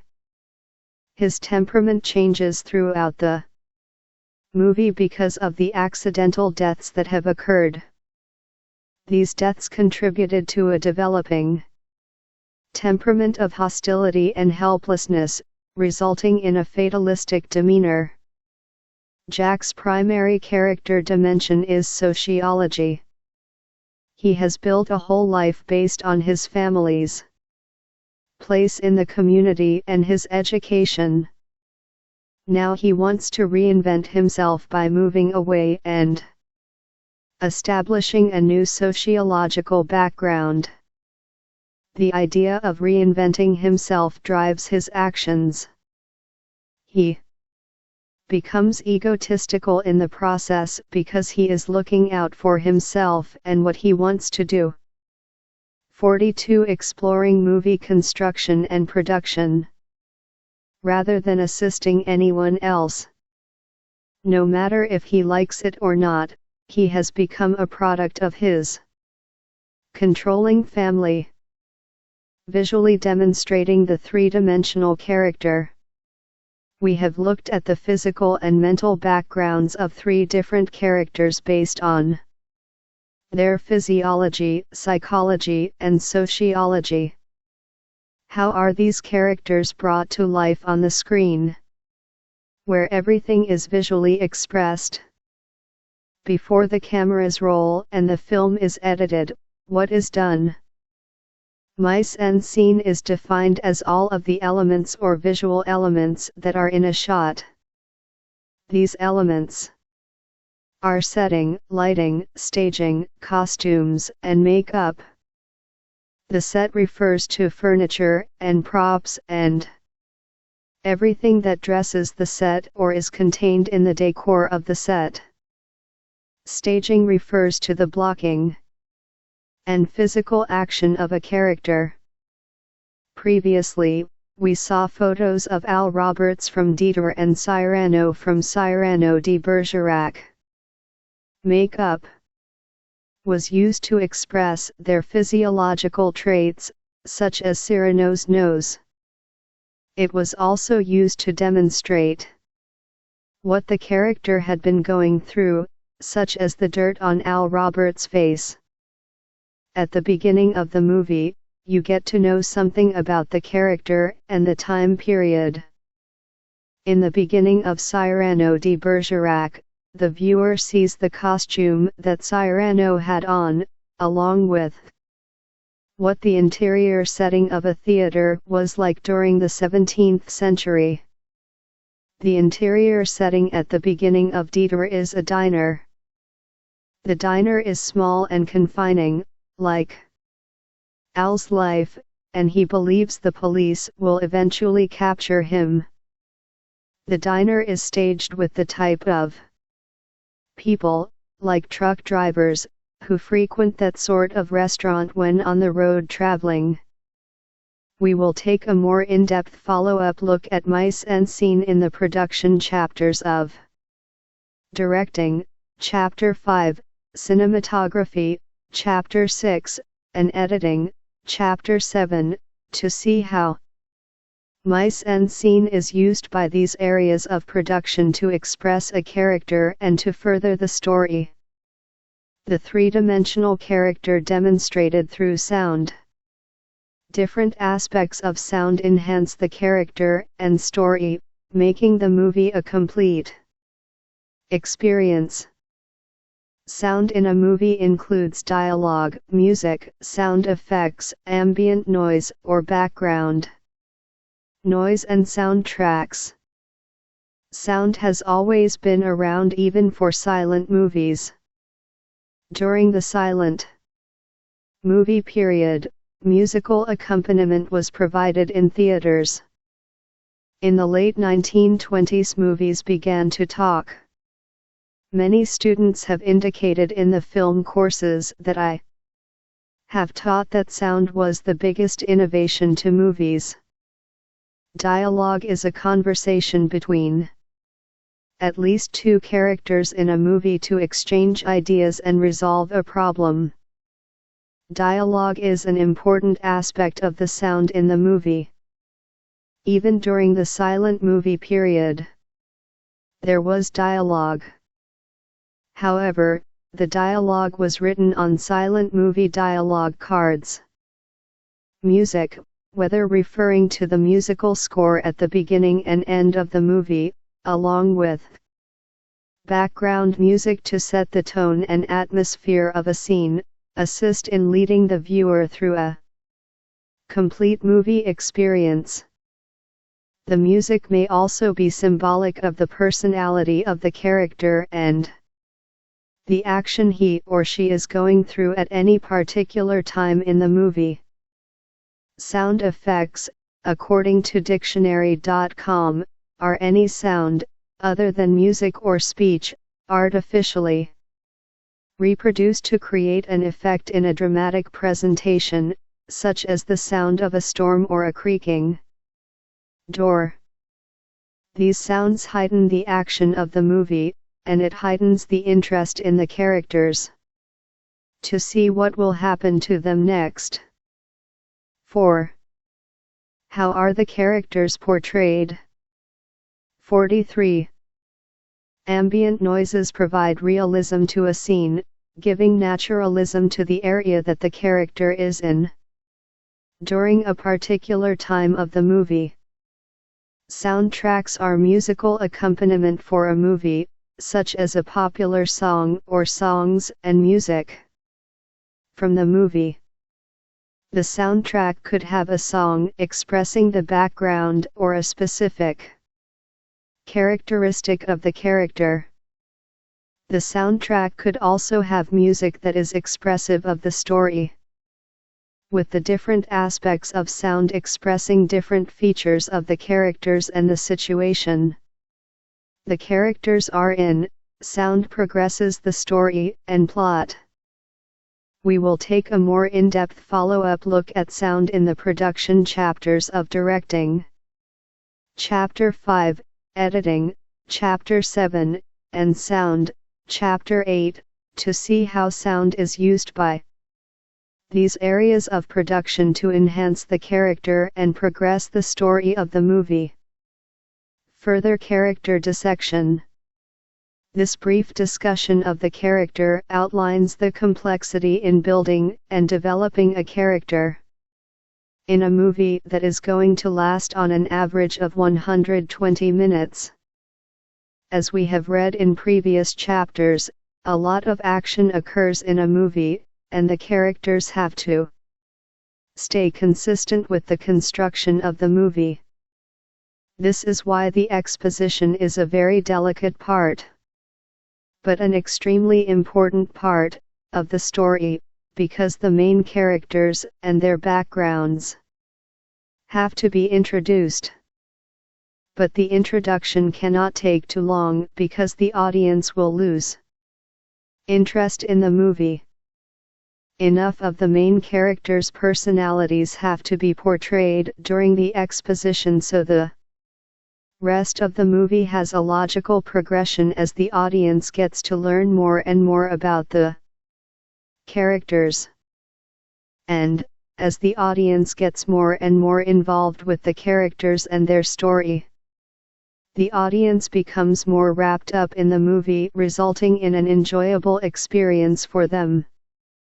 Remember, with the theme, the purpose of the movie has been established. With the establishing of the purpose of the movie, the question has to be asked, what is the best way to demonstrate the purpose of the movie? Do the characters demonstrate this purpose? The next question is, do the characters work well together? Are the characters friends, enemies, or do they work together? Is this a good combination to form a good relationship and an interesting movie? The last question is the story different enough that the characters and their actions weave an interesting tapestry to make movie viewers interested in them for at least 90 minutes? This is a difficult question to answer, but one that is left up to the viewer's preference. In this contemporary period, are the potential actions of the characters and the weaving of the story interesting enough? In these movies, did the movie follow the format in an interesting manner? After taking a beginning look and discussing the characters, what stands out as being the most important story, plot, narrative structure, setting, or characters? What stands out as being the most memorable? What do you go to the movies for? Are you interested enough in the characters that you want to see what happens to them? If your response is yes to the above questions, then you were already hooked from the beginning of the movie. If you are interested in seeing what happens to the characters, that is a positive sign. 2. If you are ready to leave the movie theater, then the movie is not for you. As previously outlined in an earlier chapter, the movie action between the conflict and the climax is referred to as rising action. The action between the climax and the resolution is the falling. 44. Exploring movie construction and production. Action. Rising action is not always rising. It is more of an up and down motion, because the main characters have setbacks and have to start over. Summary of character portrayal. Characters are the essence of a movie. Good characters are three-dimensional based on the character's physiology, psychology, and sociology. One of the three areas may often be predominant over the others and is affected more by the story, but all have to be developed to give depth to the character. The characters have to work well together to keep the audience interested, along with dialogue worth listening to and action worth watching.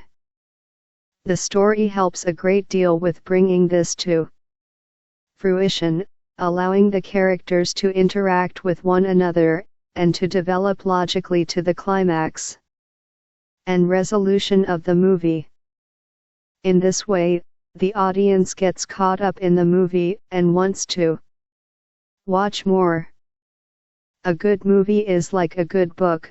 The characters have to be very satisfying. But unlike a book, a movie is a visual and audio experience. The character development has to be shown and heard. Further viewing. These movies are excellent examples of character portrayal. Mrs. Miniver, 1942, directed by William Wyler, starring Greer Garson, Walter Pidgeon, and Teresa Wright. The three stars portray people in England at the beginning of World War II and the struggles they persevered. The Best Years of Our Lives, 1946, directed by William Wyler, starring Frederick March, Dana Andrews, and Harold Russell. This movie follows the efforts to adjust to civilian life for a soldier, airman, and sailor after World War II. Ben-Hur, 1959, directed by William Wyler, starring Charlton Heston, Jack Hawkins, and Stephen Boyd. The main character, Judah Ben-Hur, is falsely convicted and sentenced to be a galley slave. Once freed, he seeks revenge.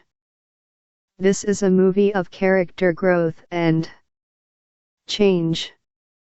Elmer Gantry, 1960, directed by Richard Brooks, starring Burt Lancaster, Gene Simmons, and Arthur Kennedy. This movie follows fast-talking salesman Elmer Gantry and his experiences with revivalism and a female lay preacher. To Kill a Mockingbird, 1962, directed by Robert Mulligan, starring Gregory Peck, Frank Overton, and William Wyndham. This movie follows a lawyer in the Depression era South who defends a black man accused of raping a white girl. Assignment. As Jack is finishing an undercover investigation case, he comes to realize, as he looks around his small motel room, that he is successful in another dead-end job and has no friends. He cannot have any friends, especially girlfriends, because he cannot bring them back to his place, because they may find out that he is an undercover investigator. Jack contemplates another career. His decision is to go back to college to major in his only interest, theater. He quits his job and enrolls in college for the spring semester. Jack finds out he only has to go for one semester and take courses in his major. Upon hearing this, Jack believes his luck is changing.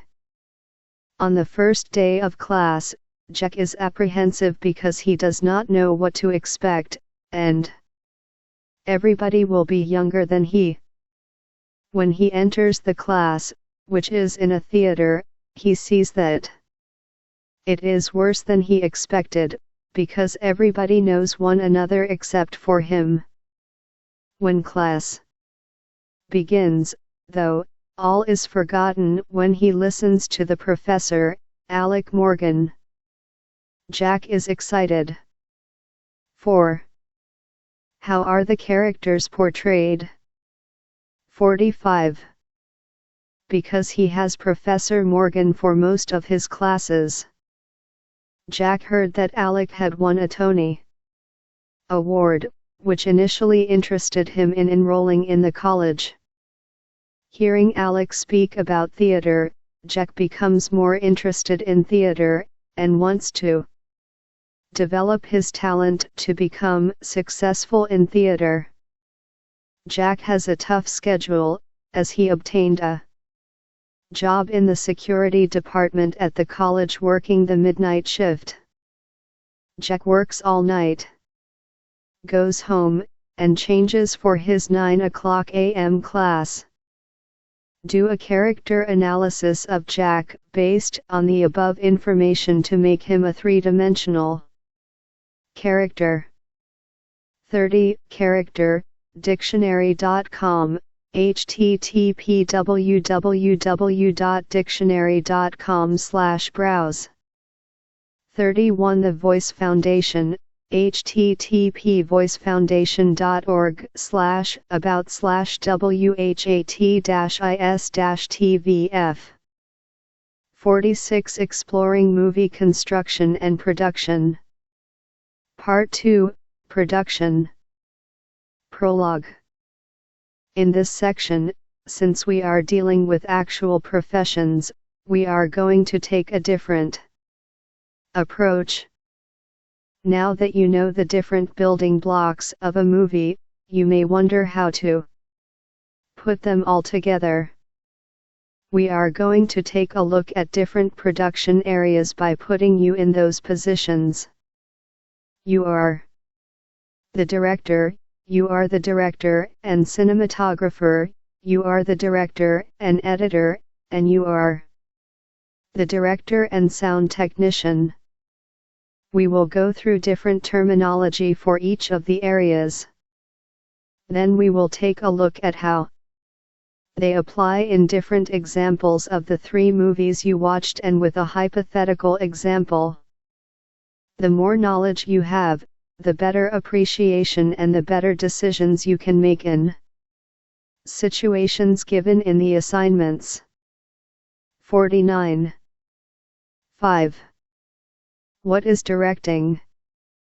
Dictionary.com defines directing as to manage or guide by advice, helpful information, instruction, etc. 32. However, this is a general definition of directing. How can we make it more specific for a movie director? The portrayal of the director can be phrased by the formula C cinematography plus S editing plus B locking plus A cortaying plus E editing equal D directing. In other words, the director is the chief creative person for a movie. The director leads the viewer, so the viewer gets the most out of the movie. The director wants the viewer to see the story from a particular point of view. Like a stage director, a movie director tells the actors how to play a particular scene, sets the scene for a specific type of mood, and moves the actors around for a particular effect. In the above definition, the word setting is referring to the specific atmosphere created by the props, location, scenery, and costumes. The directing of cinematography includes both the camera shots and the lighting to obtain both a particular type of effect and mood. The director also has control over the editing to create the pace, rhythm, coherence, story, and character development they and the producer want.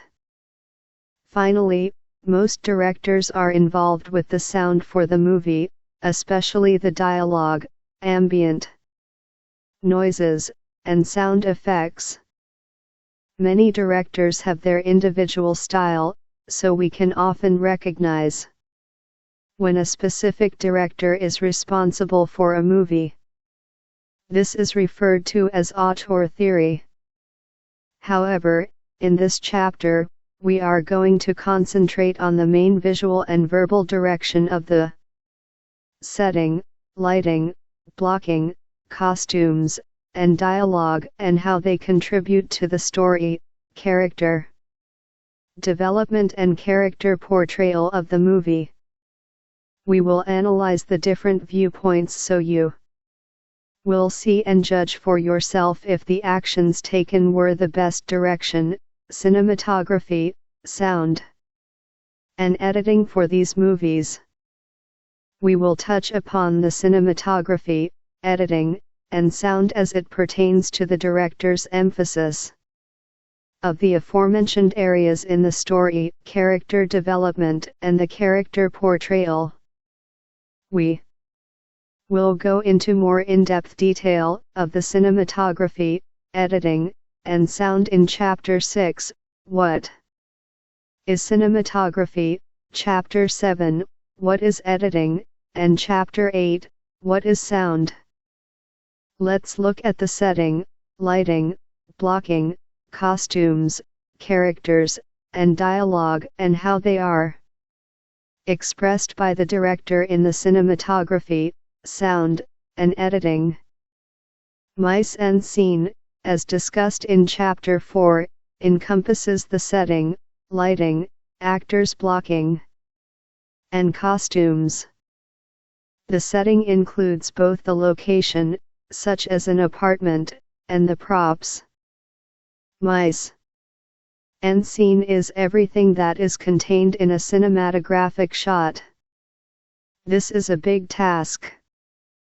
Normally, the director is assisted by the production designer for the setting, the costume designer for the costumes, and the cinematographers for the lighting. Each of the designers and cinematographers has a staff that they work with. Mise en scene is a good technique to use for the exposition of the story. Without speaking a word, a director can express the mindset of the protagonist with a single shot of 50. His or her apartment. Is the apartment messy or neat? How is the character dressed, and what type of movement is the protagonist making? If the movement is rapid, is the character in a hurry? How does the character look? Are the movements lackadaisical? What is the protagonist wearing? Are the clothes old and dirty? Are the clothes neat and clean? How is the lighting in the apartment? Is the lighting bright, shadowy, or dark with no interior lights turned on? Without the character saying a word, and with only a short burst of the camera, all the above questions can be answered. Remember the hypothetical example of Jack in Wonderlust, The Beauty of Discovery? As the director, how would you like the audience initially to view him? Jack is graduating from college, and he still lives at home with his parents. What would his parents' house be like? How would Jack's bedroom appear? Do you want him to be sloppy, with a messy room, or neat and organized, to match the rest of the house? Do a college graduate's accommodations have to match his mind, which is probably organized, to be able to graduate from college? What would the dialogue of a character sound like when he or she is in a conversation? The tone and what is said is very important in determining the type of person the protagonist is. A combination of both the visual and the audio are very good in displaying the character portrayal. The tone and language, combined with the physical and facial expressions, are very good in determining the background of the character and the actions the character may take regarding the conflict. How would Jack's conversation go with Betty?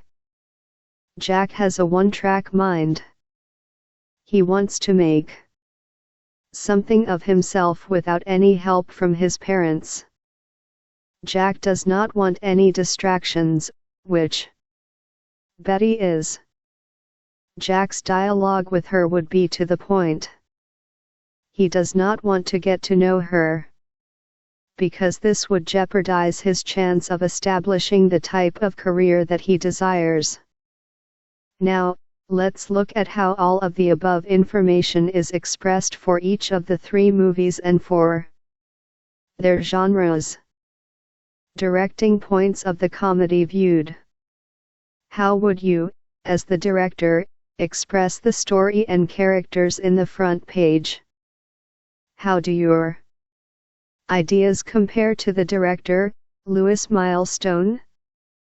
An Internet Movie Database, IMDb, biography of Lewis Milestone states that Milestone's movies are noted for his taut editing, snappy dialogue, and clever visual touches.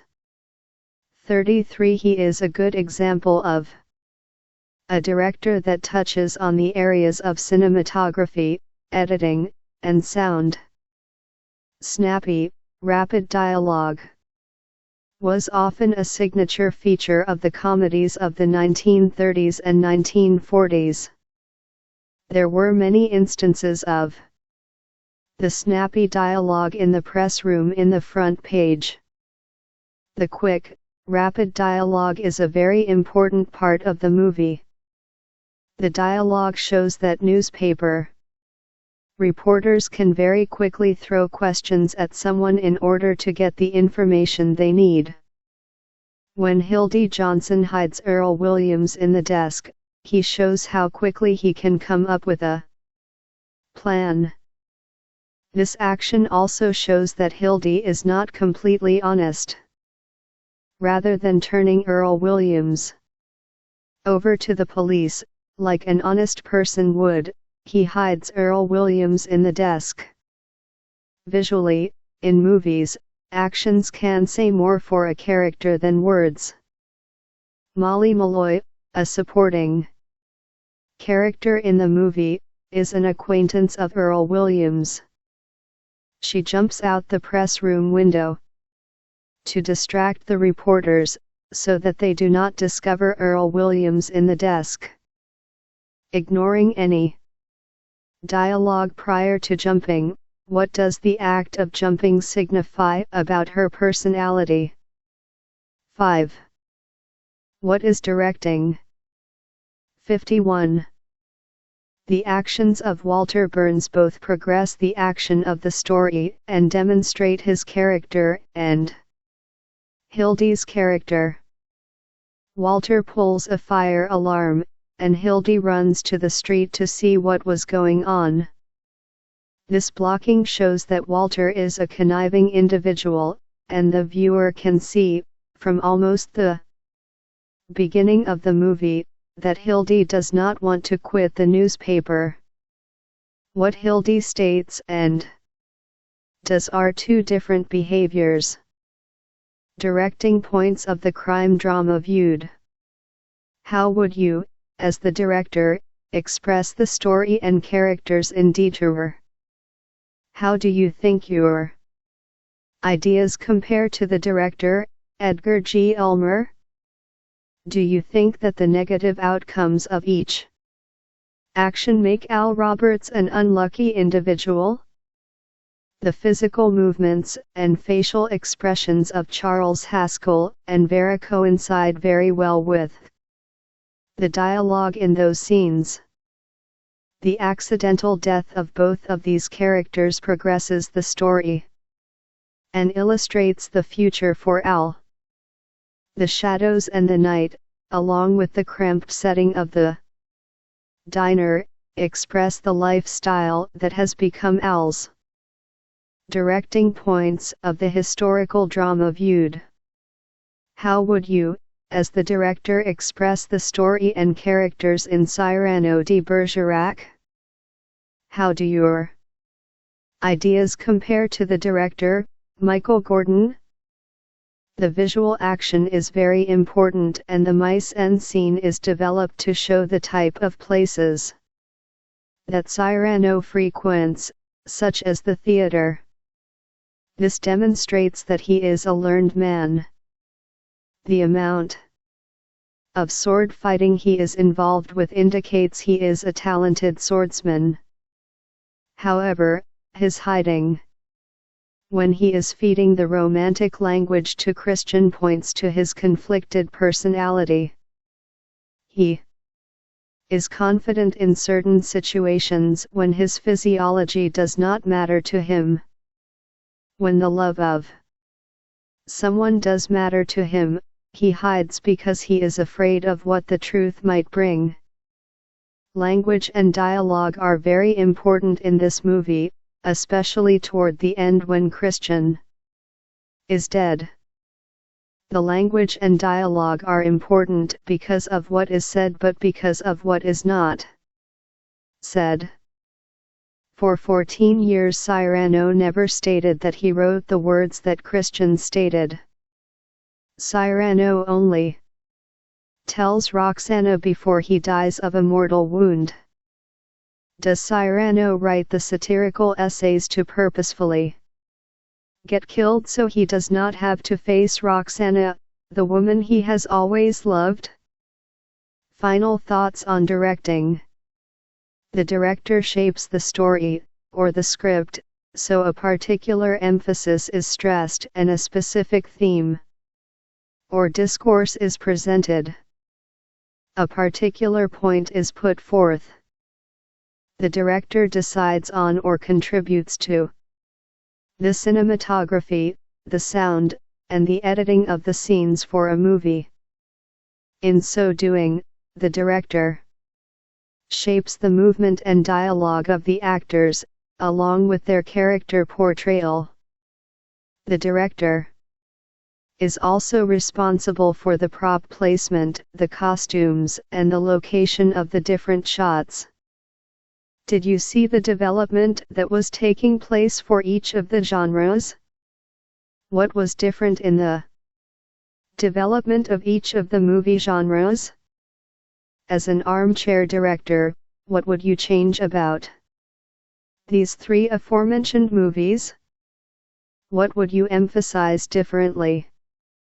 Always keep in mind that the producer has the final word. We will travel on to the final 3 chapters, and go into the cinematography, the editing and the sound in more detail to give a clearer exemplified overview of these 3 movie-making areas. Further viewing. With the completion of this chapter, further movies to watch that are excellent examples of directing are Lawrence of Arabia, 1962, directed by David Lean, starring Peter O'Toole, Alec Guinness. 52 Exploring movie construction and production, and Anthony Quinn. This movie is an excellent example in cinematography and character development. The Godfather, 1972, directed by Francis Ford Coppola, starring Marlon Brando, Al Pacino, and James Caan.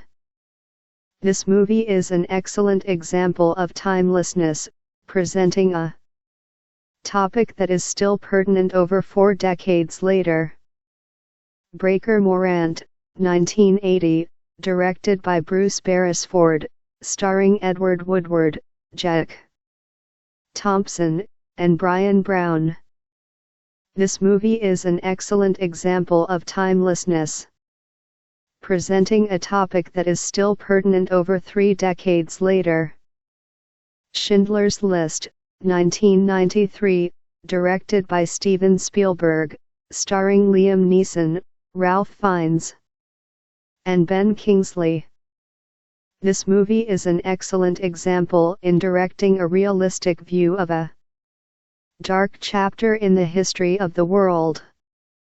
Pulp Fiction, 1994, directed by Quentin Tarantino, starring John Travolta, Uma Thurman, and Samuel L. Jackson. This movie is an excellent example of a different directing style of storytelling. Assignment. As Jack looks at Alec, he has a flashback to when they first met. Jack enters the bar that they are in, and Susie asks Jack to buy her some flowers because it is her birthday. Jack buys the flowers for Susie. Alec walks over to Jack and states that he should not buy her anything else or she may want to move in and live with him. Jack states that would be tough because he is a poor college student and does not have a place. Susie states that college students are not poor. Alec tells Jack that he has been there for a while and has heard every line. Jack asks Alec why he is in Latin America. Alec states that he got discharged from the service and he did not want to return to the United States. Jack asks why, and Alec states that he wanted to try not being under the weight of the rules, policies, and authority of the United States. Jack asks Alec when he is going to return to the United States. Alec states, when life is better in the United States. Back to the present, sitting at the table, Alec asks Jack if the doctor told him everything. Jack states as far as he knows, yes. Alec says that he told the doctor to tell Jack everything. Jack asks if Alec wants to return to the United States to his parents' home. Alec states that he does not. Alec states that his existence now is just fine. Susie asks them what is going on. Alec tells her that in 6 months, at the most, the trio will be a duo. As the movie director, how would you direct the scenes above regarding mise en scene, cinematography, editing, and sound? 32. Directing, Dictionary.com, http www.dictionary.com/browse.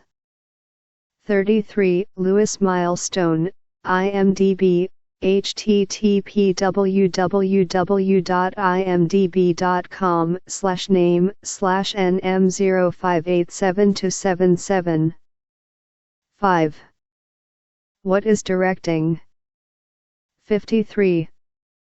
6. What is cinematography? Dictionary.com defines cinematography as the art or technique of motion picture photography. 34. Being a technical area, we do not want to put a simple formula in place.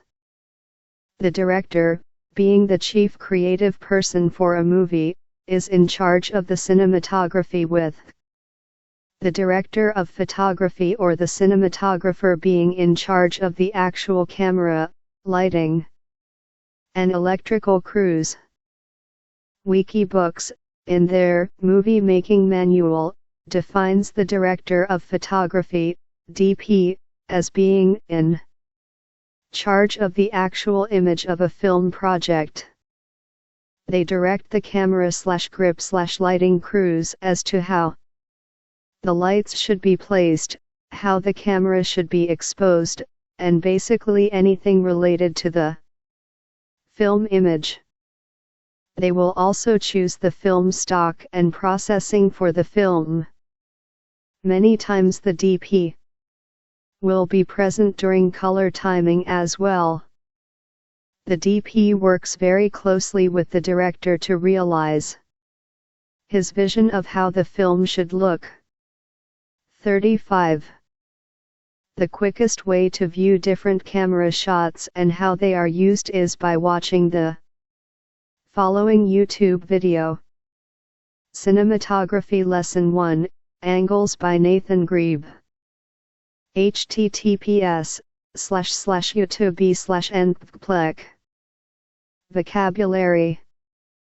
Extremely wide shot, shows a broad view of the surroundings of the character and informs the audience as to what is going on. It is often used as an opening shot to a new scene. Wide shot, shows the character from head to toe.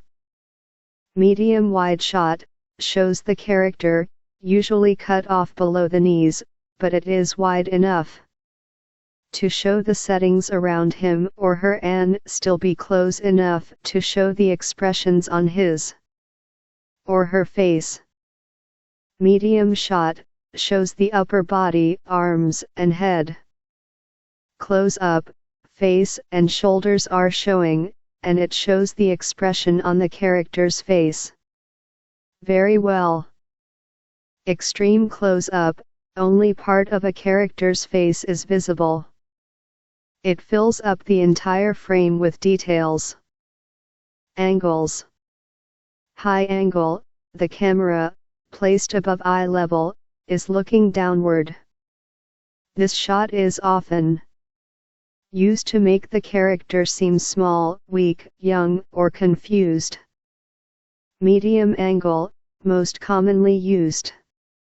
Low angle, used to make the character seem bigger, stronger, more frightening, or nobler. Over the shoulder, close-up of the character shown over the shoulder of another character. Two-shot, both characters are shown in the frame. The camera moves. 54. Pan, the camera rotates side to side, while remaining in the same location. It is simply executed with a tripod.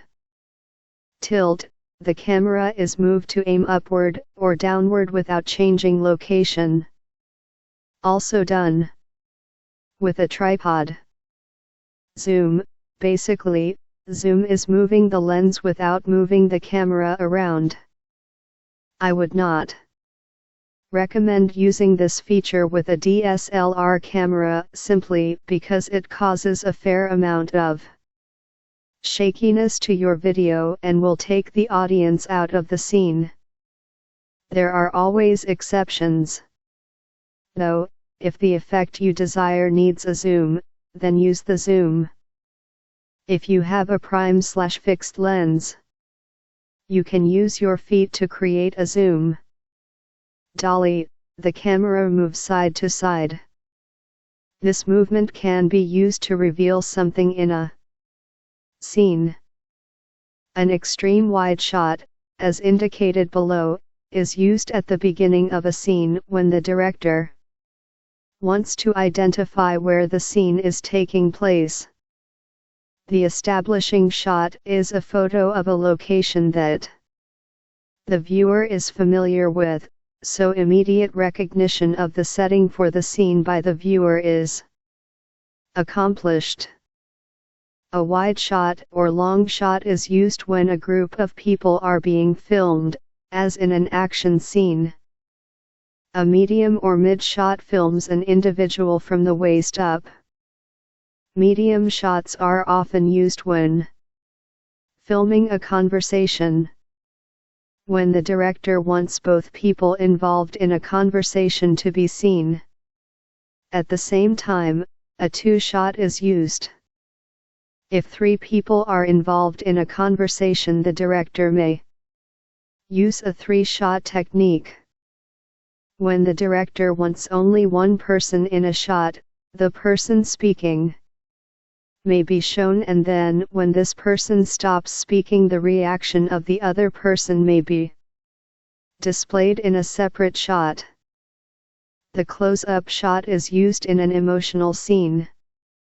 This shot is used for very dramatic scenes where the director wants the audience to feel emotion toward the character in a particular scene. The 2-shot and 3-shot films are used when 2 or 3 people are in the same framed shot. 6. What is cinematography? 55. A director may wish to use this type of shot when he wants the viewer to watch the person doing the talking and the reaction of the individual or individuals listening at the same time. The over-the-shoulder shot and the point-of-view shot are used when the director wants to give the audience a subjective viewpoint or make the audience feel like they are part of the action. The over-the-shoulder shot is taken over the shoulder of one of the characters so the viewer sees the shoulder and one side of the face and neck of the one individual as this person is talking to another individual. The viewer actually sees what the first character is looking at. In other words, this puts the viewer in the shoes of one of the characters, so that the viewer is able to see the reaction of the other character. The point-of-view shot gives the viewer the exact observation of what a character sees without the shoulder and side of the head in the shot. This shot is more of a first-person view, where the viewer sees exactly what the character is seeing. 56. Exploring movie construction and production. 6. What is cinematography? 57.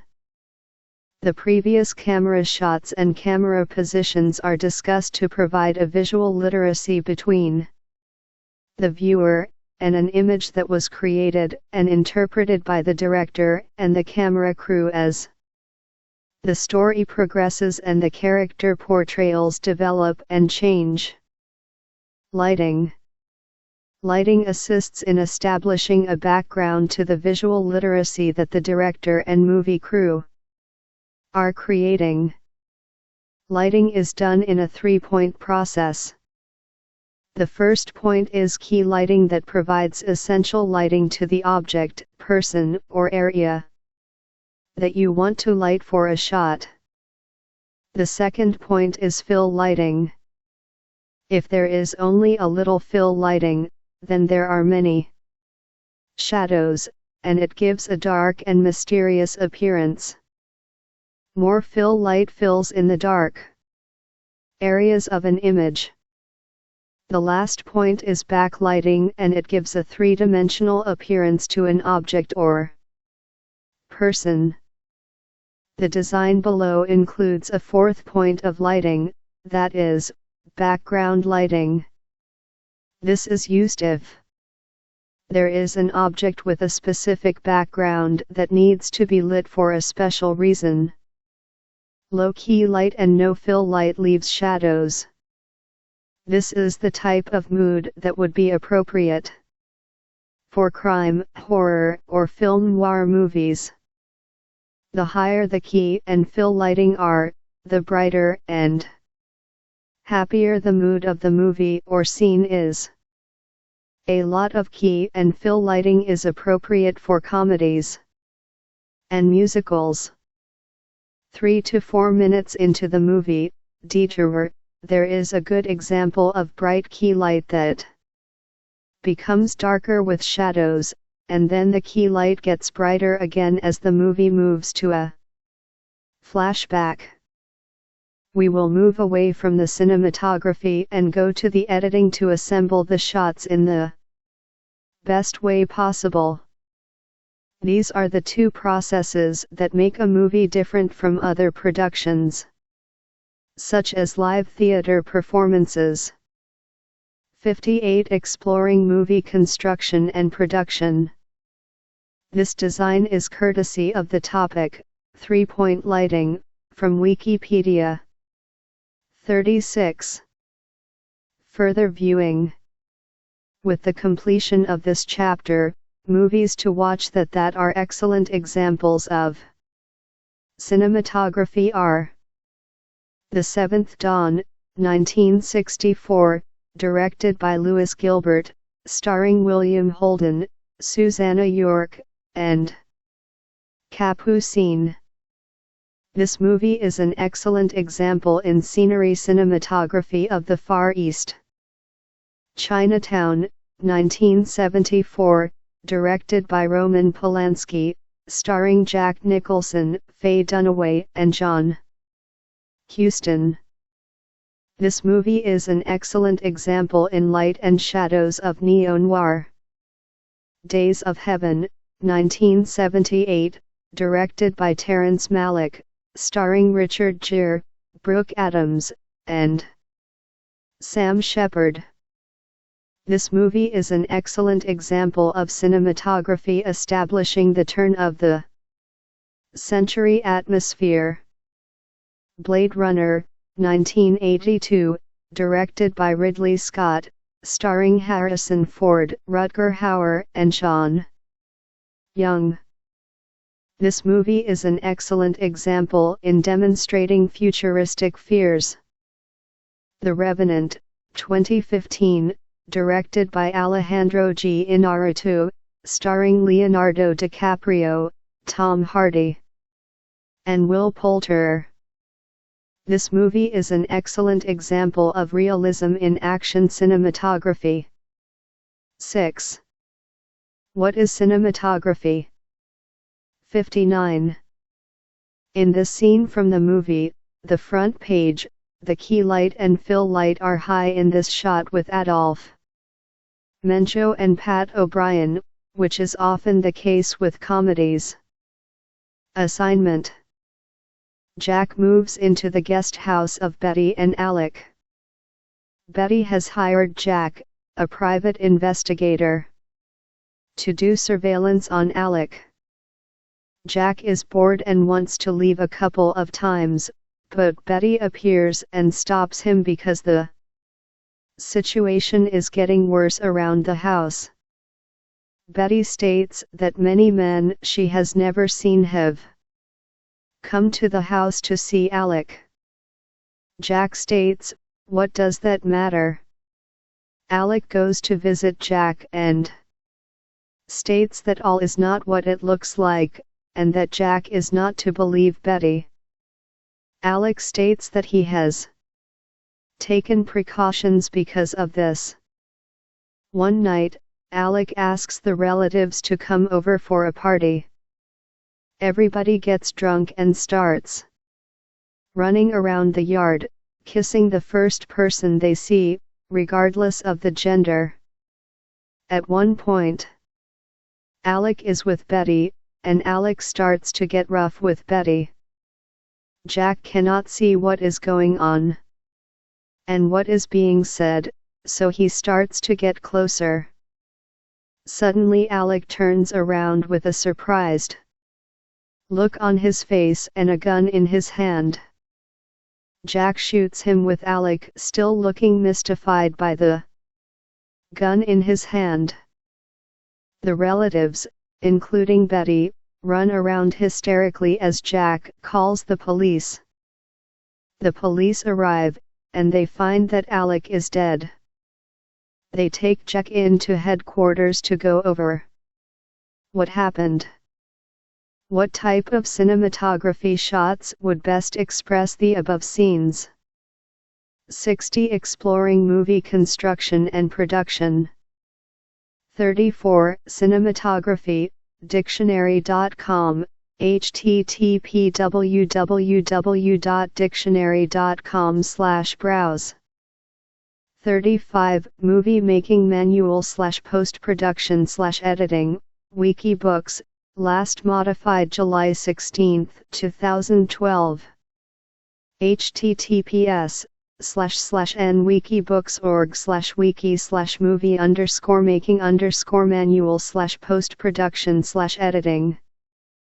36. 3-point lighting, Wikipedia, last modified March 22, 2016, https://n-wikipedia.org/wiki/3-point_lighting. 6. What is cinematography? 61. 7. What is editing? Dictionary.com defines edit as to prepare motion picture film, video, or magnetic tape by deleting, arranging, and splicing, by synchronizing the sound record with the film, etc. 37. One way to define editing is to use the formula S-hot S = editing. A shot is defined as a short, continuous single run of the film.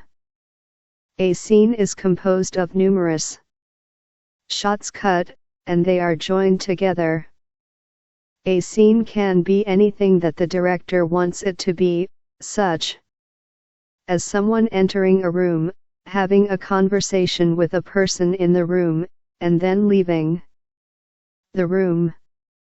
A sequence is a number of scenes joined together that could be a large percentage of the movie when it is finished. Many terms are used when discussing film editing and how it is done. From the novice viewpoint, we are going to introduce you to the primary areas of film editing so you understand the general process of movie editing. In order to do this, we will go through the editing process, some of the editing techniques and principles, and the cutting transitions that go from one shot to another to develop the different scenes and sequences for a movie. Editing process.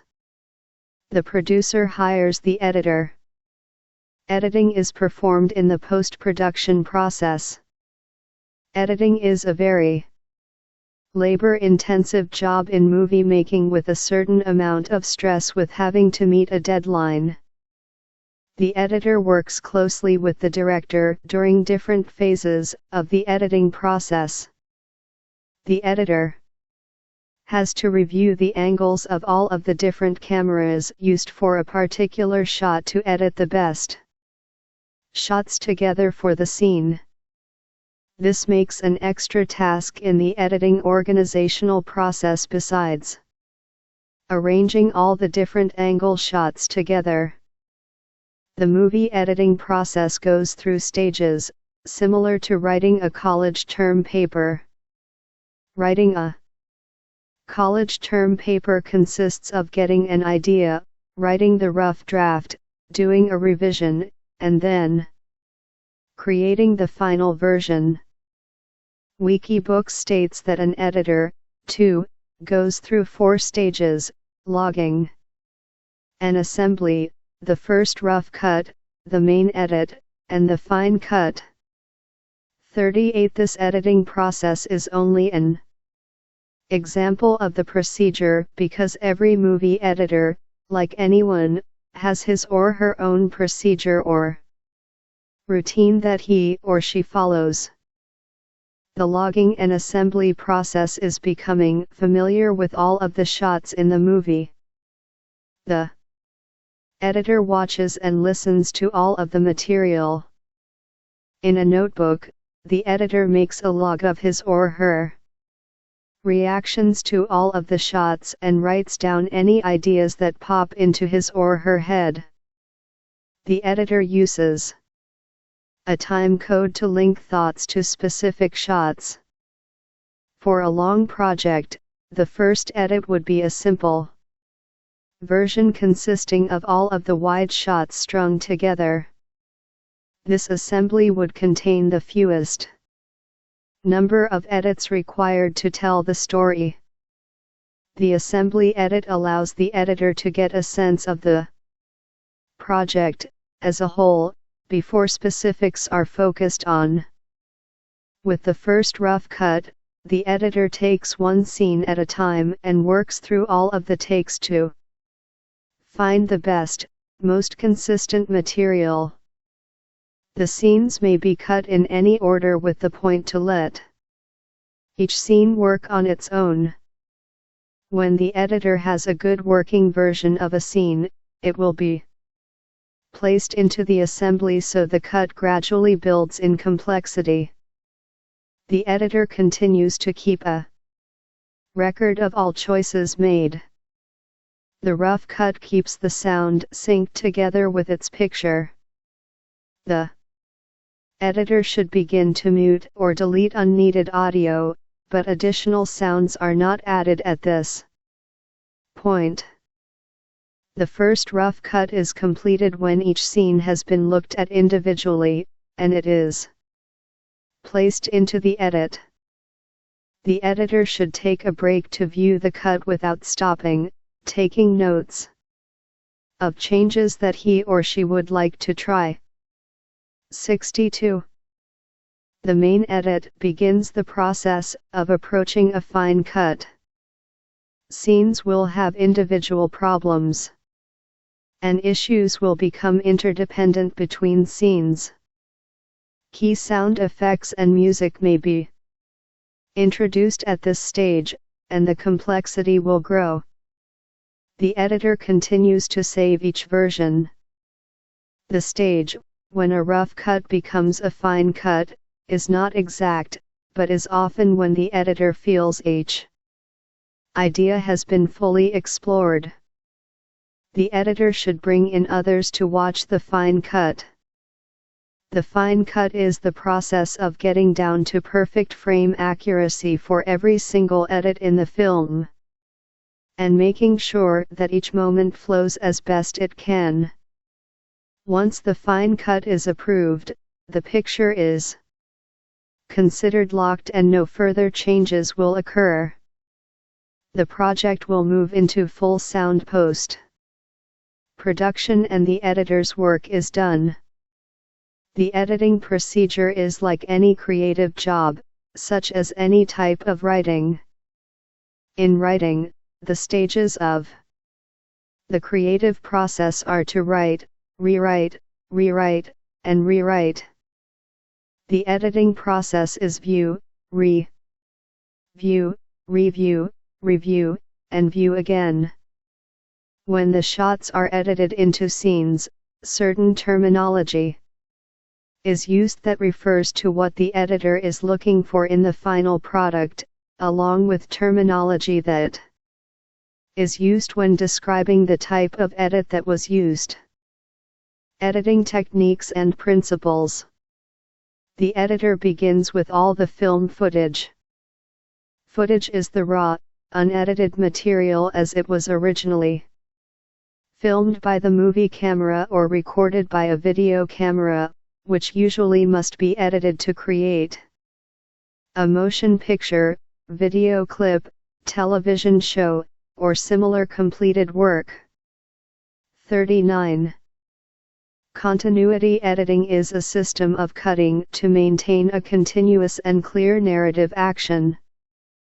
Continuity editing relies upon matching screen direction, position, and temporal relations from shot to shot.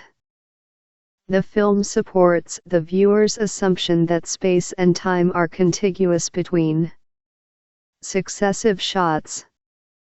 40. Logical coherence is achieved through continuity editing. One technique that is used is a B-roll. A B-roll is supplemental or alternative footage intercut with the main shot. 41. A basic principle in editing is the 180-degree rule.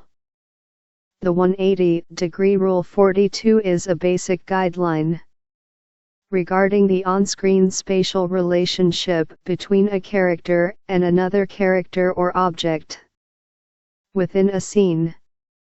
An imaginary line, called the axis, connects the characters, and by keeping the camera on one side of this axis for every shot in the scene, the first character is always frame right of the second character, who is then always frame left of the first.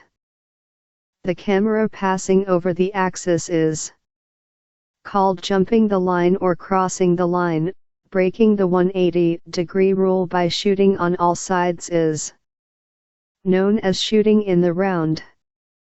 The last main area of editing that the director wants to arrive at is the appropriate rhythm for the movie. Yale Film Studies elaborates the concept of movie rhythm by defining it as the perceived rate and regularity of sounds, series of shots and movements within the shots. Rhythmic factors include beat or pulse, accent or stress, and tempo or pace. Rhythm is one of the essential features of a film, for it decisively contributes to its mood and overall impression on the viewer. It is achieved through the combination of mise en scene, cinematography, sound and editing. Rhythm can be understood as the final balance of all the elements of a film. 44. Finally, a montage is a technique in film editing in which a series of short shots are edited into a sequence to condense space, time, and information. 45. Editing transitions. A cut in editing refers the splicing of two shots together. This cut is made by the film editor at the editing stage of a film. Between sequences, the cut marks a rapid transition between one time. 7. What is editing? 63. This schematic shows the axis between two characters and the 180 degrees arc upon which the cameras may be positioned. Green. When cutting from the green arc to the red arc, the characters' positions switch places on the screen. 43. And space and another time and space, but depending on the nature of the cut, it will have different meanings. 46. Cross-cutting is cutting a scene between different sets of action that can be occurring simultaneously or at different times. Cross-cutting is used to build suspense or to show the relationship between the different sets of action. 47. Fade in 48 and fade out 49 are opposite effects. Fade in is a shot that begins in total darkness and gradually lightens to full brightness. This is a type of transition is similar to dissolve, which is mentioned below. A sound fade in gradually brings sound from being inaudible to a required volume.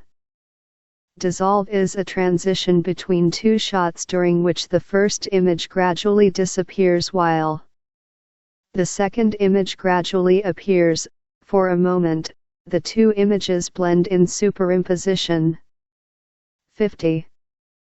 The third type of transition is the wipe. A wipe is a type of film transition where one shot replaces another by traveling from one side of the frame to the other, or with a special shape. 51. 64. Exploring movie construction and production.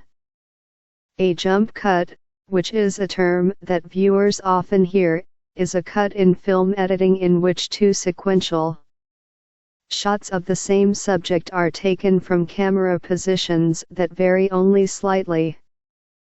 This type of edit gives the effect of jumping forward in time. This is a violation of continuity editing because the continuous time and space are lost as the cut draws attention to the constructed nature of the film. 52. Editing example. An example, so you can see how a film is cut and edited or a scene from a film with different cuts shown in it is difficult to find. A YouTube video entitled, How to Cut a Film: The Secrets of Editing. Film School D made by Cinefix is good in demonstrating how edits and cuts are done. https://www.youtube.com/watch v=orc8k8_MHYK. Further viewing. With the completion of this chapter, movies to watch that are excellent examples of editing are Sabotage, 1936, directed by Alfred Hitchcock, starring Sylvia Sidney, Oscar Homolka, and Desmond Tester. This movie is an excellent example in editing by creating the classic suspense scene as to whether a bomb is going to explode at a certain time. Bonnie and Clyde, 1967, directed by Arthur Penn, starring Warren Beatty, Faye Dunaway, and Gene Hackman. This movie is an excellent example in editing during the bank robberies and the attempts to capture Bonnie and Clyde. The Sting, 1973, directed by George Roy Hill, starring Paul Newman, Robert Redford, and Robert Shaw. This movie is an excellent example in editing as to what is real and what is not. Jaws, 1975, directed by Steven Spielberg, starring Roy Scheider, Robert Shaw, and Richard Dreyfuss. This movie is an excellent example in editing by creating a contemporary suspense thriller. Mad Max, Fury Road, 2015, directed by George Miller, starring Tom Hardy, Charlize Theron, and Nicholas Hoult. This movie is an excellent example in an award-winning Best Edited Film. Assignment. Jack has decided to do a shady job transporting a package of artifacts with his college friends. Nick and TJ. Jack needs the money to help his close friend, Alec. When Nick and TJ enter the room, Nick asks what Jack is doing. Jack tells him. Nick states that the only safe place for the package is on him. Nick states that they can make more money delivering the package than turning it into the police, plus they would not fare too well with the police. Jack states that Alec's life is in jeopardy and the people of the Latin American country should have the treasure returned. Nick asked if Jack is going to be a problem. Nick goes to shoot Jack, but TJ shoots Nick, killing him. TJ pulls the emergency cord. As the train is stopping, TJ gives Jack the package and states to give it to the cops. TJ states he is going to try his luck running, and he disappears. Alec, Jack's friend, is extremely happy when he wakes up and walks into the living room of an expensive suite for breakfast. Susie is already in the living room and wishes him good morning, and asks him about last night. Alec states that last night was the best night imaginable, and he wishes that it never had ended. Susie states that last night could only be the beginning and that she took the liberty of ordering breakfast already. Alec states that he is ready for breakfast. Susie walks over to him, without talking, and kisses him very passionately. As they are kissing, Susie stabs him 3 times, lets him fall and states that he now can relive last night forever. Susie looks at his lifeless body and states that she will love him forever. 7. What is editing? 65. The above scenes are the final rising action of the movie leading to the climax.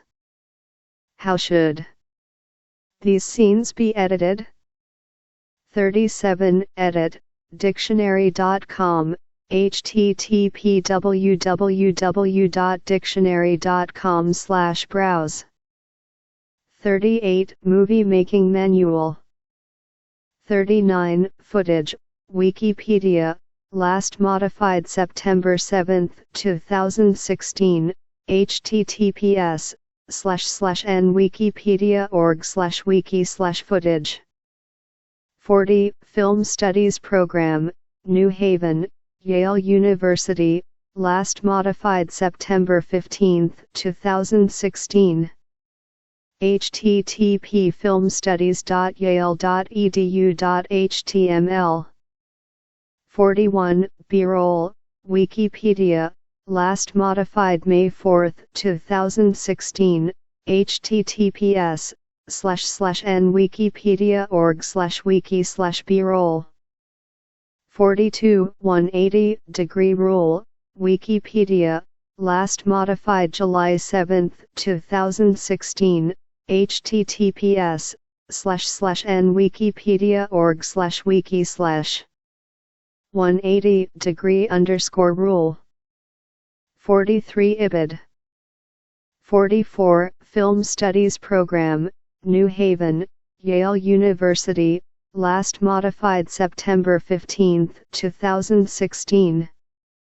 http://filmstudies.yale.edu.html.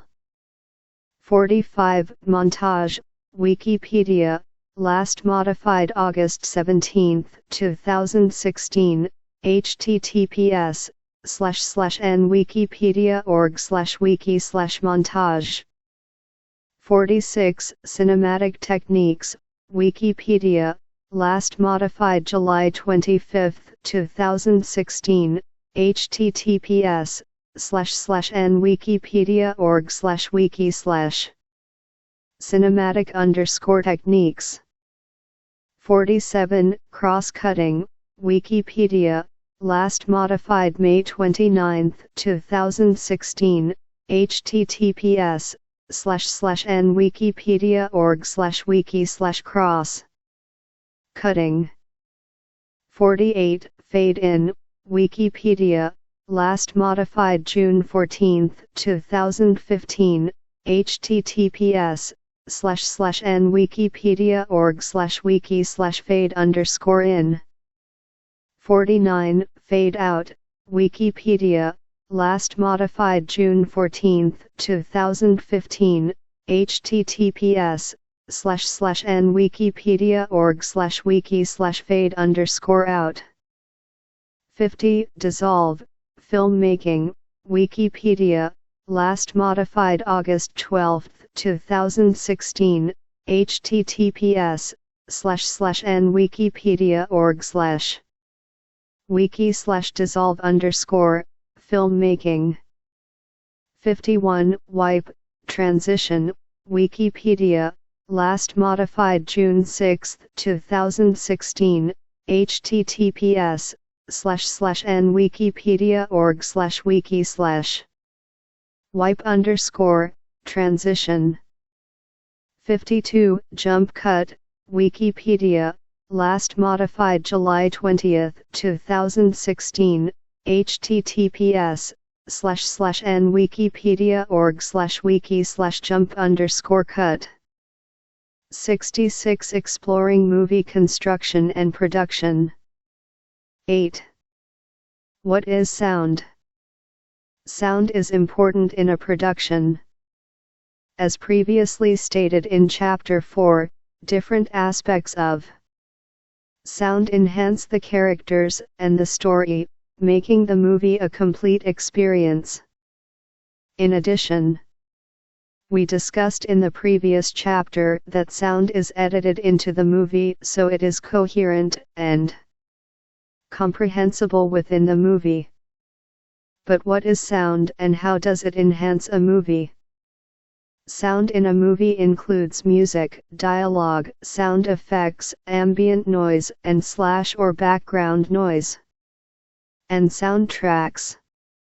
Some sort of sound is always used to enhance the movie experience.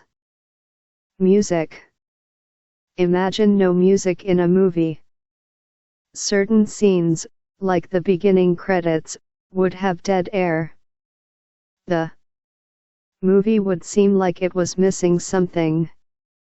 Music is a very important element for a movie. In the silent movie period, music was played throughout the whole movie.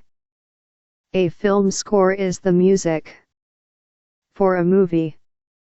The film score is the music at the beginning of the movie when the credits are rolling, and it sets the atmosphere for the movie. Have you ever closed your eyes to listen to the music? You can feel like you are being whisked away by the music to a land where the movie is taking place. Music is also played at critical points during a movie. Have your emotions ever been on edge during a suspense thriller when a certain piece of music is played at different points of a movie? Does your adrenaline start going and your heart start to beat faster during these points of the movie, when you hear that piece of music, because you know something is going to happen? If these situations have occurred to you when watching a movie, how would the movie experience have changed if music was not part of it? Carefully listen to the music for the first minute and 32 seconds of Detour. What kind of comic or serious atmosphere is created for the tone of the movie? What type of atmosphere is created for the protagonist, Al? Now listen to the beginning music for Cyrano de Bergerac. How different the music is compared to Detour. What type of atmosphere is created by the music from Cyrano de Bergerac? Dialogue. Dialogue is defined as a conversation between two or more people in a movie. In addition, a movie could have a monologue where a character is speaking out loud when he or she is alone. A character, for example, may contemplate the pros and cons of taking some form of action in a monologue. A movie can also have voice-over narration. Voice-over narration is when a character is explaining what has transpired in a movie and why. Dialogue, monologue, and voice-over narration progresses the story of the movie. What would a movie be without dialogue? Even 90 to 100 years ago, there were silent movies with no audio dialogue, but dialogue cards were used, and background music set the tone of the scene. Take a look at the following example of a scene with and without dialogue. Jack, Susie, and Alec are walking home after work. Jack begins the conversation, as he always does. Susie speaks, as she is always the first one to respond. Alec is silent for a moment and the other two. 67. Stop walking. Alec notices that they stopped, so he stops walking too. Bewildered, Alec mumbles. Jack retorts. Alec looks at them both. Susie interjects. Alec returns a comment. After a brief moment of silence where all three look at one another, they shrug their shoulders and begin to walk again. Susie questions. Alec comments again.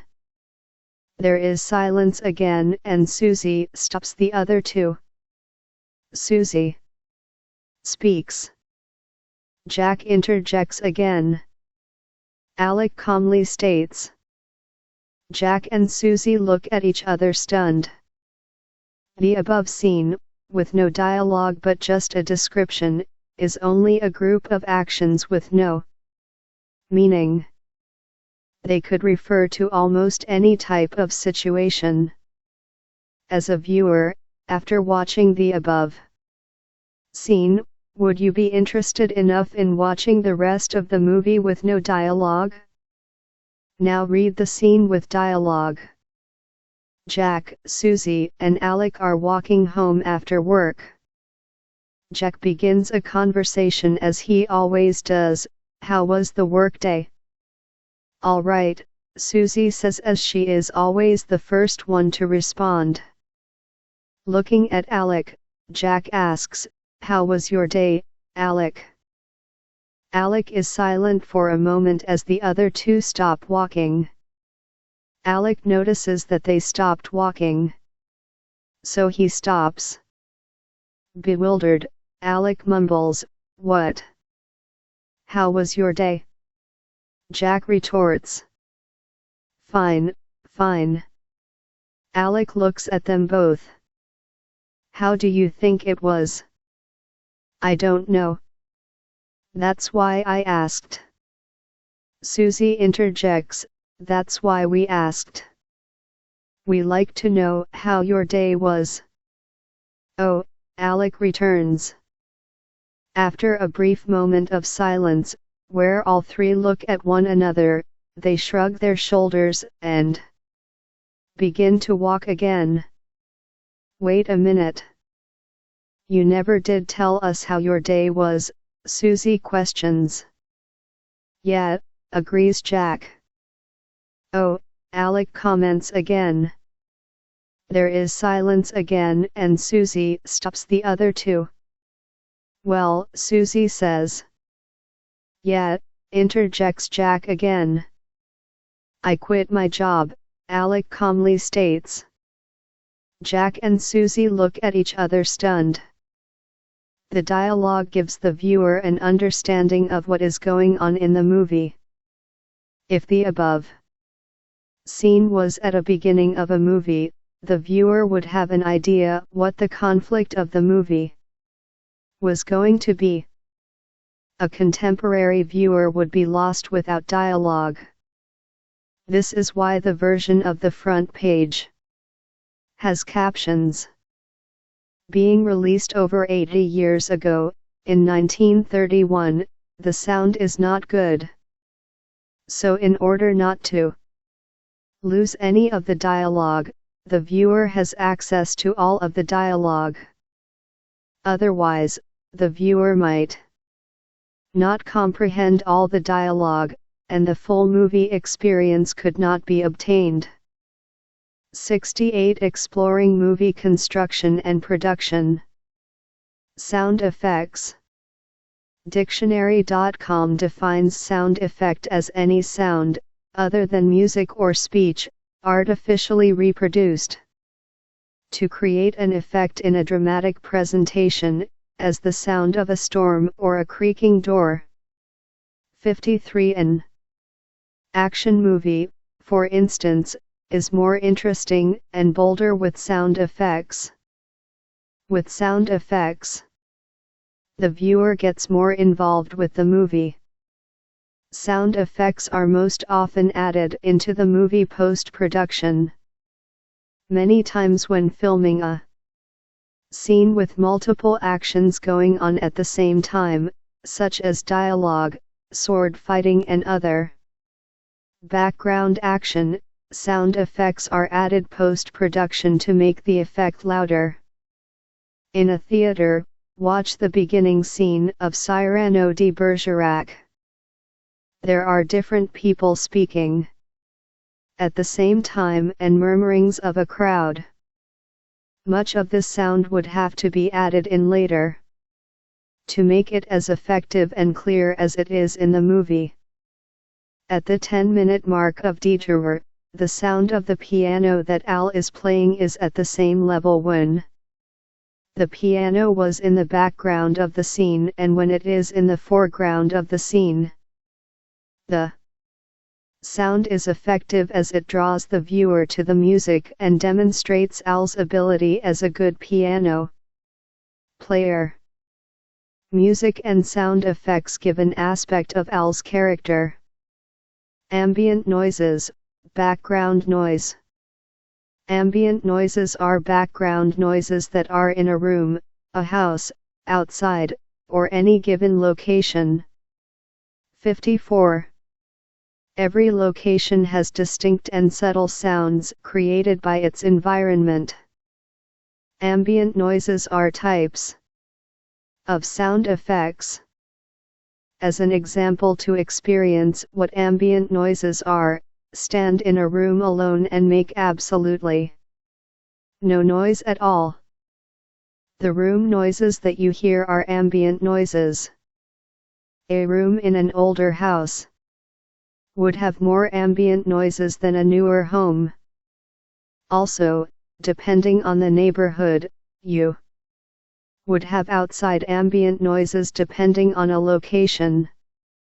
The following are examples of ambient noises: wildlife, wind, rain, running water, thunder, rustling leaves, distant traffic, aircraft engines, machines operating, muffled talking, floors creaking, and air conditioning. Background noise gives the movie more realism.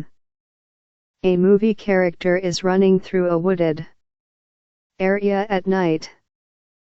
This scene would lack any suspense if there were no ambient noises.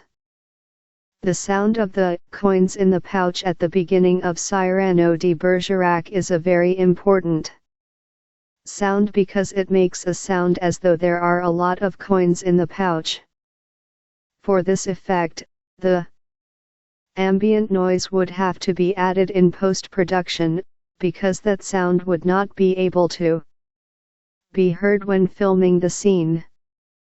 The following YouTube video entitled, Introduction to Foley and Sound Effects for Film, presented and made by filmmaker IQ, gives a good demonstration of sound effects and ambient noises. https://youtube.com/jays0iqye Soundtracks. A soundtrack is an audio recording created or used in film production or post-production. 55. Initially, the dialogue, sound effects, and music in a film have their own separate tracks: dialogue track, sound effects track, and music track, and these are mixed together to make what is called the composite track, which is heard in the film. 56. Late in the 1940s, soundtrack became one word: soundtrack. 57. A soundtrack or an original soundtrack from a movie became a way of advertising the movie. 8. What is sound? 69. Further viewing. With the completion of this chapter, the movies to watch that are excellent examples of sound are The Haunting, 1963, directed by Robert Wise, starring Julie Harris, Claire Bloom, and Richard Johnson. This movie is an excellent example in sound, demonstrating what a haunted house sounds like. The Birds, 1963, directed by Alfred Hitchcock, starring Rod Taylor, Tippi Hedren, and Suzanne Pleshette. This movie is an excellent example of sound as the birds gather and then attack. Silence of the Lambs, 1991, directed by Jonathan Demme, starring Jodie Foster, Anthony Hopkins and Lawrence A. Bonney. This movie is an excellent example in ambient noises. As the protagonist travels to different facilities during her investigation. Hugo, 2011, directed by Martin Scorsese, starring Asa Butterfield, Chloe Grace Moretz, and Christopher Lee. This movie is an excellent example of sound effects of clocks and different machines. Spotlight, 2015, directed by Tom McCarthy, starring Mark Ruffalo, Michael Keaton, and Rachel McAdams. This movie is an excellent example of dialogue as an aspect of sound. Assignment. As Jack, a security guard, is doing his rounds on a college campus, he notices something that he did not see before. He is at the scene of the first robbery, and there was no forced entry. The items were taken, and then the destruction occurred. He goes to the second robbery scene, and he sees the same thing, no sign of forced entry. Jack's mind is spinning as he goes back to the office. He asks Rochelle if she ever goes into the field. She states that she does not because the chief is afraid she will get hurt. Jack then confronts Tom. Jack states that Tom committed the robberies when he was in the field. When Jack discovered the robberies, he noted that Tom was always there to direct the situation and Jack's attention, so Jack would never see there was no forced entry. Tom tells him he is crazy and asks him how he could prove it. Jack says that they are the only ones who have the keys to that area. Jack always assumed there was forced entry because of the destruction. Jack adds that Rochelle never goes out into the field. Tom runs out of the inner office to be stopped cold by Rochelle. When Jack sees that, he tells Rochelle that she is ready to go out into the field. The next evening the one-act plays are presented, including the one Jack wrote upon returning to college. Jack is on a high because of solving the mystery of the robberies. He believes he may quit college and go back into security and investigations where he belongs. Susie presents Jack's play. The play performance goes well as Susie did a good job directing. Jack is looking for her to thank her for a great directing job when Alec, along with two other theater professors, stop Jack and tell him that the writing of the play was well done. The lines of dialogue are well written and the action of the play unfolds very logically. Jack is left speechless with a look of astonishment on his face. What elements of sound, including dialogue, ambient sounds, and sound effects would best enhance these scenes?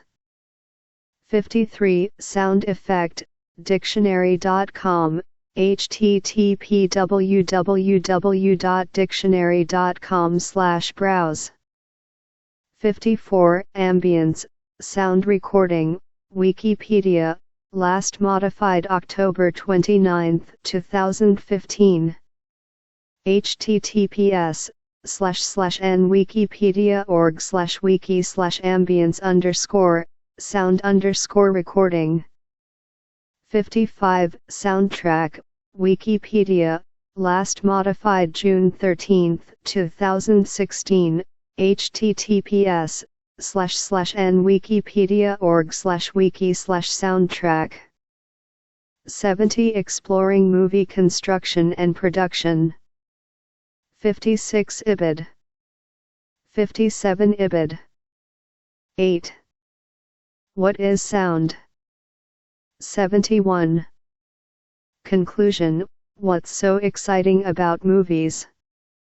Novice. Answers. We have taken a short excursion to find out what it takes to construct a movie script and then produce it into the final product of a movie. We did not discuss acting and movie stars in this book. Many people will say they get excited about a movie if a particular movie personality is in the movie. But do you? Is that the only reason you go to the movies, or is it a combination of the different elements that we have discussed? If it is only because of a movie star that you go to the movies, you would not have read this textbook.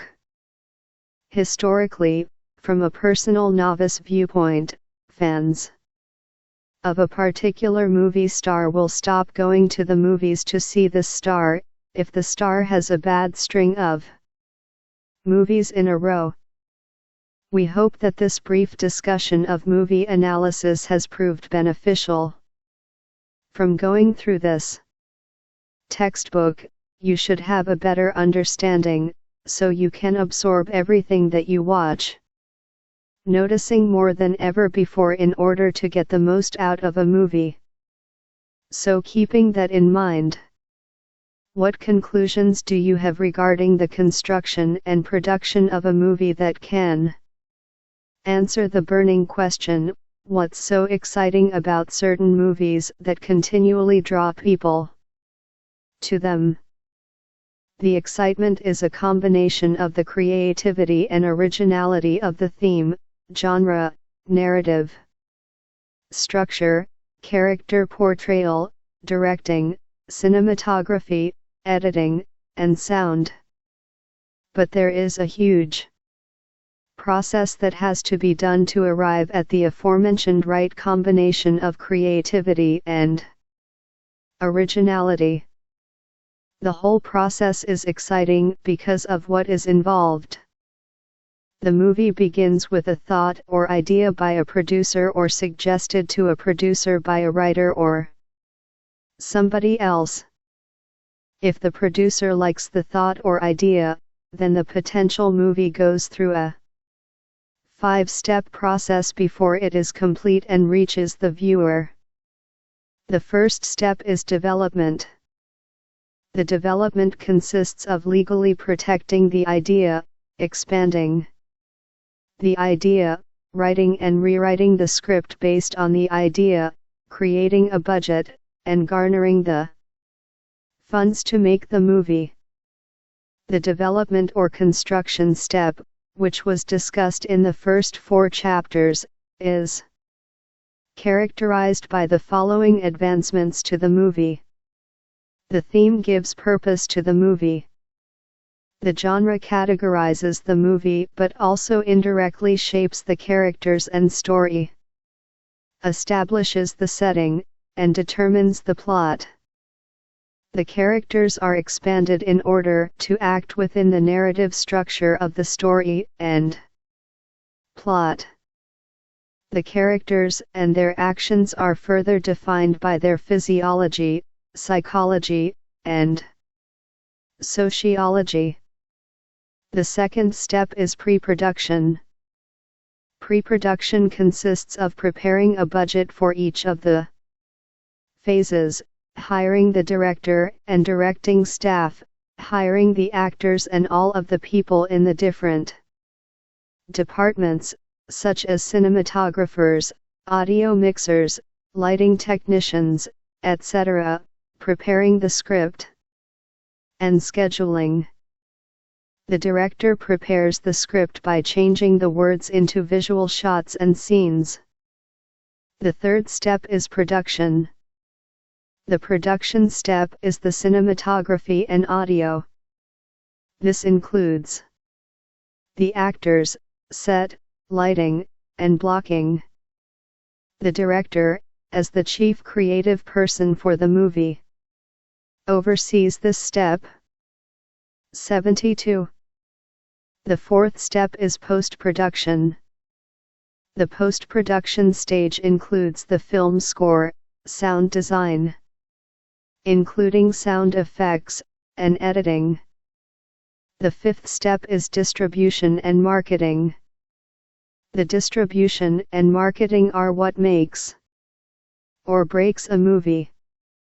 How well the movie is marketed determines how many theater chains and independent theaters will want to show it.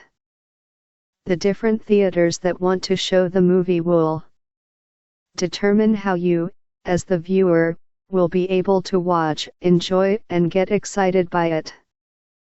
The preceding is a general example of the process and what happens in each of the steps. It is not all inclusive regarding what truly occurs in each of the steps.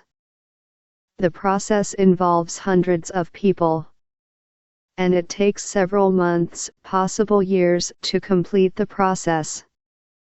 For this textbook, we concentrated on the middle 3 steps.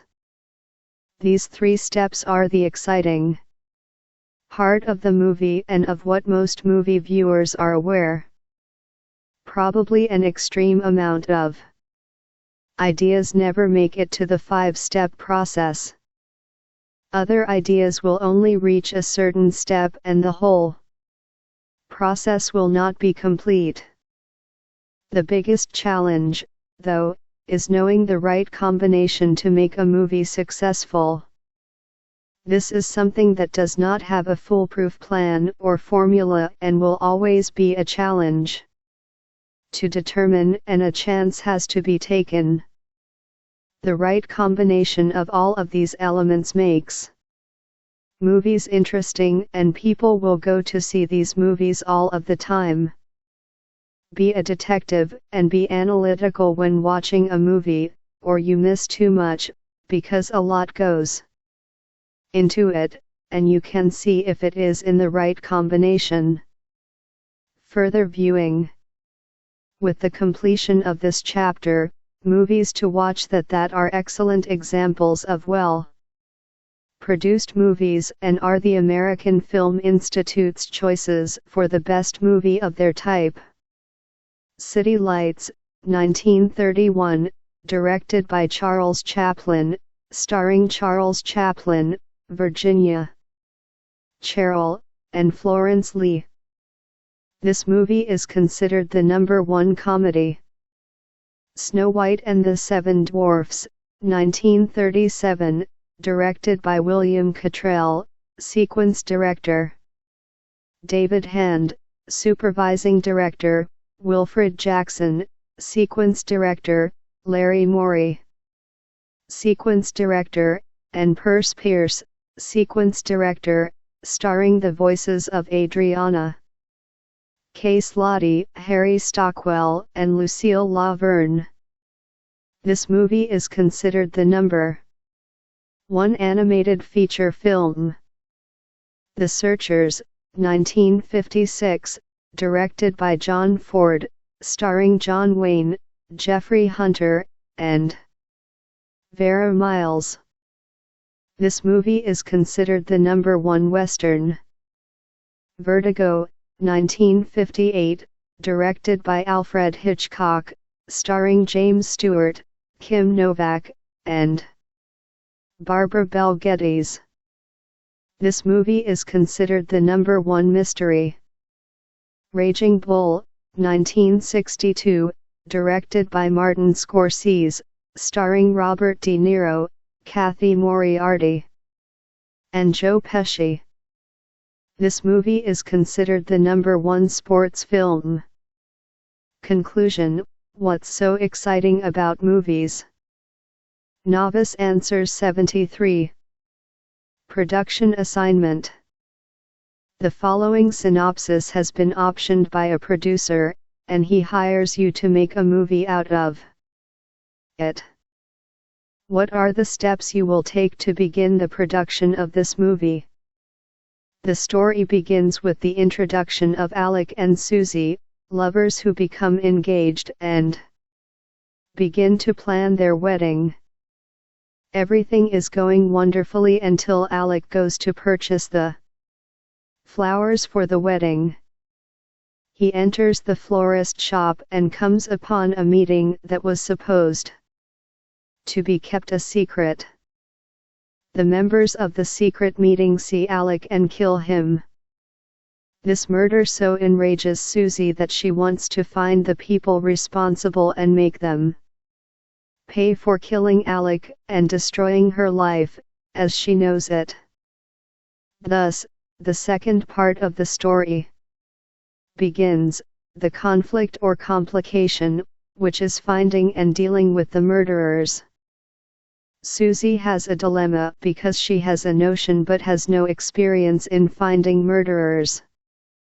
As a genre, this could go in many different directions. Her complication is huge. With starting at square one, the conflict has to grow logically, with the rising action not being too rapid or slow. The first action is for Susie to go to the florist to analyze the place to see why someone would be murdered for flowers.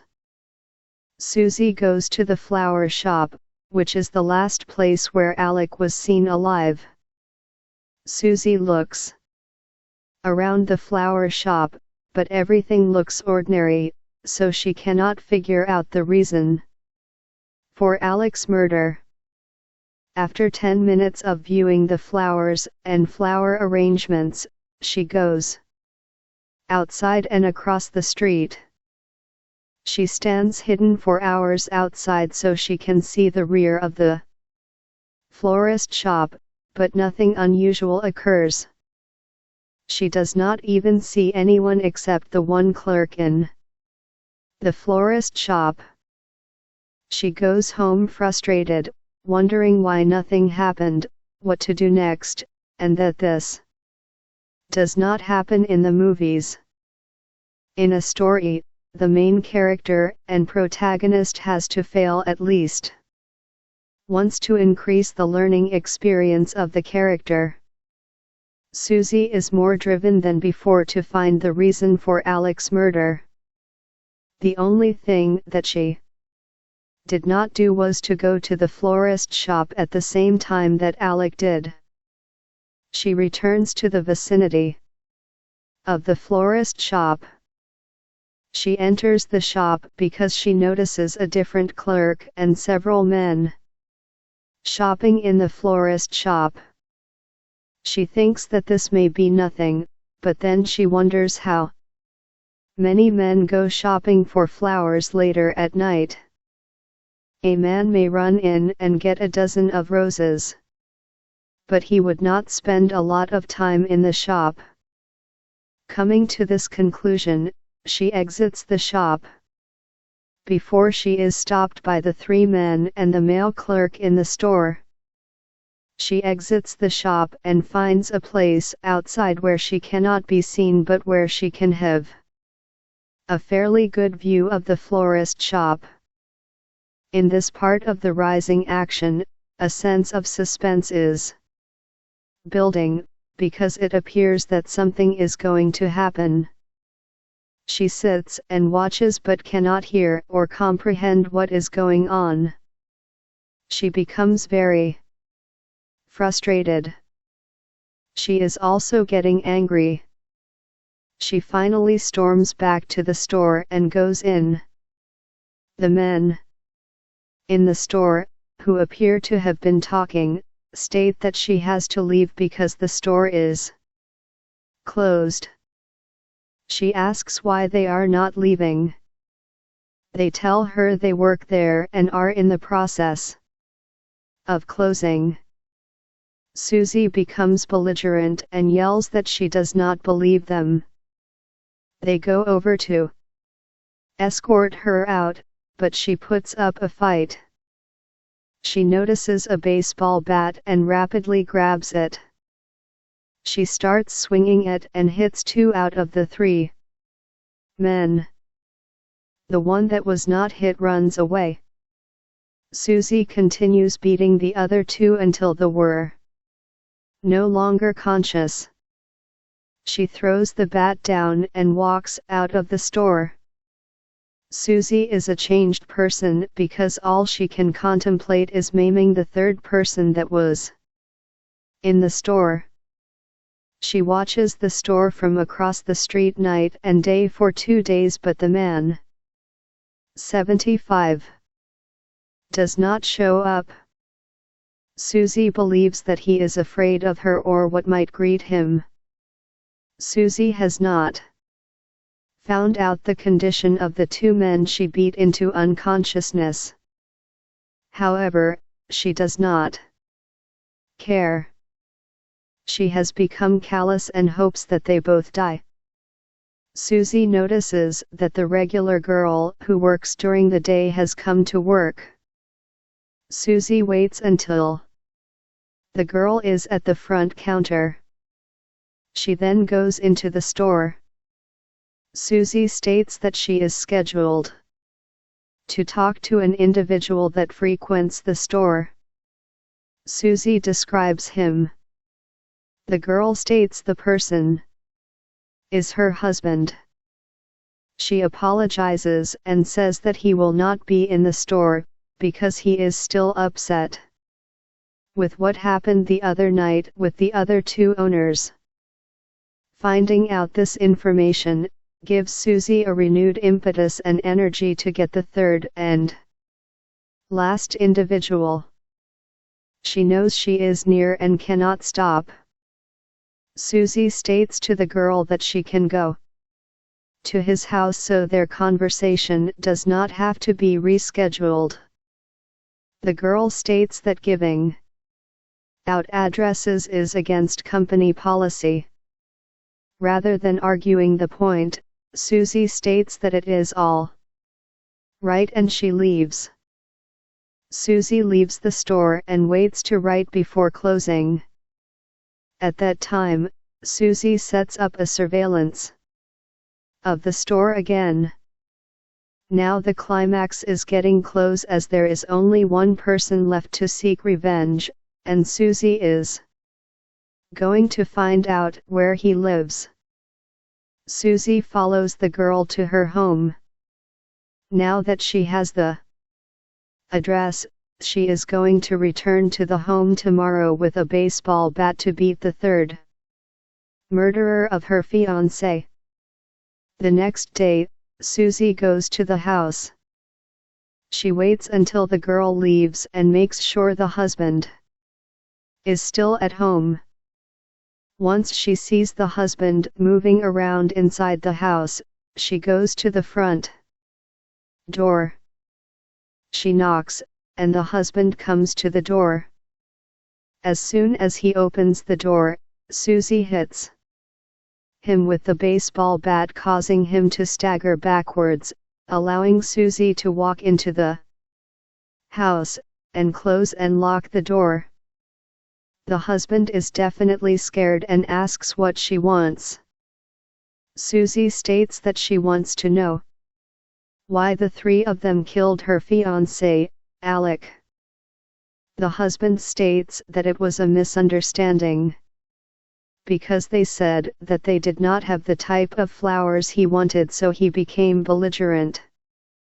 They tried to restrain him and he accidentally fell, hitting his head.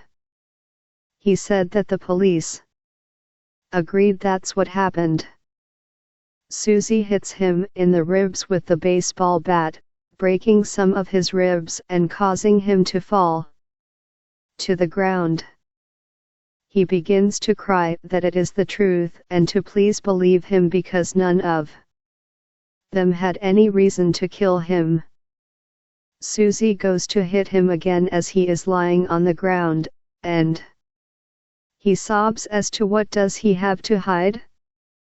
He pleads for her to look at him and his surroundings. Susie looks at his face and the surroundings. She arrives at a realization and lowers the bat. She states that he is not to say anything. She says that if anybody asks him how he got hurt, that he should just state that he fell. Otherwise, she will come back and really hurt him. He sobs that he will. Susie leaves. The next scene is in an office, and Susie is seen talking to someone who the audience never sees. Susie states that she finally realized, at that moment, that she was only seeking revenge out of frustration and that she basically has to start her life over again. She has a difficult time accepting that. The nondescript person states that it will take time. Susie states that she has never been a violent person. The person swinging that bat never seemed to be her. The nondescript person states that it is time to forgive and begin the long journey back to who she used to be. Susie agrees. 76. Exploring movie construction and production. Cinematography assignment.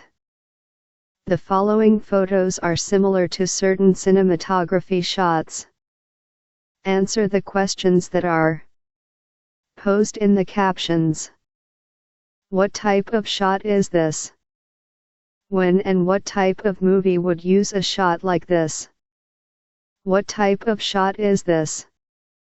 When would you use this type of shot? 77. What type of shot is this? When would you use this type of shot? 78. Exploring movie construction and production. What type of shot is this? When would you use this type of shot? Cinematography assignment 79. Future viewing. To further enhance your movie viewing experience after completing this textbook, 2 good sites to go to for a variety of free movies are the Open Culture website, which states it offers the best free cultural and educational media on the web, http www.openculture.com. 81. Bibliography.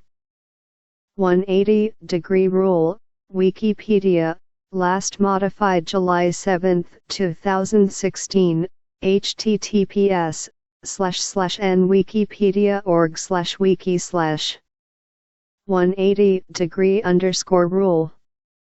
Ambience, sound recording, Wikipedia, last modified October 29, 2015.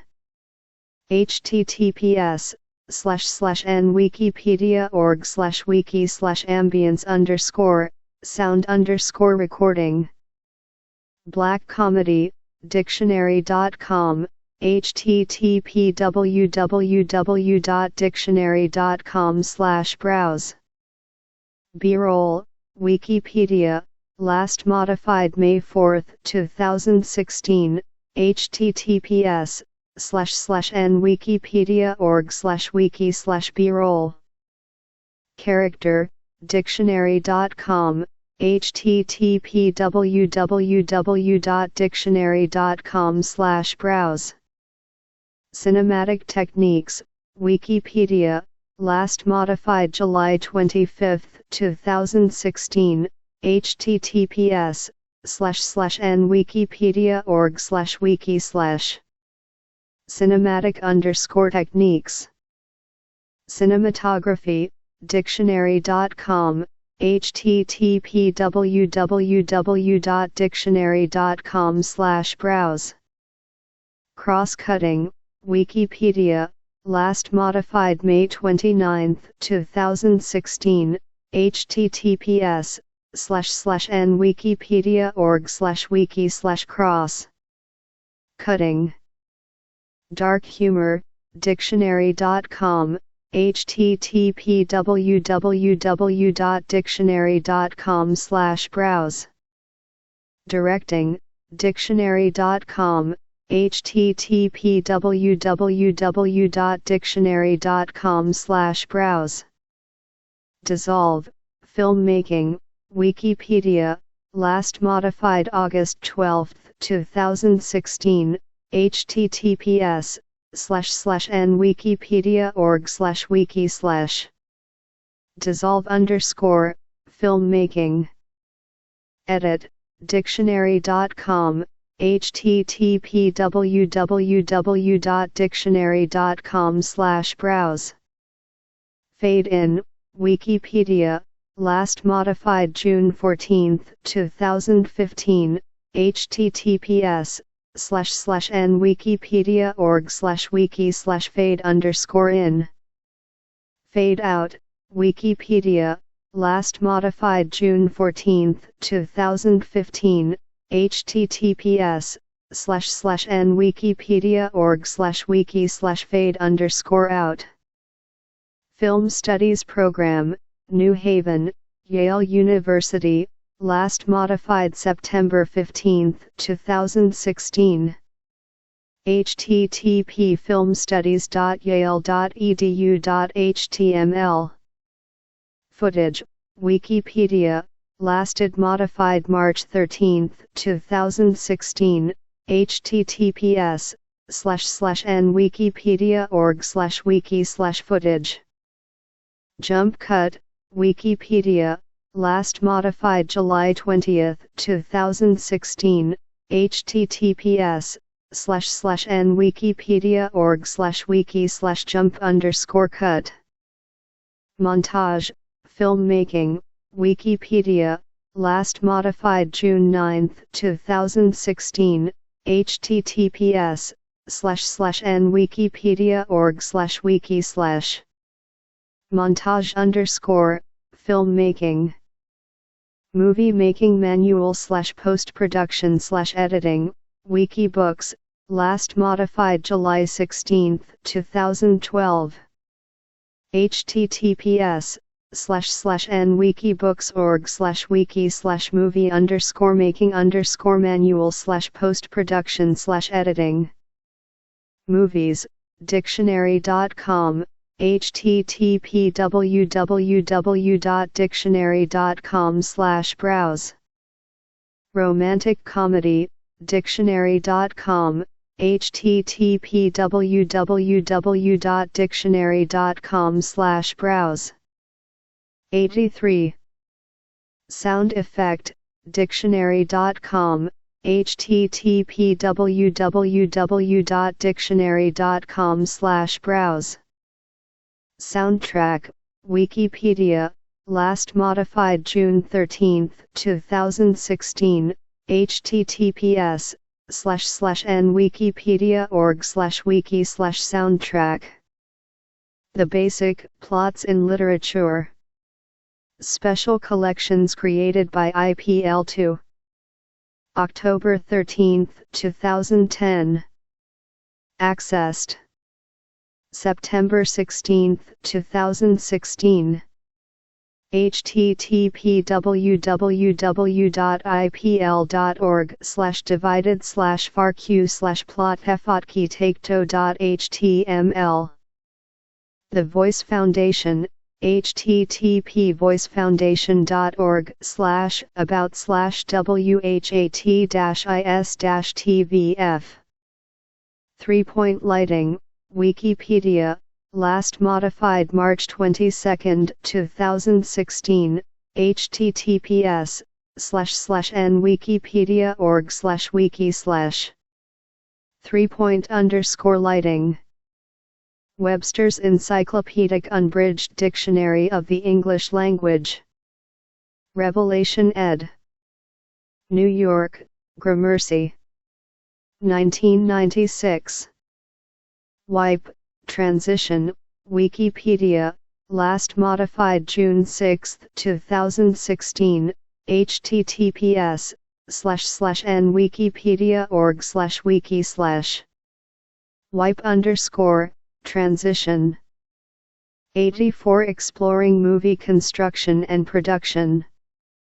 Photo attributions. Still from the front page, 1931, Pubic Domain. Still from The Driller Killer, 1978, Public Domain. Still from Cyrano de Bergerac, 1950, Public Domain. Brooklyn Bridge Park, photo by Guillain Balaise, CC by 2.0, 2012. Day to 23, Hang On, photo by Marcus Peaston, CC by 2.0, 2013. Wide angle shot by Camel Lehman via https://unsplash.com/@Camel Lehman. Theater shot via https //stocksnap.io/photo/B1234F8746. Over the Shoulder Angle by Ryan McGuire via https://www.pexels.com/photo/manperson. School, head 455/85.